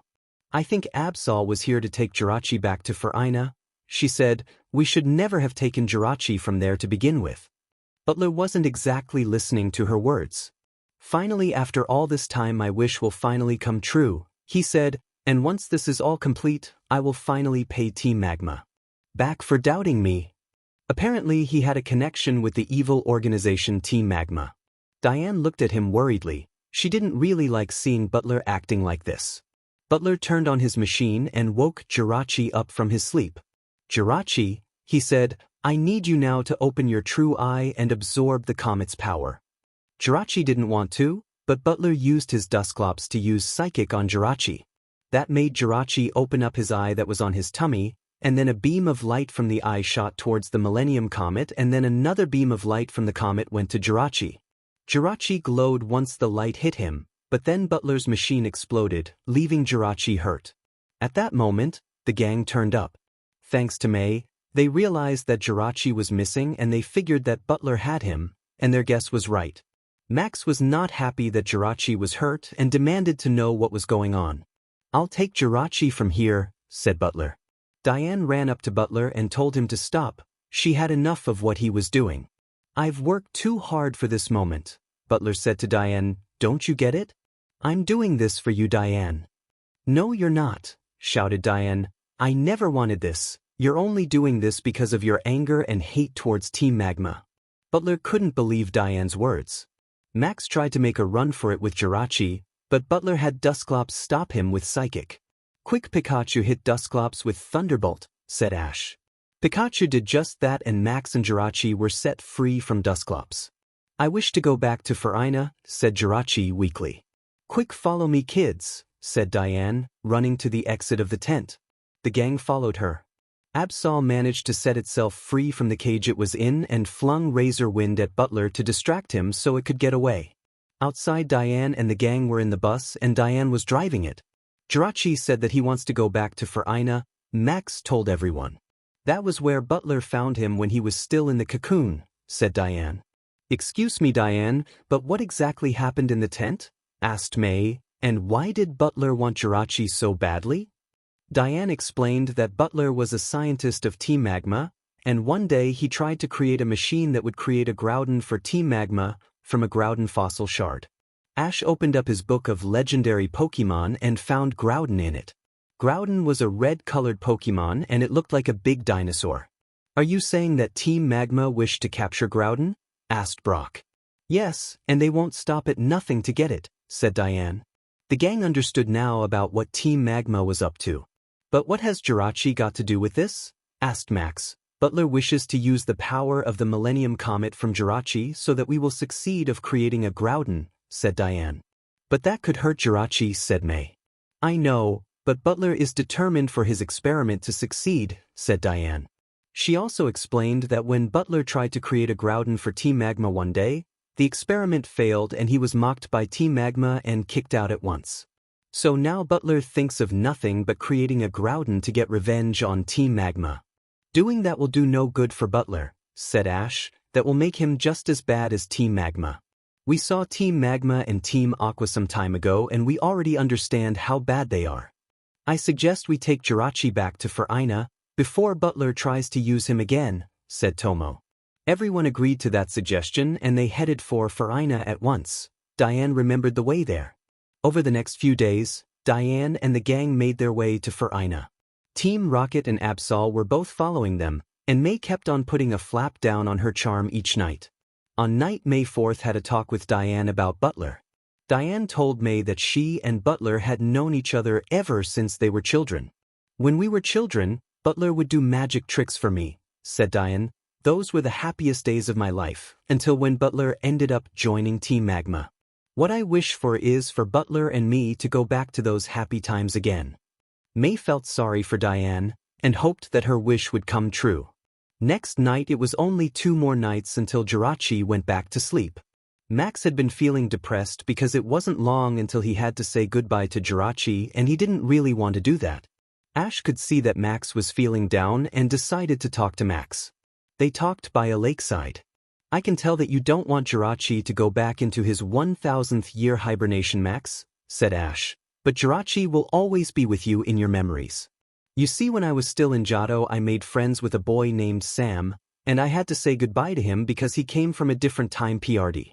Of course it made me sad to see Sam leave, but I still have memories of him and I'm sure that Sam still remembers me. So the thing is, Max, even after you say goodbye to Jirachi, Jirachi will never forget you just like you will never forget him. Max listened to Ash's words. Thank you, Ash, he said. Soon it was day 7 and Diane and the gang finally made it to Furina. Furina was a big valley full of trees and plants, and it had hundreds of pillar-shaped rock formations. Furina was also home to hundreds of wild Pokemon. There were Breloom, Swablu, Altaria, Electrike, Linen, Putina, Tropius, Nuzleaf, Vibrava and Flygon. This place is great, said Ash. I like it. Me too, said Tomo. Just then the Absol turned up and led them to the cave where Butler and Diane found Jirachi. It's obvious, said Ash. Absol only attacked us because it wanted Jirachi to come back here to Furina. The others agreed with Ash's suggestion. As Absol led the humans to the cave, all the wild Pokemon gathered to welcome Jirachi back home. They soon entered the cave. It was now nighttime and it was almost time for Jirachi to absorb the Millennium Comet's energy before he went back to sleep again. There was a clearing in the middle of the cave, where Jirachi could see the comet from inside the cave. The comet was now in the sky. The star is calling me, said Jirachi. He was just about to open up this true eye, but Max grabbed him. Jirachi, I don't want you to go, he cried. I'll never see you again after this and I wish that you can stay here with me. I'm sorry, Max, said Jirachi, but I must because of the star. Jirachi floated to the hole of the cave and stared at the comet. Diane explained to the gang that after Jirachi went back to sleep, after absorbing the comet's energy, the energy of the comet would be released into the earth while Jirachi sleeps for 1000 years. So Furina is a wonderful place for Pokemon to live in because of Jirachi. Jirachi got ready to absorb the energy from the Millennium Comet. Suddenly some black-purple spikes appeared into the cave and grabbed Jirachi. It also trapped Diane and the gang into a force field. It's Butler, said Diane. Diane was right. Butler had arrived to Furina and he had a machine ready to use Jirachi with. Now I can finally present my special trick, said Butler. I will now make a Pokemon reappear. This meant he was ready to create a Groudon. Butler pressed a few switches on his machine and placed Jirachi on his machine as well as the Groudon fossil shard. Then Jirachi shot a beam of light towards the comet, and then a beam of light from the comet went to Jirachi. The energy went through Butler's machine, and then the energy began to draw something on the ground. At that time, Diane and the gang were trying to escape from the force field, but not even Pikachu's electric moves helped, and neither did Growlithe's fire moves. Just then the Absol came and started to destroy the spikes with Razor Wind, and a Flygon appeared and destroyed the rest of the spikes with Hyper Beam. Flygon, we need your help of saving Jirachi, said Ash. Pikachu and Max got onto Flygon's back. There was not a moment to lose. Flygon flew to Butler's machine. Butler saw the situation and called out a Salamence from a Pokeball. He flew on Salamance's back to make sure that Ash and Max didn't get in the way. I've got an idea, said Ash. Max, you and Pikachu go and rescue Jirachi while Flygon and I distract Butler.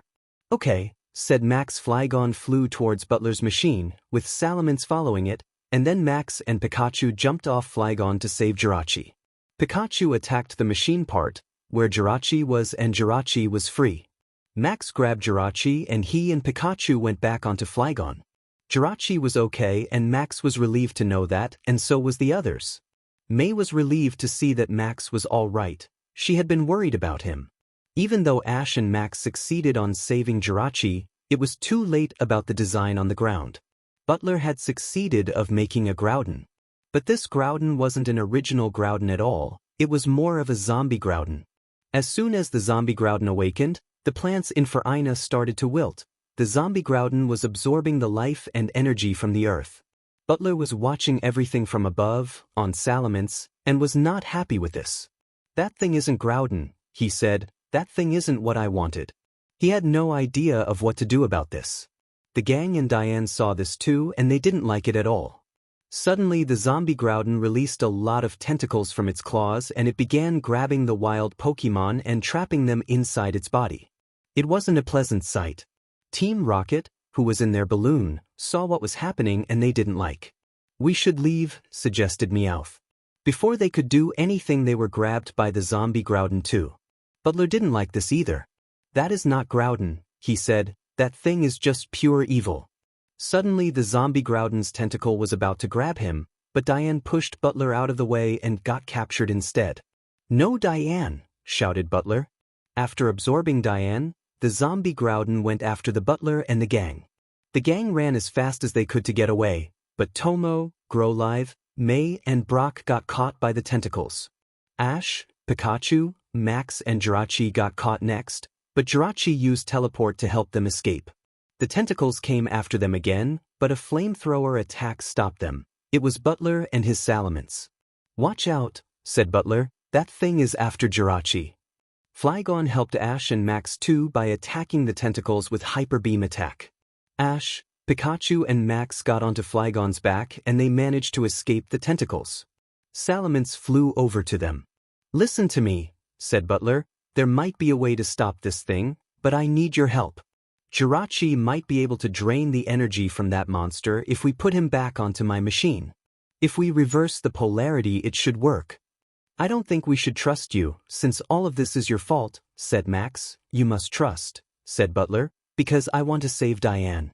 Butler realized the error of his ways and wanted to make it right again. We should trust him, said Jirachi. He loves Diane. Ash and Max agreed to trust Butler. What should we do? Asked Ash. That monster will keep on going after Jirachi, said Butler. You have to keep it distracted while I set the machine up. Okay, said Ash, but we better work quickly. So Ash, Pikachu, Max and Jirachi distracted the zombie Groudon while flying on Flygon. Butler and Salamence flew over to Butler's machine. The zombie Groudon had knocked the machine earlier, and now the machine was dangling on some edges of some cliffs. Butler got the machine ready as quick as he could, taking care not to fall of the machine, and reached for the fossil shard. Once I reverse this, it should be ready, he said. Unfortunately, the machine jilted and Butler dropped the shards and it rolled off the machine, but luckily Flygon made it to the machine and Ash caught it just in time. Now it was time to put the machine into action. Butler placed the fossil shard into place and Max placed Jirachi into place. "Let's do this," said Jirachi. At that moment, the zombie Groudon turned up. Flygon and Salamence fought the zombie Groudon to distract it, but they caught by the tentacles and Butler lost his footing when the machine shook. Ash ran over to the switch to finish the job. "It's up to you now, Jirachi," he said, flipping the switch. A beam of light shot into the earth, and then all the energy was being drained from the zombie Groudon and into Jirachi. Butler's plan was working. The zombie Groudon was not happy with this and tried to grab Jirachi with its tentacles, but Butler made himself get grabbed. "You must hurry," said Butler, before he got absorbed. The zombie Groudon's energy was getting more drained by the minute, and it started to melt. It held onto the platform to try and cover Jirachi. But then Jirachi started to glow very brightly and then he attacked the zombie Groudon with a move called Doom Desire. Doom Desire was a steel-type move that attacked opponents a few moments later, like the move Future Sight, only stronger. The zombie Groudon got struck by a concentrated bundle of light and then it evaporated. After the zombie Groudon was defeated and destroyed, all the Pokémon and humans that it absorbed were free. Butler and Diane were happy to be together again.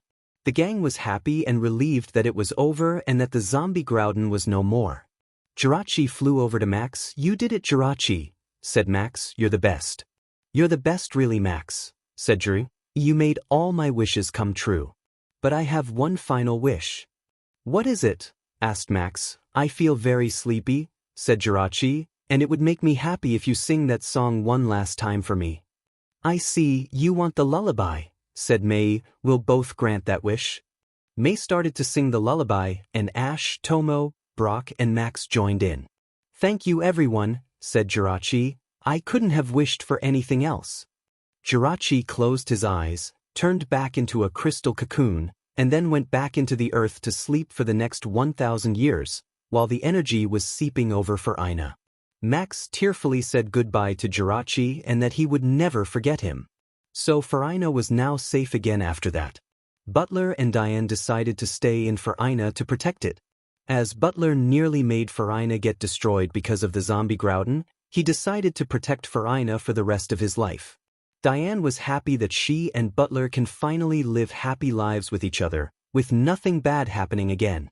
May realized that she forgot to put down the last flap on her charm last night. May didn't mind though. She believed that it was best to work hard to make your wish come true instead.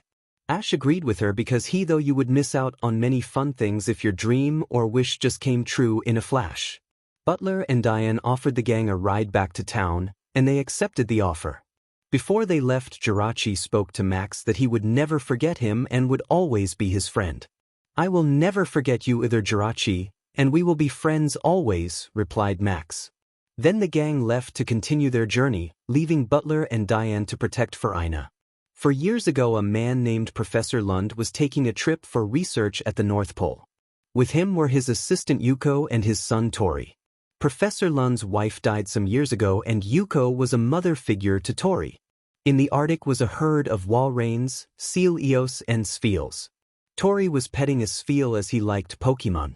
Suddenly a meteorite fell from the sky and it crashed to the ground. The Walreins, Seal Eos and Spheals were so scared of the crash that they started to run away towards the ocean, causing a stampede. Tori ending up in the middle of the stampede and he was really scared of it. Fortunately his dad got him out of there. Just then out from the crash an orange and green alien-like Pokemon, with a purple crystal on its chest, appeared. "Professor, is that a Pokemon?" asked Yuko. "Yes, that is a Deoxys, a Pokemon that comes from outer space," answered Professor Lund. The Deoxys was searching through the snow for something, and then it found a big green crystal.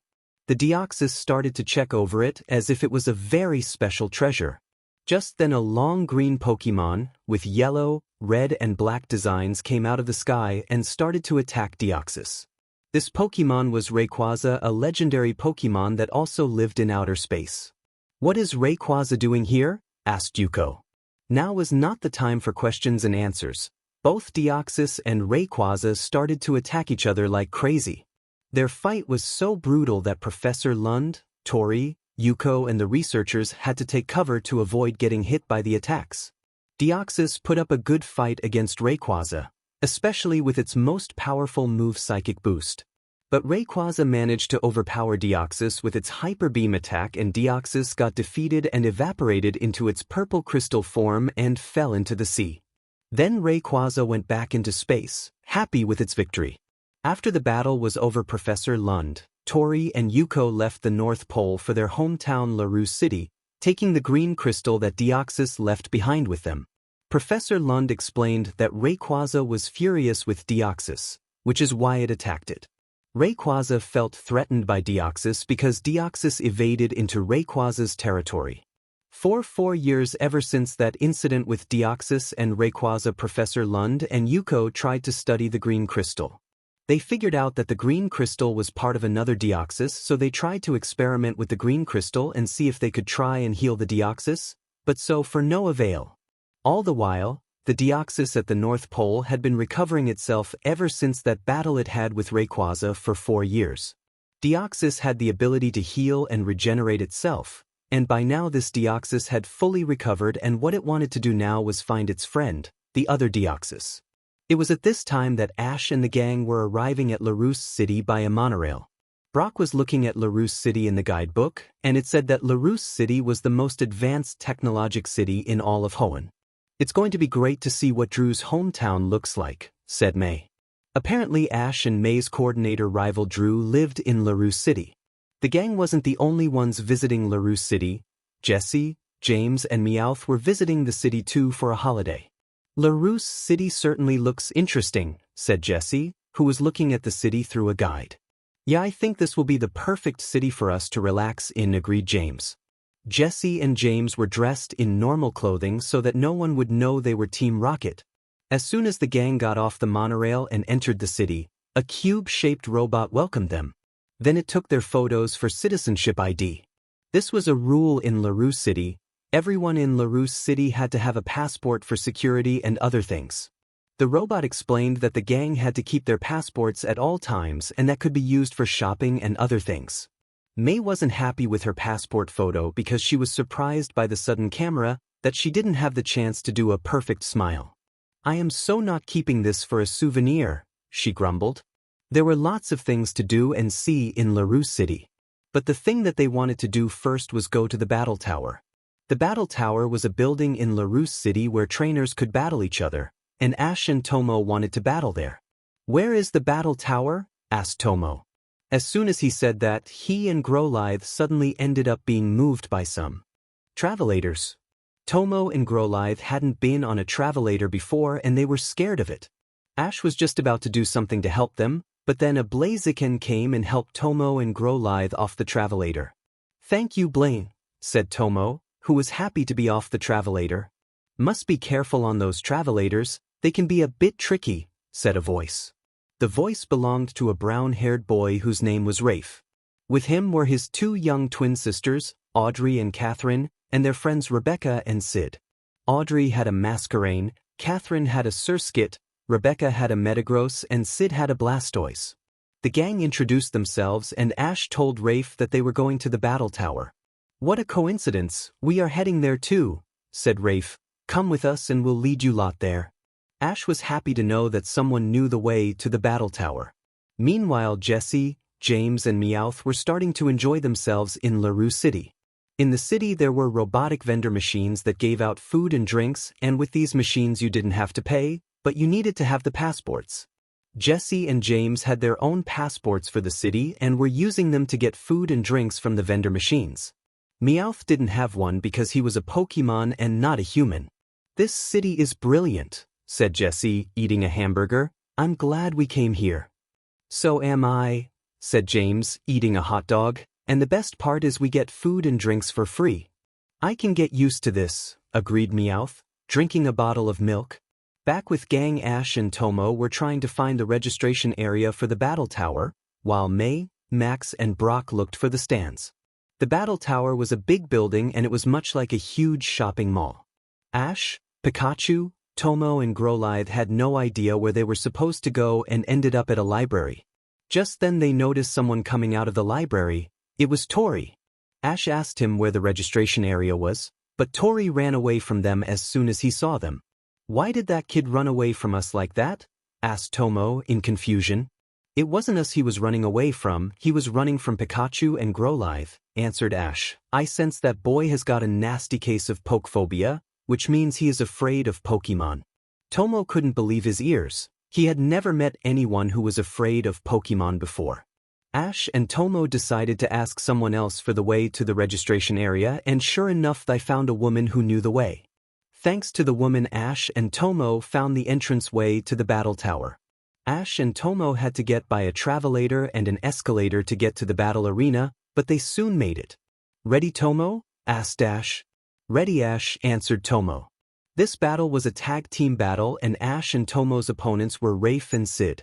May, Max and Brock were in the seats with Audrey and Catherine. Rafe sent out his Blaziken and Sid sent out his Blastoise. Ash chose Pikachu, of course, and Tomo decided to use his Pelipper for the battle. Rafe started off by telling his Blaziken to use Blaze Kick. Blaze Kick was a fire-type move, and it was when Blaziken made fire come out from its foot when it was ready to kick the opponent. Blaziken was heading for Pikachu, but Tomo ordered Pelipper to defend Pikachu with Water Gun. Blaziken's fiery foot got hit by the Water Gun attack and Blaziken got pushed onto the floor. Sid ordered his Blastoise to use Rapid Spin and Blastoise headed towards Pelipper. Ash ordered Pikachu to use Iron Tail on Blastoise and Pikachu struck Blastoise while it was still spinning in the shell. It was like a game of hockey with Pikachu as the stick and Blastoise as the puck. Blastoise also hit Blaziken after it got hit by Pikachu. "Okay, together now, Tomo," said Ash. "Oh yes," said Tomo. Ash ordered Pikachu to use Thunder and Tomo ordered Pelipper to use Hydro Pump. Blastoise and Blaziken both got hit by Hydro Pump first, and then they got struck by the Thunder attack. After that they fainted, making Ash and Tomo the winner of the match. The two Ketchum brothers high-fived each other and then thanked their Pokemon. The audience cheered for them from the stadiums. When the battle was over, Ash and Tomo exited the battle arena.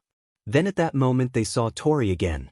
Ash tried to say hello to him, but Tori ran away from him as soon as he saw Pikachu. "Why on earth do you suppose that kid is afraid of Pokemon?" asked Tomo. "I can answer that question," said a voice. It was Yuko. Yuko invited the gang for a drink at a cafe, and then she explained to them about the stampede incident that Tori had with Spheals, Sealeos and Walreins 4 years ago. Before then Tori really loved Pokemon, and his father, Professor Lund, and I still think he does. But because of that accident Tori has been afraid of them ever since. He's even afraid to go near them and touch them. "I can understand that," said Ash. "A Pokemon stampede can be very frightening, so it's no wonder Tori has pokephobia." "Professor Lund and I really want to help Tori overcome his fear of Pokemon, but we don't know what we can do," said Yoko. Ash had to think.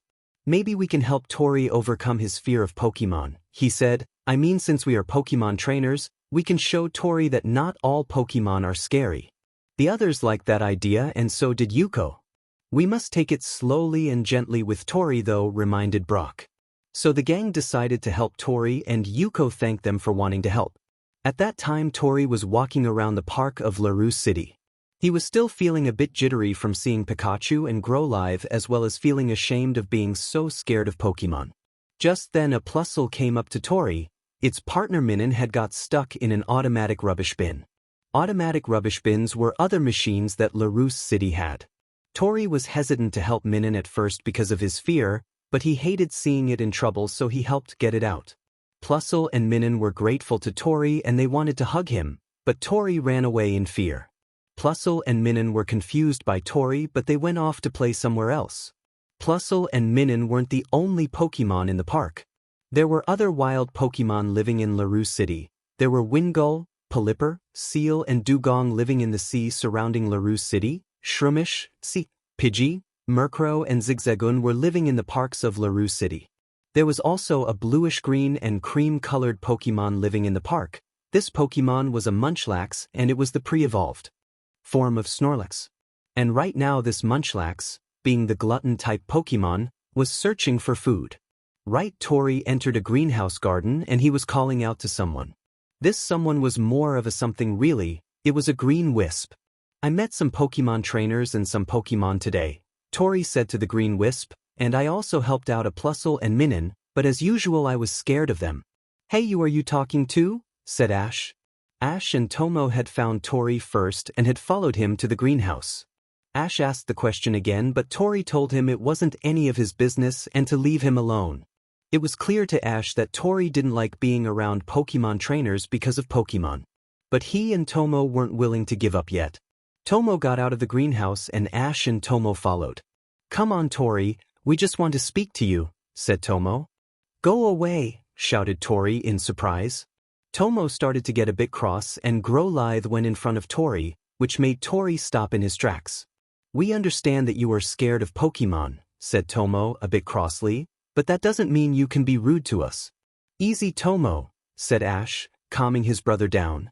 Just then May, Max and Brock turned up. Brock invited Tori to have some lunch with them at the park, and Tori reluctantly agreed. Brock made a cheese fondue and cut up lots of slices of bread to eat it with. Next, Brock made a lot of Pokemon food for Pikachu and Growlithe. At that moment some wild Pokemon turned up, a Seedot, a few Shroomish and a few Zigzagoon, and Brock gave them some food. Come on, Tori, let's go see them, said Ash. Ash thought this would be a good chance to help Tori a bit. Let's pet the Pokemon together. Pikachu and Growlithe went up to Tori so that he could pet them. Tori tried to move his hand, but he apologized to the gang and ran off again. Oh dear, this is going to be harder than we thought, sighed Ash. I'm sure he'll come round to us, said Brock. Just then Max noticed something.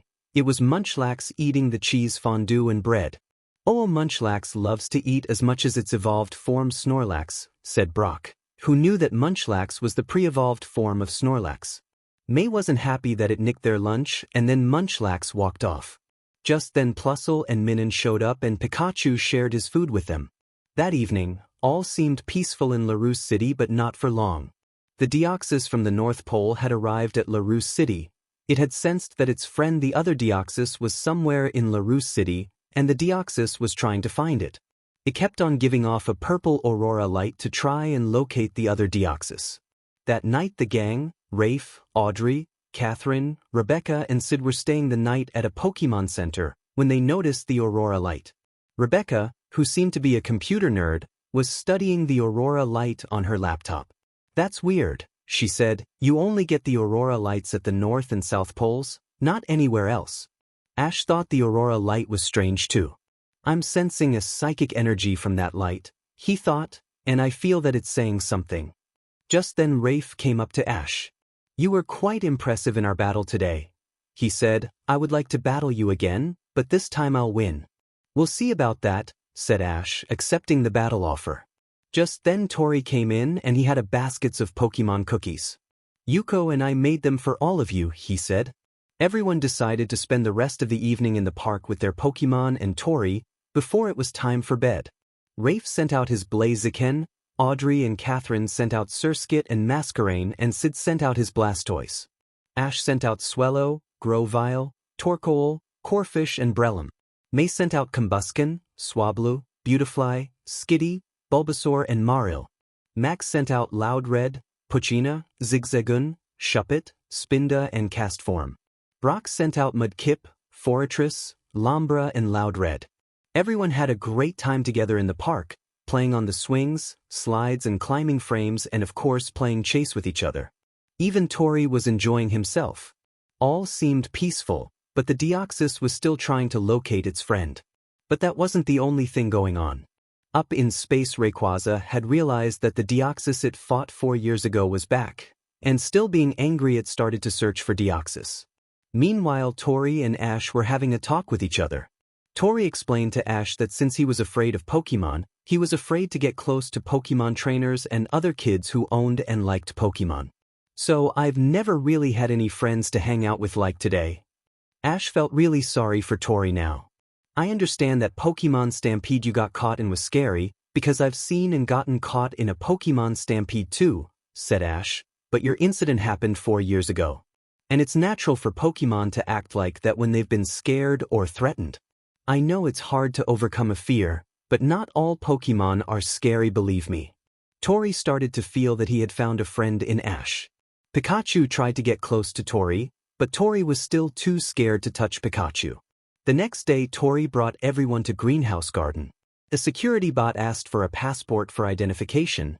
It was the security bot's job to be on the lookout for trouble and bad people. Tori explained that his dad's lab was nearby, which is why lots of security bots were around. Tori called out to the green wisp again and introduced it to everyone. Rebecca was amazed with this and recorded it on her laptop at once. The others were amazed by this as well. "Is this a Pokemon?" asked May. "Nothing that I've seen," said Max. The wisp floated over to Ash and Pikachu. "I feel a psychic energy from this thing," thought Ash, "and it feels like a psychic Pokemon. But what is it?" While that was going on, trouble was lurking about in LaRue City. As Deoxys was trying to find the other Deoxys by giving off psychic waves, electrical appliances, as escalators and travelators, were going off and stopping like crazy. But there was worse to come. Rayquaza had arrived at LaRue City after realizing that Deoxys was in the city. The police noticed Rayquaza on the security cameras at their station, and Officer Jenny contacted Professor Lund at his lab at once. Professor Lund got the call and he couldn't understand why Rayquaza was in the city. Yuko discovered Deoxys on the lab's security cameras. "If Deoxys and Rayquaza fight here, the whole city will end up in chaos," said Professor Lund. He explained to Officer Jenny about the danger and asked her to evacuate the city at once. Officer Jenny ordered the evacuation at once, and soon everyone in LaRue City was heading for the monorails and ferries to get out of LaRue City at once. In the greenhouse, the gang heard the alarm. "Sounds like an emergency is going on," said Rafe. "We better go. It sounds serious," suggested Brock. Everyone agreed and they headed for the door. But when Tori tried to use his passport to open it, it wouldn't work. "What's wrong?" asked Ash. "I don't know, but something is," said Tori. "The power must be malfunctioning because of this emergency that's going on," said Rafe. At that time, Professor Lund found out that Tori was in the greenhouse. He told Yuko and everyone else to evacuate at once while he went out to get Tori. But he had difficulty on the way, with the evacuation of people and the travelators managing to move. Professor Lund couldn't get to the greenhouse. What also helped the evacuation was the block bots creating a moving path that helps more people evacuate the city over the river. Professor Lund tried to get through the big crowds of people, but he fell off the moving path and fell into the sea. Luckily, Officer Jenny was there in a police boat, and she pulled him out of the sea with a life ring. But there was worse to come. Deoxys saw a lot of people leaving the city, but then it multiplied itself into dark purple and green clones and it carried people away somewhere. Jesse, James and Meowth also got captured by the Deoxys clones. "Deoxys, why are you doing this to us?" said Professor Lund, who saw what was happening with Officer Jenny. He couldn't understand Deoxys' behavior at all. It soon got worse. Rayquaza arrived at LaRue City and got ready to attack. But Deoxys noticed Rayquaza and changed into its defensive form to create a force field that would keep Rayquaza out of the city. Deoxys had the ability to change forms: defense form, attack form, and speed form, and of course its normal form. But as well as keeping Rayquaza out, it prevented Professor Lund and Officer Jenny from entering the city again, and the windmills, what was the main source of the city's power, stopped turning and the power went out. Back at the greenhouse, Sid and his Blastoise managed to open the doors with their strength. May, Audrey and Catherine were the first to get out, but then Rebecca noticed they had company. It was Deoxys. Tori saw it too and quickly told May, Audrey and Catherine to come back inside quick. At that moment Deoxys multiplied itself again and the clones went after the group. One of the clones was about to grab May, but Sid and his Blastoise fought the clone. Just then more clones surrounded Sid and Blastoise, captured them and carried them away. Rebecca asked Tori if there was another way out of the greenhouse, and Tori said there was an emergency underground passage. Ash and Rafe distracted the clones using Pikachu and Blaziken while the others ran towards the emergency exit. After Tori opened it up, Ash and Rafe ran inside the emergency door, so the group was safe for the time being. In the park, the Deoxys clones were picking up Pokemon and carrying them away as well as people. Plusle and Minun were being chased by the clones too, but they managed to get away with Munchlax by going through some underground pipelines. Outside LaRue City, Officer Jenny and Professor Lund were checking out to see who had or hadn't evacuated the city. Professor Lund noticed that Tori hadn't evacuated LaRousse and became very worried about him. Meanwhile, the gang had run into Yuko, who also didn't evacuate the city. She had been worried about Tori, so she stayed behind to make sure he was safe. Yuko took the group to Professor Lund's lab to safety and started to explain about what has happened. She explained that because of the force field Deoxys created, it was impossible to get in or out of LaRue City, and that the power was down so nothing worked, including the phones. "What's the deal with Deoxys?" asked Ash. Ash knew Deoxys was a Pokemon that lived in outer space, and he knew about its ability to change its forms. He learned about Deoxys in his Pokemon mythical book. Yuko explained about how she and Professor Lund discovered Deoxys when it fell from space and about the incident with Deoxys and Rayquaza 4 years ago. It says that Rayquaza hates it when anyone or anything invades its territory, so it's obvious that Rayquaza attacked Deoxys because it wound up in its territory, said Ash. "That's correct," said Yuko, "and after its defeat Deoxys slowly regenerated itself these past 4 years. Deoxys has the ability to do that. And ever since that time Professor Lund and I have studied Deoxys." Rebecca was fascinated by this and wanted to research it on her laptop at once. Suddenly there was a noise coming from an air vent of the building. Everyone feared that it was Deoxys trying to get in, and Ash and Rafe ran over to the vent to see what it was. But it wasn't Deoxys, it was just Plusle, Minun and Munchlax. May didn't seem happy to see Munchlax because she remembered that it nicked their lunch. Max was happy to see it though because he liked the Munchlax. Plusle and Minun were happy to see Tori again, but as usual Tori was afraid of them. By now it was very dark and everyone was getting hungry. So there were 3 things to sort out. 1. Figure out what Deoxys was up to. 2. Figure out where everyone who Deoxys took were kept, and 3. Gather up food and water. Rebecca and Rafe decided to find out where the Deoxys clones took everyone, and Ash, Tori and Brock decided to go and find food and water. Tomo, May, Max, Audrey and Catherine stayed in the lab with Yuko for safety. Ash, Tori and Brock found a hot dog vendor machine, but without the power they couldn't use the passport to get any. Just then Pikachu used Thunderbolt and the machine turned on with hot dogs coming out like crazy. Suddenly, 2 Deoxys clones showed up. "Run!" shouted Brock. Ash and Tori dropped the hot dogs they gathered and started to run away. Just then Plusle and Minun turned up and used Thunderbolt to distract the clones. They had been worried about Tori. The Deoxys clones grabbed onto Plusle and Minun to carry them away. Ash and Pikachu managed to save Plusle, but Minun got carried away. Ash, Brock, Tori and Plusle and Pikachu ran away again and they got to safety by finding in a storage room. Tori felt guilty that Minun was captured because he couldn't do anything to help it. Brock found boxes of bottles of fresh water and packets of food. "Let's take these back to the others," said Brock. "Let's," said Ash, "and let's hope this time the Deoxys clones don't bother us."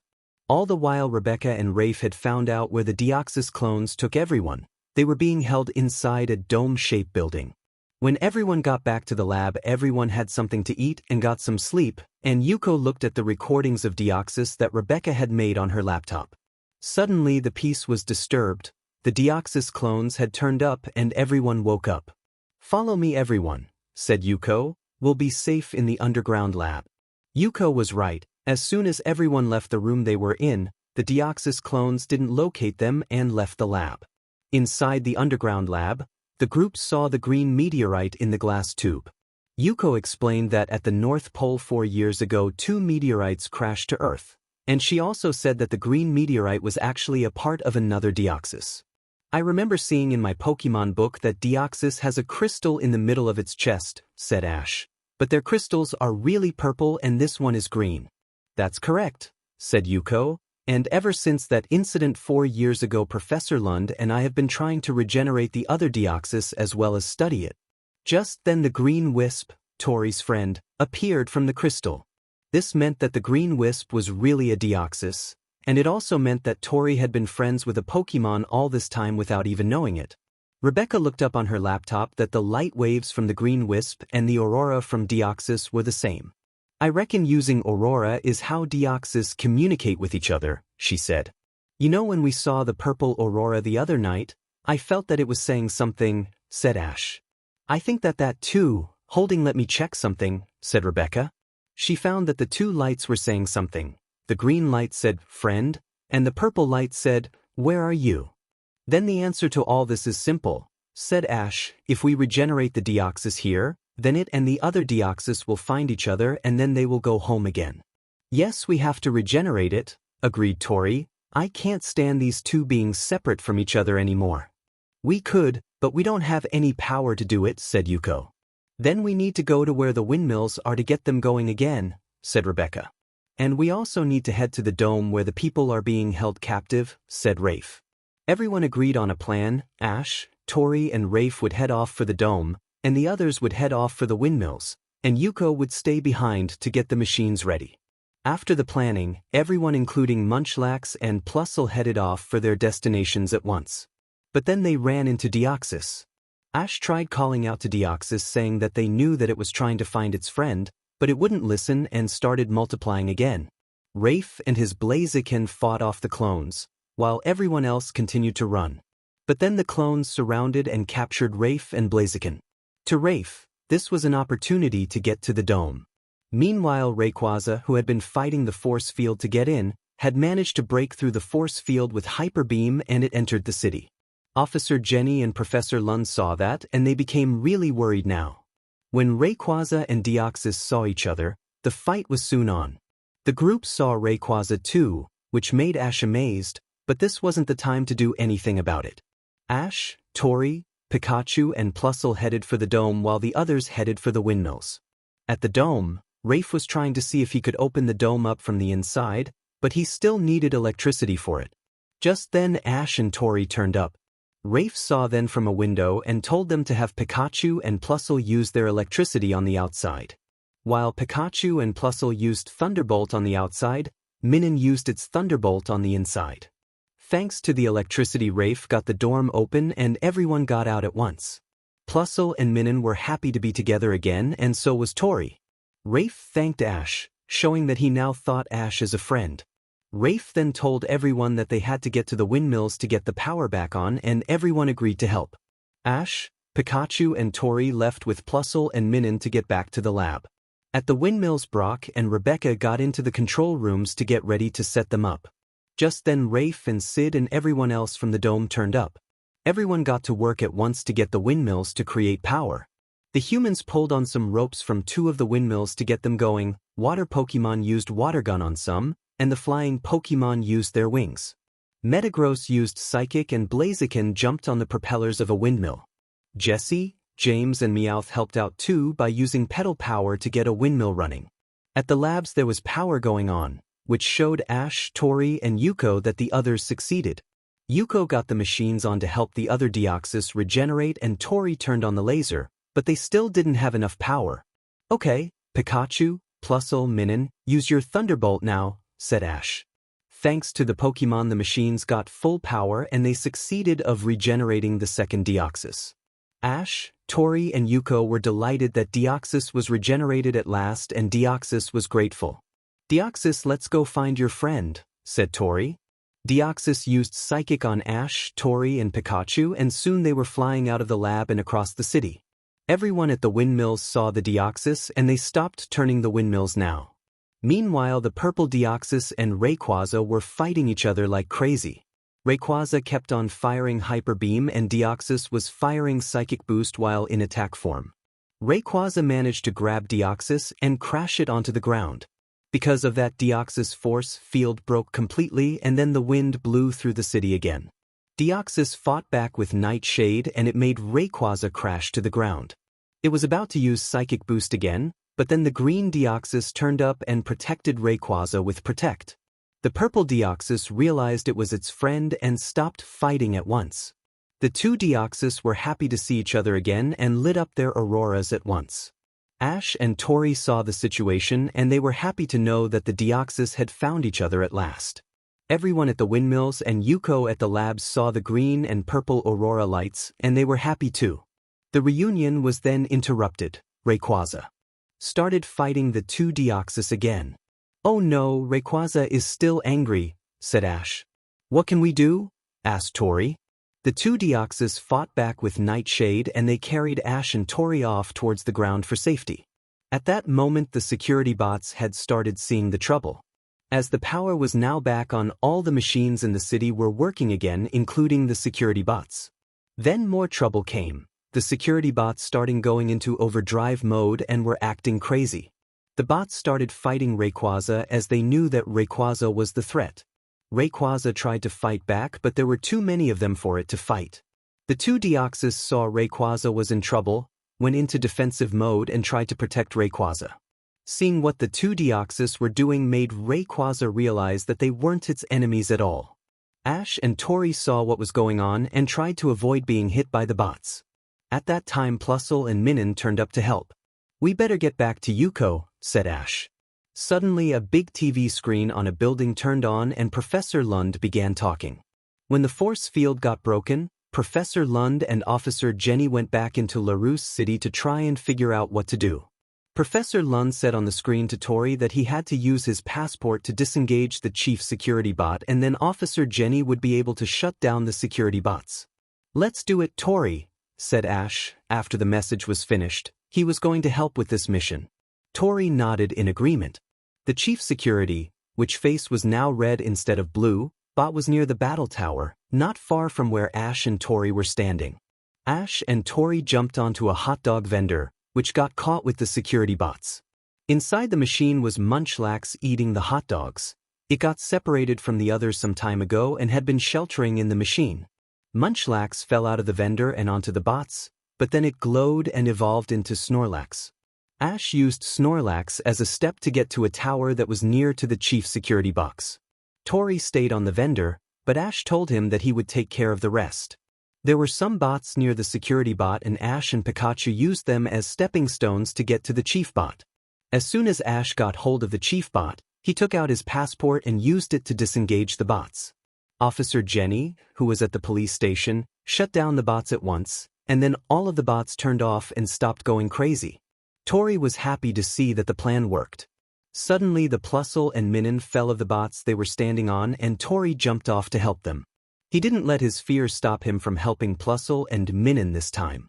Ash was horrified and was about to grab a Pokeball, but he didn't need to. The two Deoxys emerged from the bots and helped Tori and Plusle and Minun.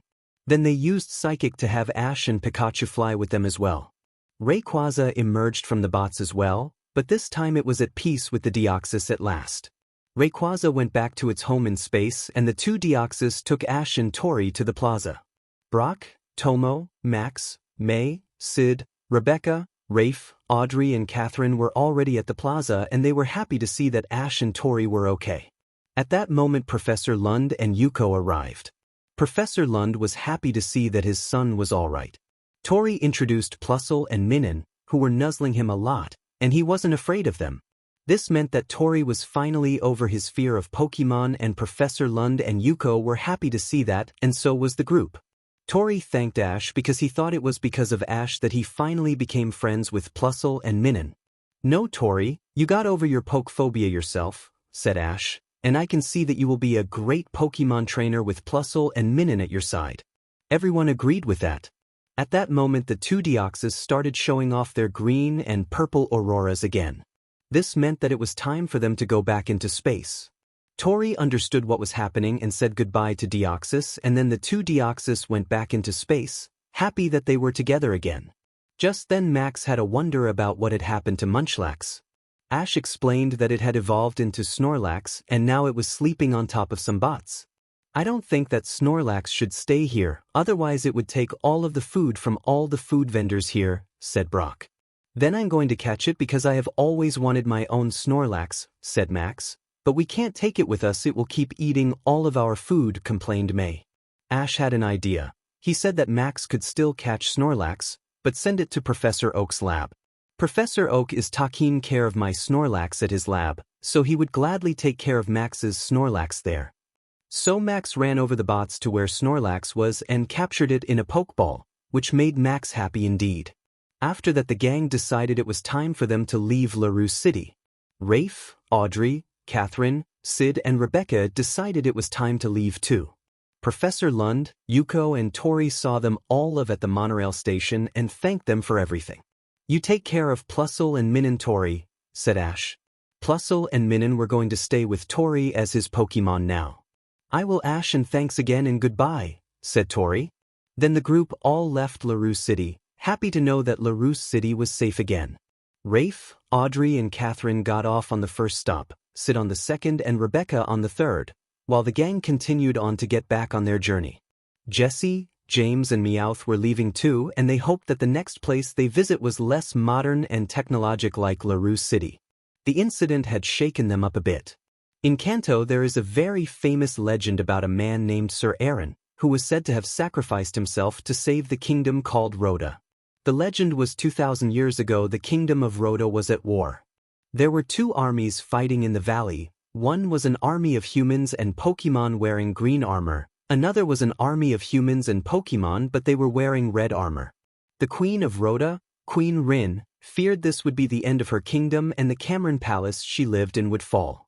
Another story about Sir Aaron was he had a Pokemon called Lucario. Lucario was a black, blue and cream-colored dog-like Pokemon and it had a white spike on each of its forearms and one more on the chest. Lucario was also a Pokemon that could use Aura. Aura was said to be a form of spiritual energy and the essence of every living creatures. Lucario also had powers with Aura. Lucario could read minds and actions of other beings, sense other auras and view surroundings even when blinded and also see through objects, and able to defend and attack with Aura. Sir Aaron also had the ability to use Aura and he was known as an Aura Guardian, a person who could use Aura. In that time of war Lucario checked out the valley and saw that the armies were heading towards each other. He decided to contact Sir Aaron at once. There was crystal formations all over the valley and Cameron Palace, and Lucario tried to reach Sir Aaron by speaking through a crystal formation with Aura. At Cameron Palace Sir Aaron was staring at the kingdom with Queen Rin. He knew that Rhoda was in a terrible situation. Suddenly Sir Aaron sensed Lucario was trying to contact him through the crystal. "Sir Aaron," said Lucario, he could speak telepathic. "What is it, Lucario?" asked Sir Aaron. Lucario explained that the armies were heading towards each other. "At this rate, Cameron Palace will fall and we will perish." Queen Rin knew that the battle could not be stopped and there seemed to be no hope for peace now. But Sir Aaron knew that there was still one hope for peace. He raised his staff and called forth a Pidgeot. The Pidgeot was his. Together they flew away into the valley, leaving Queen Rin and Cameron Palace behind. Sir Aaron and Pidgeot took great care not to come in contact with the armies, but 3 Skarmories from the Green Army managed to knock Pidgeot out of the sky, but Pidgeot was all right and so was Sir Aaron. At that moment Lucario turned up. He had a fight with 3 Houndoom from the Red Army and dirt got into his eyes leaving him a bit blind. "Are you all right, Lucario?" asked Sir Aaron. "I'm fine, Master," said Lucario. "Listen to me, Lucario," said Sir Aaron. "I am not your master anymore. I have deserted the Queen and the kingdom and I can no longer return here." Lucario didn't understand what Sir Aaron was saying and tried to ask him what he was saying. Suddenly Sir Aaron threw his staff at Lucario, and the crystal on top of the staff absorbed Lucario. In the staff Lucario saw Sir Aaron leaving and it made him believe that Sir Aaron abandoned him too. What Sir Aaron was doing was heading to the Tree of Beginning. The Tree of Beginning was a gigantic rock formation in the shape of a gigantic tree. This tree had crystal formations too and it was connected to the kingdom of Rhoda. The tree was also home to thousands of Pokemon and it was also home to the legendary Pokemon Mew. Sir Aaron knew that the Tree of Beginning was the only hope for peace again. By now the Red and Green armies began to clash at each other and all Queen Rin could do was watch from the castle balcony. Suddenly the Tree of Beginning started to glow green and all the crystal formations around Rhoda glowed green as well, and a green light of energy spread around Rhoda. Queen Rin had no idea what happened, but then Sir Aaron's Pidgeot gave her Sir Aaron's staff. It made her understand now that Sir Aaron had gone to the Tree of Beginning to save Rhoda. Because of the green light, the 2 armies let go of their hate and anger towards each other and called a truce. So Rhoda was at peace again. Ever since that time Sir Aaron was proclaimed a hero and true guardian of Aura for sacrificing himself to the Tree of Beginning and for saving Rhoda from destruction of that war. Today in the present, Ash and the gang had come to Cameron Palace in Rhoda to participate in the festival. Ever since Sir Aaron saved Rhoda 2,000 years ago, Rhoda held a festival every year in honor of him, and the main event was a Pokemon battle tournament, and the winner was given the honor of being the new hero of the year. Of course, Ash was going to enter the battle tournament and the others were going to watch. When the gang arrived, they realized that everyone had to dress up in medieval clothing for the festival, but Max told the others that they didn't have any costumes. Brock told them not to worry because they had plenty of costumes in the palace and they could get some there. I can't believe we are really at the home place of Sir Aaron, said Ash. Ash knew about the story of Sir Aaron because he had read the story lots of times. Yeah, and I'm happy we are attending the festival, said May, happily.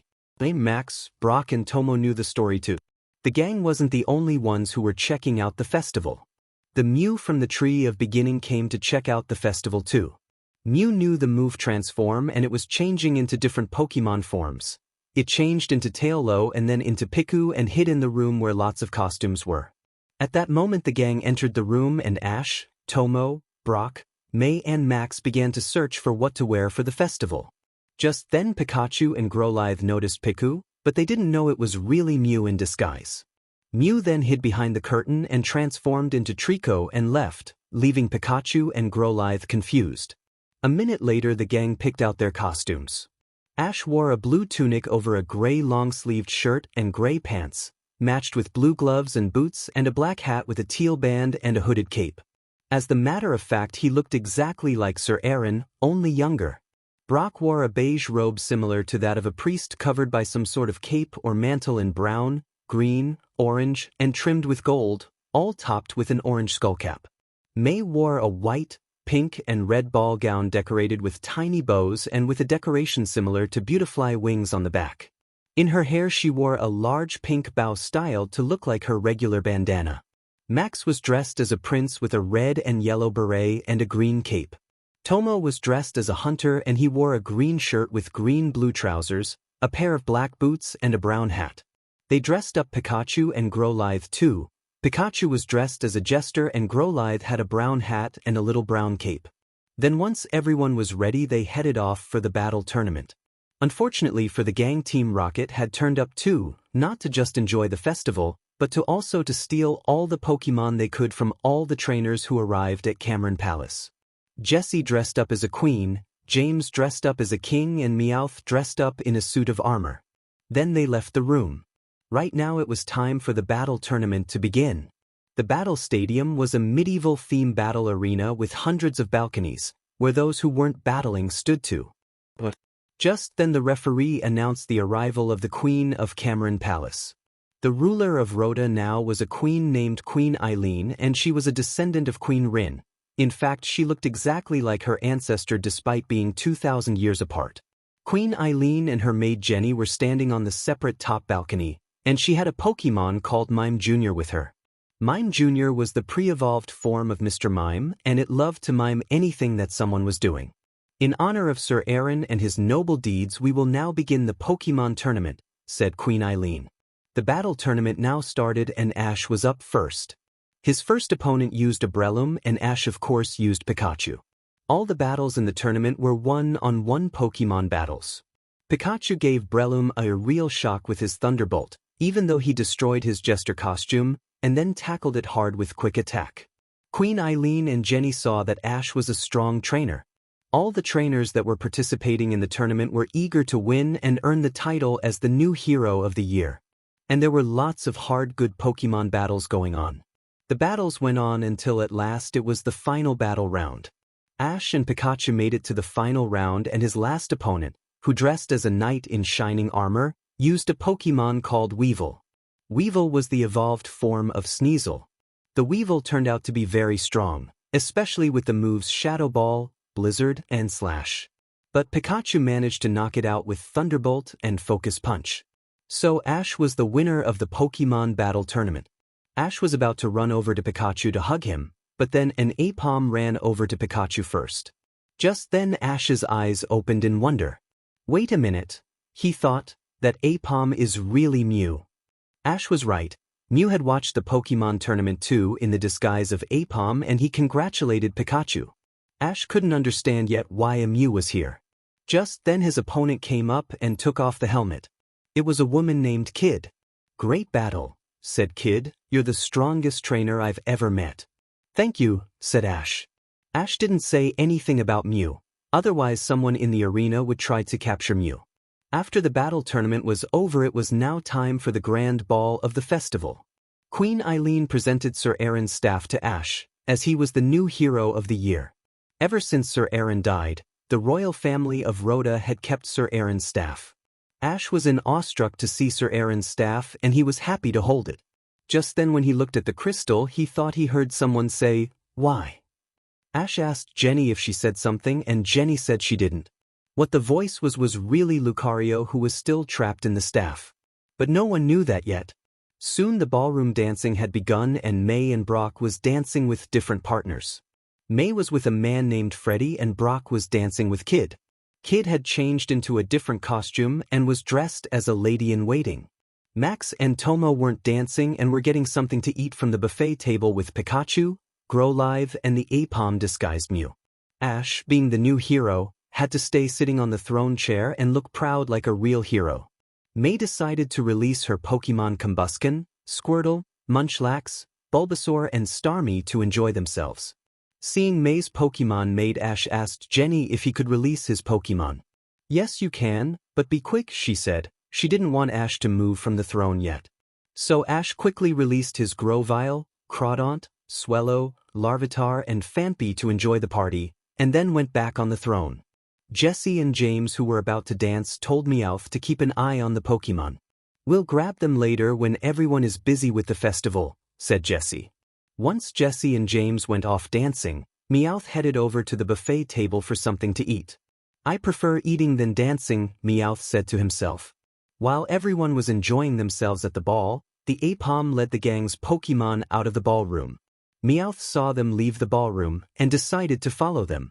But he was not the only one watching them. Kid was watching them too. The truth is, Kid was really some spy researcher, and she was trying to locate Mew to research it. She worked with a man named Banks, who did computer work, and he stayed at the building organization he and Kid worked for. "I need the layout of Cameron Palace, Banks," said Kid, who was talking through a walkie-talkie on her spyglasses. "There is a Mew lurking about in the palace, and I plan to hunt it down." "Good luck," said Banks, and the communication ended. Kid opened a window to start searching for Mew. What she didn't know was Meowth saw everything she did and planned to follow her. In the ballroom, Max and Tomo noticed the Pokemon were missing. They spotted Munchlax walking away with a big bowl of fruit and decided to follow it. What the Pokemon were doing was the Aipom disguised Mew led the Pokemon to an attic room in the palace, where lots of toys were kept. There was a dollhouse, a music box, a Suicune rocking horse, a wooden train, and lots of big bouncy ball, and the Pokemon began playing with the toys at once. Suddenly a crash came from the window. It was Meowth. Meowth had tried to follow Kid, but he ended up nearly falling off the roof of the palace and somehow ended up crashing through the window of the attic room. The Pokemon were surprised to see Meowth, and Mew transformed back into his real form. When Meowth woke up, he was surprised to see the Pokemon and Mew. Suddenly, two Pokemon named Weevil entered the room. Weevil was the evolved form of Sneasel, and the two Weevils belonged to Kid. Kid had told them to put a tracking device on Mew. Unfortunately, things didn't go according to plan. As soon as the Weevils saw the other Pokemon, they began attacking with Blizzard and Shadow Ball. The Pokemon, except Pikachu, Meowth, and Mew, got frozen by the Blizzard attacks. Pikachu tried to fight back with Thunderbolt, but he got hurt in the process. Meowth held onto Pikachu as he and Mew tried to get away from the Weevils. Meowth got onto Mew's back after Mew transformed into a Pidgeot, and Pikachu and Meowth flew away together, heading for the Tree of Beginning. Kid was not happy what her Weevils did. She wanted them to tag Mew, not attack it. Max and Tomo, who followed Munchlax all the way to the attic, heard and saw what had happened through the door keyhole. "This doesn't look good," said Tomo, once the boys saw the ice and the Pokemon panicking. Back at the ball, Ash couldn't stop staring at Sir Aaron's staff, and he swore that he heard a voice coming from it. "There is something strange about this staff, I can feel it," he thought. Just then Queen Eileen told everyone that it was time for the fireworks to begin. Jenny told Ash to do the pose of Sir Aaron. There was a painting of Sir Aaron on the wall next to where Ash was standing, and Ash did the same pose of Sir Aaron in the painting. There was another painting of Sir Aaron on the wall, but this one had him with his Pidgeot. But there was none of him with Lucario. Suddenly the crystal on the staff started to glow. "I think there is something inside the staff," said Ash. He was right. Lucario came out of the sky. "Lucario?" gasped Ash. He remembered Lucario from Sir Aaron's story. Lucario was still a bit blind because of the dirt that got in his eyes 2,000 years ago. He saw everyone with his aura, and then he saw Ash in a blue of light and thought he was Sir Aaron. "Sir Aaron," he said, "why did you abandon the castle?" Ash was surprised that Lucario could speak in telepathy. "Excuse me, Lucario, but I'm not Sir Aaron," he said. Lucario started to open his eyes again. The dirt from his eyes loosened. Then he saw Ash in front of him, got confused and ran off. "I think that was Sir Aaron's Lucario," Ash said to Queen Eileen. Queen Eileen was surprised by this. Lucario ran around the palace and noticed the fireworks. Why are they celebrating? He thought, a war is going. Lucario didn't know that he wasn't in his time anymore. He ran over to a room where a display of old things like watches and jewelry were. In his memory, the display room used to be a room where he and Lucario slept in when they lived at the castle. Lucario couldn't believe that his and Sir Aaron's bedroom was changed now. Just then Queen Eileen, Jenny, Ash, Brock and May turned up. "Queen Rin," said Lucario, when he saw Queen Eileen. "Lucario, I am not Queen Rin, I am Queen Eileen," said Queen Eileen. She told Lucario that Queen Rin was her ancestors and he had been asleep in Sir Aaron's staff for 2,000 years. Lucario couldn't believe of what Queen Eileen said. Suddenly Ash saw something on the wall of the room. It was a painting of his psychic ancestor Celeste. "Hey, that's my ancestor Celeste," said Ash. The others stared at it. "Is she the one who you got your psychic powers from, Ash?" asked May. Ash explained to May and Max about Celeste when they first saw Ash's psychic power. "You are a psychic, Ash?" asked Jenny. Ash used his psychic power to remove all the paintings in the room off the walls and place them back on again. Queen Eileen, Jenny and Lucario were surprised by that. "I feel that you also have power over aura," Lucario said to Ash. "Power over aura?" said Ash. "Wait a minute, I have felt another power building within me, but it wasn't my psychic power." He told everyone about the blue light he saw with his eyes shut at Granite Cave and the Weather Institute in Hoenn. "It was because of that I was able to see where I was going when we got separated in those places." "Wow, Ash, that must mean you do have the power over aura," said Brock. "I think you're right," said Ash, who now started to understand what power he felt within him. Everyone went back to the ballroom. All the guests had left by now. Queen Eileen asked Lucario what had happened at the battle 2,000 years ago. Lucario explained about the war with the Red and Green armies, and about Sir Aaron sealing him into the staff and abandoning the castle. Everyone was surprised to hear that, especially Ash. But the story said that Sir Aaron saved Rota from that battle. May whispered to the others. "There must be more to this story that we don't know about," whispered Ash. Queen Eileen said to Lucario that he was welcome to stay at Cameron Palace as long as he wanted, and Lucario accepted the offer. Truth was, he had nowhere else to go now, especially since he now knew that everyone he knew from 2,000 years ago was dead. Ash asked Lucario why he thought he was Sir Aaron, and Lucario explained that Ash's aura felt the same as Sir Aaron's aura. Queen Eileen turned to Ash. "Ash, there is something about your ancestor Celeste that you need to know," she said. Queen Eileen explained that Celeste was around at the same time Sir Aaron was around. "I have a journal about Celeste at home," said Ash, "and I know that my family had been around for 2,000 years. "I remember Celeste," said Lucario. "She worked at Cameron Palace. And when Sir Aaron and I started living in the palace, we met her there, as well as Queen Rin, and Sir Aaron and Celeste became friends ever since." "That's correct, but there is a secret about Sir Aaron and Celeste," said Queen Eileen. "The truth is those two became in love with each other ever since they first met." Ash and Lucario couldn't believe their ears. "I never knew that," said Lucario. "That's because Sir Aaron and Celeste feared that if anyone knew about their secret relationship, Sir Aaron's enemies would have learnt about it and Celeste would have been in danger," said Queen Eileen. "My ancestor Queen Rin learnt about their relationship from Celeste after Sir Aaron died. And she also revealed that she was carrying Sir Aaron's child. The gang and Lucario were surprised with that. The journal said that she was already with child when she married into my family, but she never really revealed of who the father was, said Ash. All she was that he had died, and as soon as she gave birth to a son, the family adopted it as their own right away. My ancestor and Celeste vowed to never let anyone know, at that time, that the child was Sir Aaron's, in case it would have meant trouble for both Celeste and the child, said Queen Eileen. Wait a minute, said Brock, but this would mean that you are a descendant of Sir Aaron Ash, and that's why you have the same aura as Sir Aaron. Everyone was surprised to hear, especially Ash, because he never knew this until now. Lucario felt the same way. Suddenly Max and Tomo ran into the room with the Pokémon. Guys, we saw Mew and it flew off with Pikachu, said Max. Tomo and Max were surprised to see Lucario and were more surprised to learn that it was Sir Aaron's Lucario, after Brock told them everything. Max, are you and Tomo sure that you saw Mew? Asked May, who didn't believe them.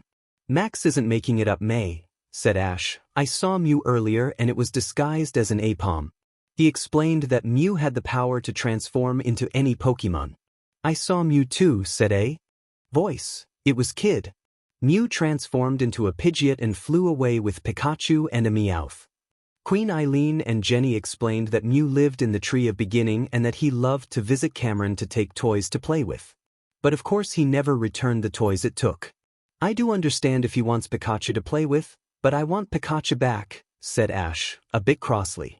Queen Eileen showed the gang where the Tree of Beginning was on the balcony.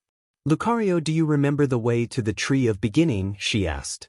I do, replied Lucario. Then I ask you to guide the kids to the Tree of Beginning and help them save Pikachu tomorrow, said Queen Eileen. Lucario accepted the quest. Kid said that she was coming too. Ash asked Kid, cautiously, if she wasn't going to catch Mew, but Kid explained that she was only going to solve the mysteries of the Tree of Beginning. Those words made Ash feel a lot better, knowing that Kid wasn't here to catch Mew. Later that night Lucario was looking at the portrait of Sir Aaron, when Ash turned up. Ash was in his normal clothes now. I wanted to say thank you for agreeing to help get Pikachu back, Ash said to Lucario. Lucario asked Ash if he was Pikachu's master. No, Pikachu is my friend, said Ash. All of my Pokémon are my friends. Just like you and Sir Aaron were friends. Lucario didn't like the word friend and said he was only helping Ash on Queen Eileen's orders. Ash didn't like Lucario's attitude. It seemed that Lucario was starting to hold a grudge on Sir Aaron because he still believed that Sir Aaron abandoned him. Next day, Kid, the gang and Lucario set off for the Tree of Beginning to find Pikachu. Kid had a Humvee with her to make the journey go quick. But they were not the only ones going to the Tree of Beginning. Jesse and James had heard about Meowth being kidnapped by Mew, and they decided to follow the gang to get Meowth back and of course try to capture Mew. They hitched a ride into the boot of Kid's Humvee. The day was very foggy and it was hard to see anything, but Lucario's aura helped them find the way through the fog. Kid had heard about aura and told the others what it was and about aura guardians who could use the power of aura. I'm surprised that you are a descendant of Sir Aaron Ash and that you have the power of aura too. The gang told Kid last night about what they found out about Celeste and Sir Aaron. I'm still surprised myself, Kid, said Ash, especially I never knew about this until today, and I didn't really that I had aura powers until I somehow activated it at Granite Cave in Hoenn. How did you activate your aura power, Ash? Asked May. Well, it's a bit hard to explain, said Ash, but in my mind I was thinking that Tomo, Pikachu and Growlithe and I needed to find our way through the cave since we were lost. And then the blue light appeared in my eyes, even though they were closed, and it showed me surroundings of the cave. And it was because of that Tomo and I were able to find Steven's stone in the cave. That means your aura reacted on your thought of finding your way, Ash, said Kid. I heard that aura reacts to the feelings of the aura user. Ash knew that he had a lot to learn about aura. Later that day, Kid and the gang stopped to have lunch. Lucario had something to eat too, but he ate berries that grew in the area. Suddenly the gang got a little intruder, a small brown and green Pokémon that looked like a little tree. This Pokémon was a Bonesley, the pre-evolved form of Sudowoodo, and it was hungry. Lucario gave the Bonesley some berries. At the Tree of Beginning, Pikachu had been resting in a bed of leaves to recover, while Mew watched over him. Meowth was napping too. Just then Pikachu woke up and he felt better at last. Mew showed Meowth and Pikachu all the toys he had collected from Cameron Palace over the years. Mew had collected toy blocks, Pokemon soft dolls, Pokemon toys that spun, toys that jumped out of boxes, musical boxes, instruments, whistles, and other toys. Meowth was impressed with the collection. Mew also showed them some tunnels in the tree, where bubbles of energy flowed around, and last of all it showed them the view of the whole area of the tree. Meowth and Pikachu were impressed with how big and beautiful the whole area of Rhoda was. Back with the gang stopped at a valley full of geysers and hot springs. They couldn't go anywhere because of the geysers, so they decided to relax in the hot springs with some of their Pokemon. Bonesley had followed the gang, but it couldn't go into the springs because it was a rock type. So it stayed with Phanpy and Larvitar. Even though Ash was enjoying the hot spring, he was still thinking about Pikachu and hoping he was all right. Lucario was in thought too. He was remembering his past. He remembered when he first felt what a hot spring was like with Sir Aaron. Tomo and Max called out to Lucario to join the hot spring with them, but Lucario refused. Maybe Lucario doesn't like hot springs, Max whispered to Tomo. Ash stared at Lucario. He saw Lucario's memory of the hot spring with his psychic power, and he felt that Lucario's grudge was starting to grow because of his memories. Just then May called out to Ash and asked him what that was.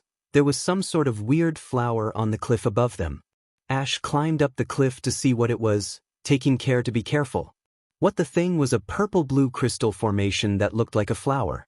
Ash climbed back down the cliff and told May what it was. That must be a time flower, said Kid. Kid explained that time flowers were crystal flowers that grew in Rhoda and they had the ability to record past events. And only those with the power of aura can activate the time flower to see the past events in a hologram.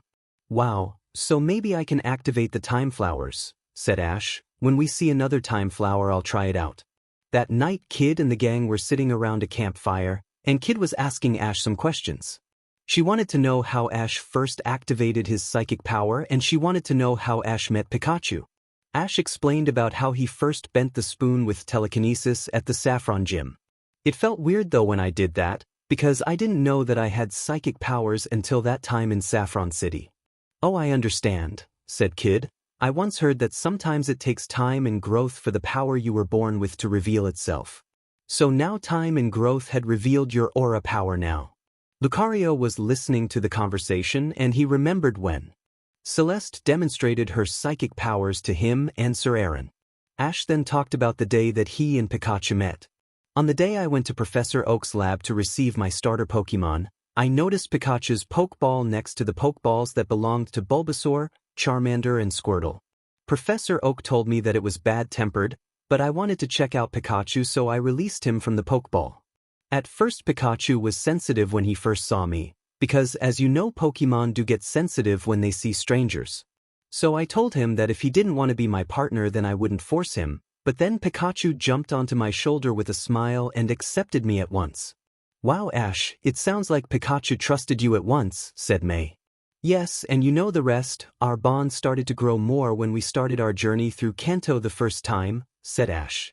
Lucario started to remember more about Sir Aaron when they practiced their aura together, and about when Sir Aaron used the word trust.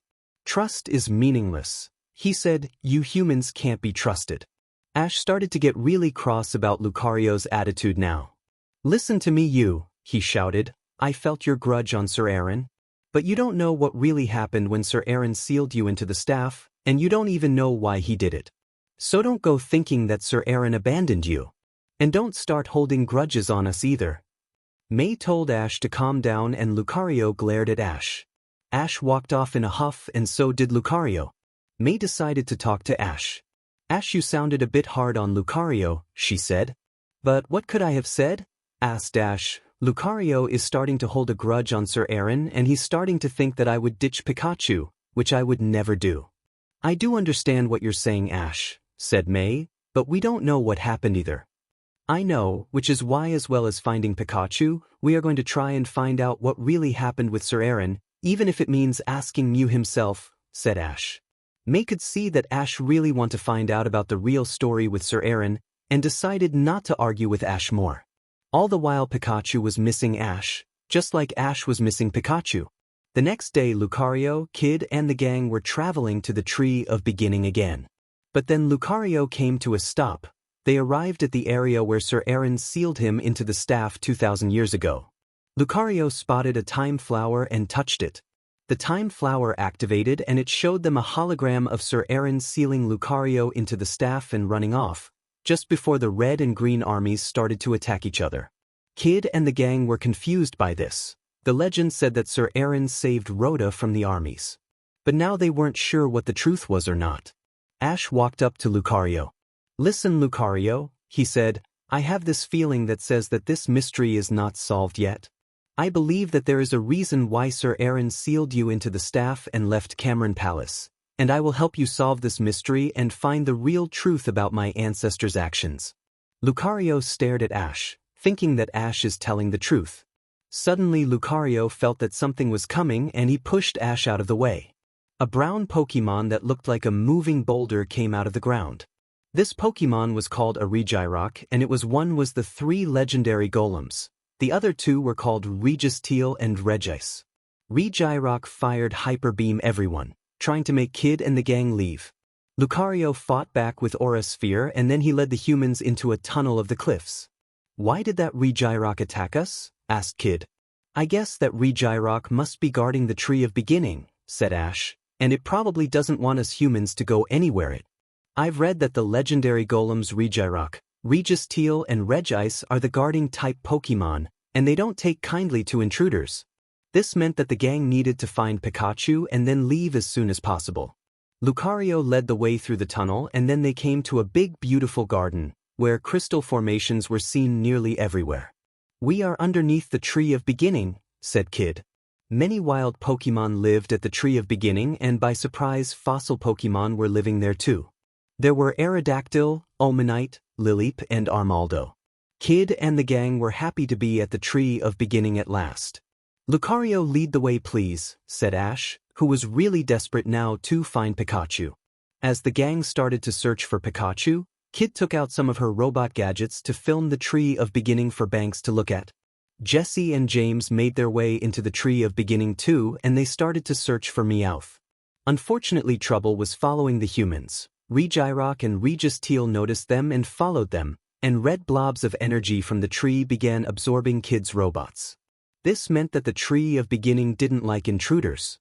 Lucario led Ash to another part of the Tree of Beginning and told him that Pikachu was somewhere above them. Ash called out to Pikachu. "Can you hear me?" he shouted. Pikachu, who was napping with Mew and Meowth, heard Ash and called out to him back. Ash heard Pikachu's voice and started to run again to find him. Lucario saw that Ash was desperate to find Pikachu. Suddenly a blast of ice was shot at Ash. It was Regice. Regice was an ice type and it looked like a big block of ice. Ash tried to reason with Regice, telling it he only wanted to find his Pikachu, but Regice wouldn't listen. Lucario fought back with Aura Sphere and told Ash and the others to run into the tunnels for safety. After some running they ran into Jessie and James, who had been chased by Regirock and Registeel, a steel-type Pokemon that looked like a big boulder of steel. So now all 3 legendary golems were trying to make the humans leave. Everyone went over a stone bridge and Lucario destroyed the middle of the bridge to escape from the golems. But then something else bad happened. The red blobs of energy arrived and absorbed Jessie. James tried to free her with his Cacnea but the attack didn't work and the blob ended up absorbing him too. James quickly released all of his Pokemon so they wouldn't get absorbed too. Kid asked Banks what the red things were, and Banks explained that they were the Tree of Beginning's white blood cells and they protected the tree from diseases and other bad things that would harm the tree. Things were getting bad. Ash told Kid and the others to keep running while he distracted Regirock and Registeel. Lucario stayed with Ash because he wanted Ash to find Pikachu. Ash sent out his Grovyle and Crawdaunt to help distract Regirock and Registeel. At the time Pikachu started to look for Ash and Meowth and Mew followed him. Kid, May, Max, Tomo and Brock were now trying to find a way out of the tunnels, but then the red blobs appeared. The red blobs started to swallow up Max and Tomo and they released all of their Pokemon at once. May and Brock got caught too and they released all of their Pokemon too. Kid saw the situation and ran off before the blobs could get her, leaving the Pokémon to mourn for their trainers. At that time Pikachu was still searching for Ash. He came to a crevice, where a lot of crystal pillars were, and he called out for Ash again. Ash heard Pikachu's echo in another tunnel and he followed the sound with Grovyle, Crawdaunt and Lucario following. Ash came to the crevice and he spotted Pikachu. "I'm coming, Pikachu," he shouted. He jumped from crystal to get to Pikachu, while Pikachu did the same to get to Ash. Unfortunately, the crevice had strong winds blowing and it was trying to blow Ash away. With so much struggling, Ash and Pikachu finally made it to each other, but then they fell of a crystal pillar. Luckily for them, Kid was there at the right time and she saved them with her grappling hook. Ash and Pikachu were happy to finally be together again. Ash introduced Pikachu to Lucario and Lucario was happy to see that Ash and Pikachu were together again. He also realized that the bond between Ash and Pikachu were very strong. Just then Mew and Meowth turned up and Mew gave Ash his hat back. It blew away in the wind. Suddenly Regice appeared and everyone started to run again. "Kid, what happened to the others?" asked Ash. "They were swallowed up by the red blobs," said Kid. Ash wasn't happy to hear that and he told Meowth that they got swallowed up by the red blobs too. "No way," said Meowth sadly. Worse trouble came. As Lucario tried to find a way out, he got caught by Registeel. Ash tried to help him, but then the red blobs appeared and started to absorb Ash and Kid. Kid and Ash knew they couldn't be saved and they took out their Pokémon. "This is goodbye," Kid said to her Weevils. "Pikachu, take care of yourself and the others," shouted Ash. Lucario freed himself from Registeel to try to save Ash, but it was too late and Ash and Kid were gone. The Pokémon started to cry for their trainers, and Lucario wasn't happy either because he found a friend in Ash. Mew saw the situation and understood that the Pokémon were sad without their trainers. He glowed green and touched a crystal formation like he was making a connection with the Tree of Beginning. All of the crystal formations in the tree glowed green and then Jessie, James, Max, May, Tomo, Brock, Kid and Ash were free again. The Pokémon were happy to have their trainers back and Lucario was happy to see Ash was all right. Regirock and Registeel understood now that the humans were not intruders and they left them alone. Meowth explained that Mew talked to the Tree of Beginning and told it that the humans were not diseases. This made Kid understand that Mew and the Tree of Beginning were connected to each other and depended on each other too. Ash was about to thank Mew for saving them, but then Mew collapsed from a fever. Another thing was the crystal formation started to turn red and crumble, and all the crystals at Cameron Palace and all of Rhoda started to turn red and crumble. Kid contacted Banks and asked him what was going on. Banks explained that the Tree of Beginning had been disturbed too much and now the energy had become unstable, and he also explained that the whole tree would collapse at this rate. Mew led Kid and Ash to a chamber of the Tree of Beginning, which was the heart of the tree. Just then Lucario saw Sir Aaron's gloves on a crystal formation, and with his aura he realized that Sir Aaron's body was also there, but it was crystallized now. Ash saw a time flower and touched it.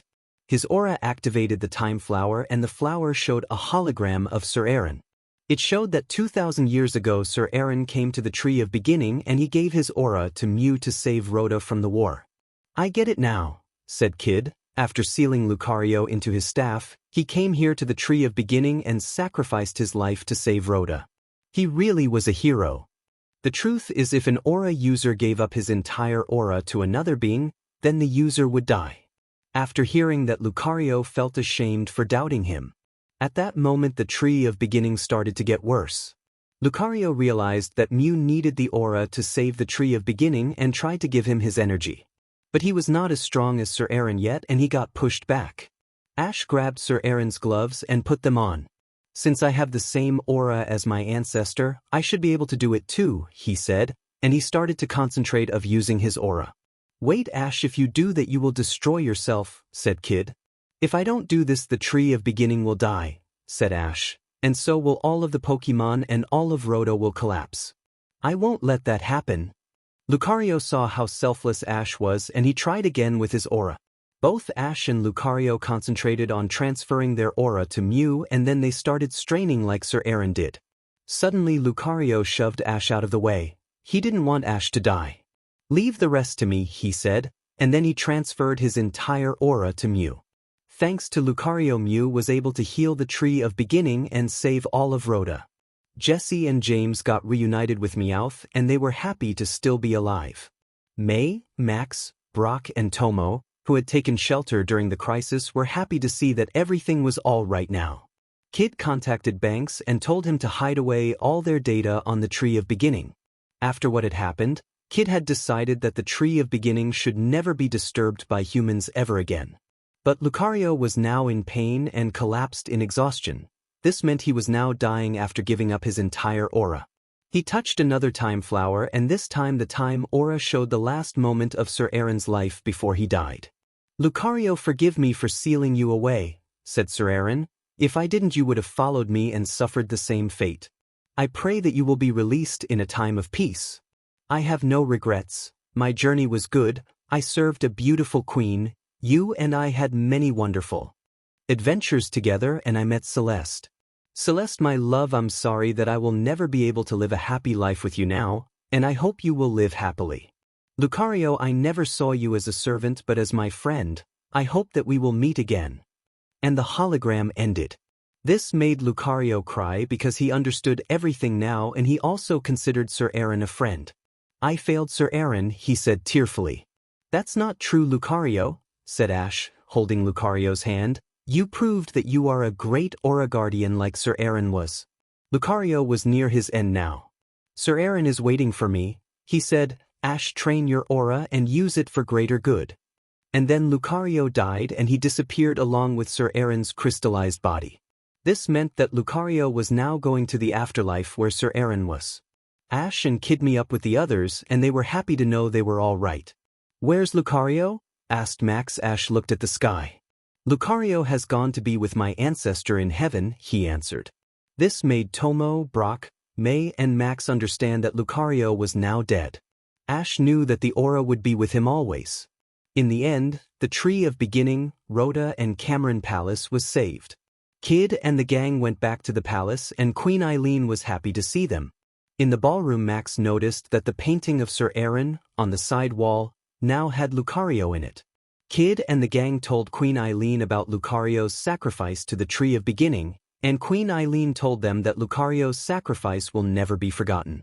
After that, the gang and Kid said their goodbyes to Queen Eileen and Jenny and left Rhoda. Kid went off to find some other places to research and the gang continued on their journey. Jessie, James and Meowth continued their thing on finding rare Pokemon someplace else, and they decided to never tell their boss or anyone else about the Tree of Beginning. After what they went through, they agreed that revealing the Tree of Beginning would be a very bad idea and would cause chaos all over again.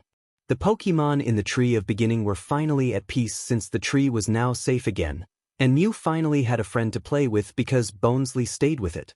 As for Lucario, he reunited with Sir Aaron and Celeste in the afterlife, and there they would live a happy life together, forever and never be separated again.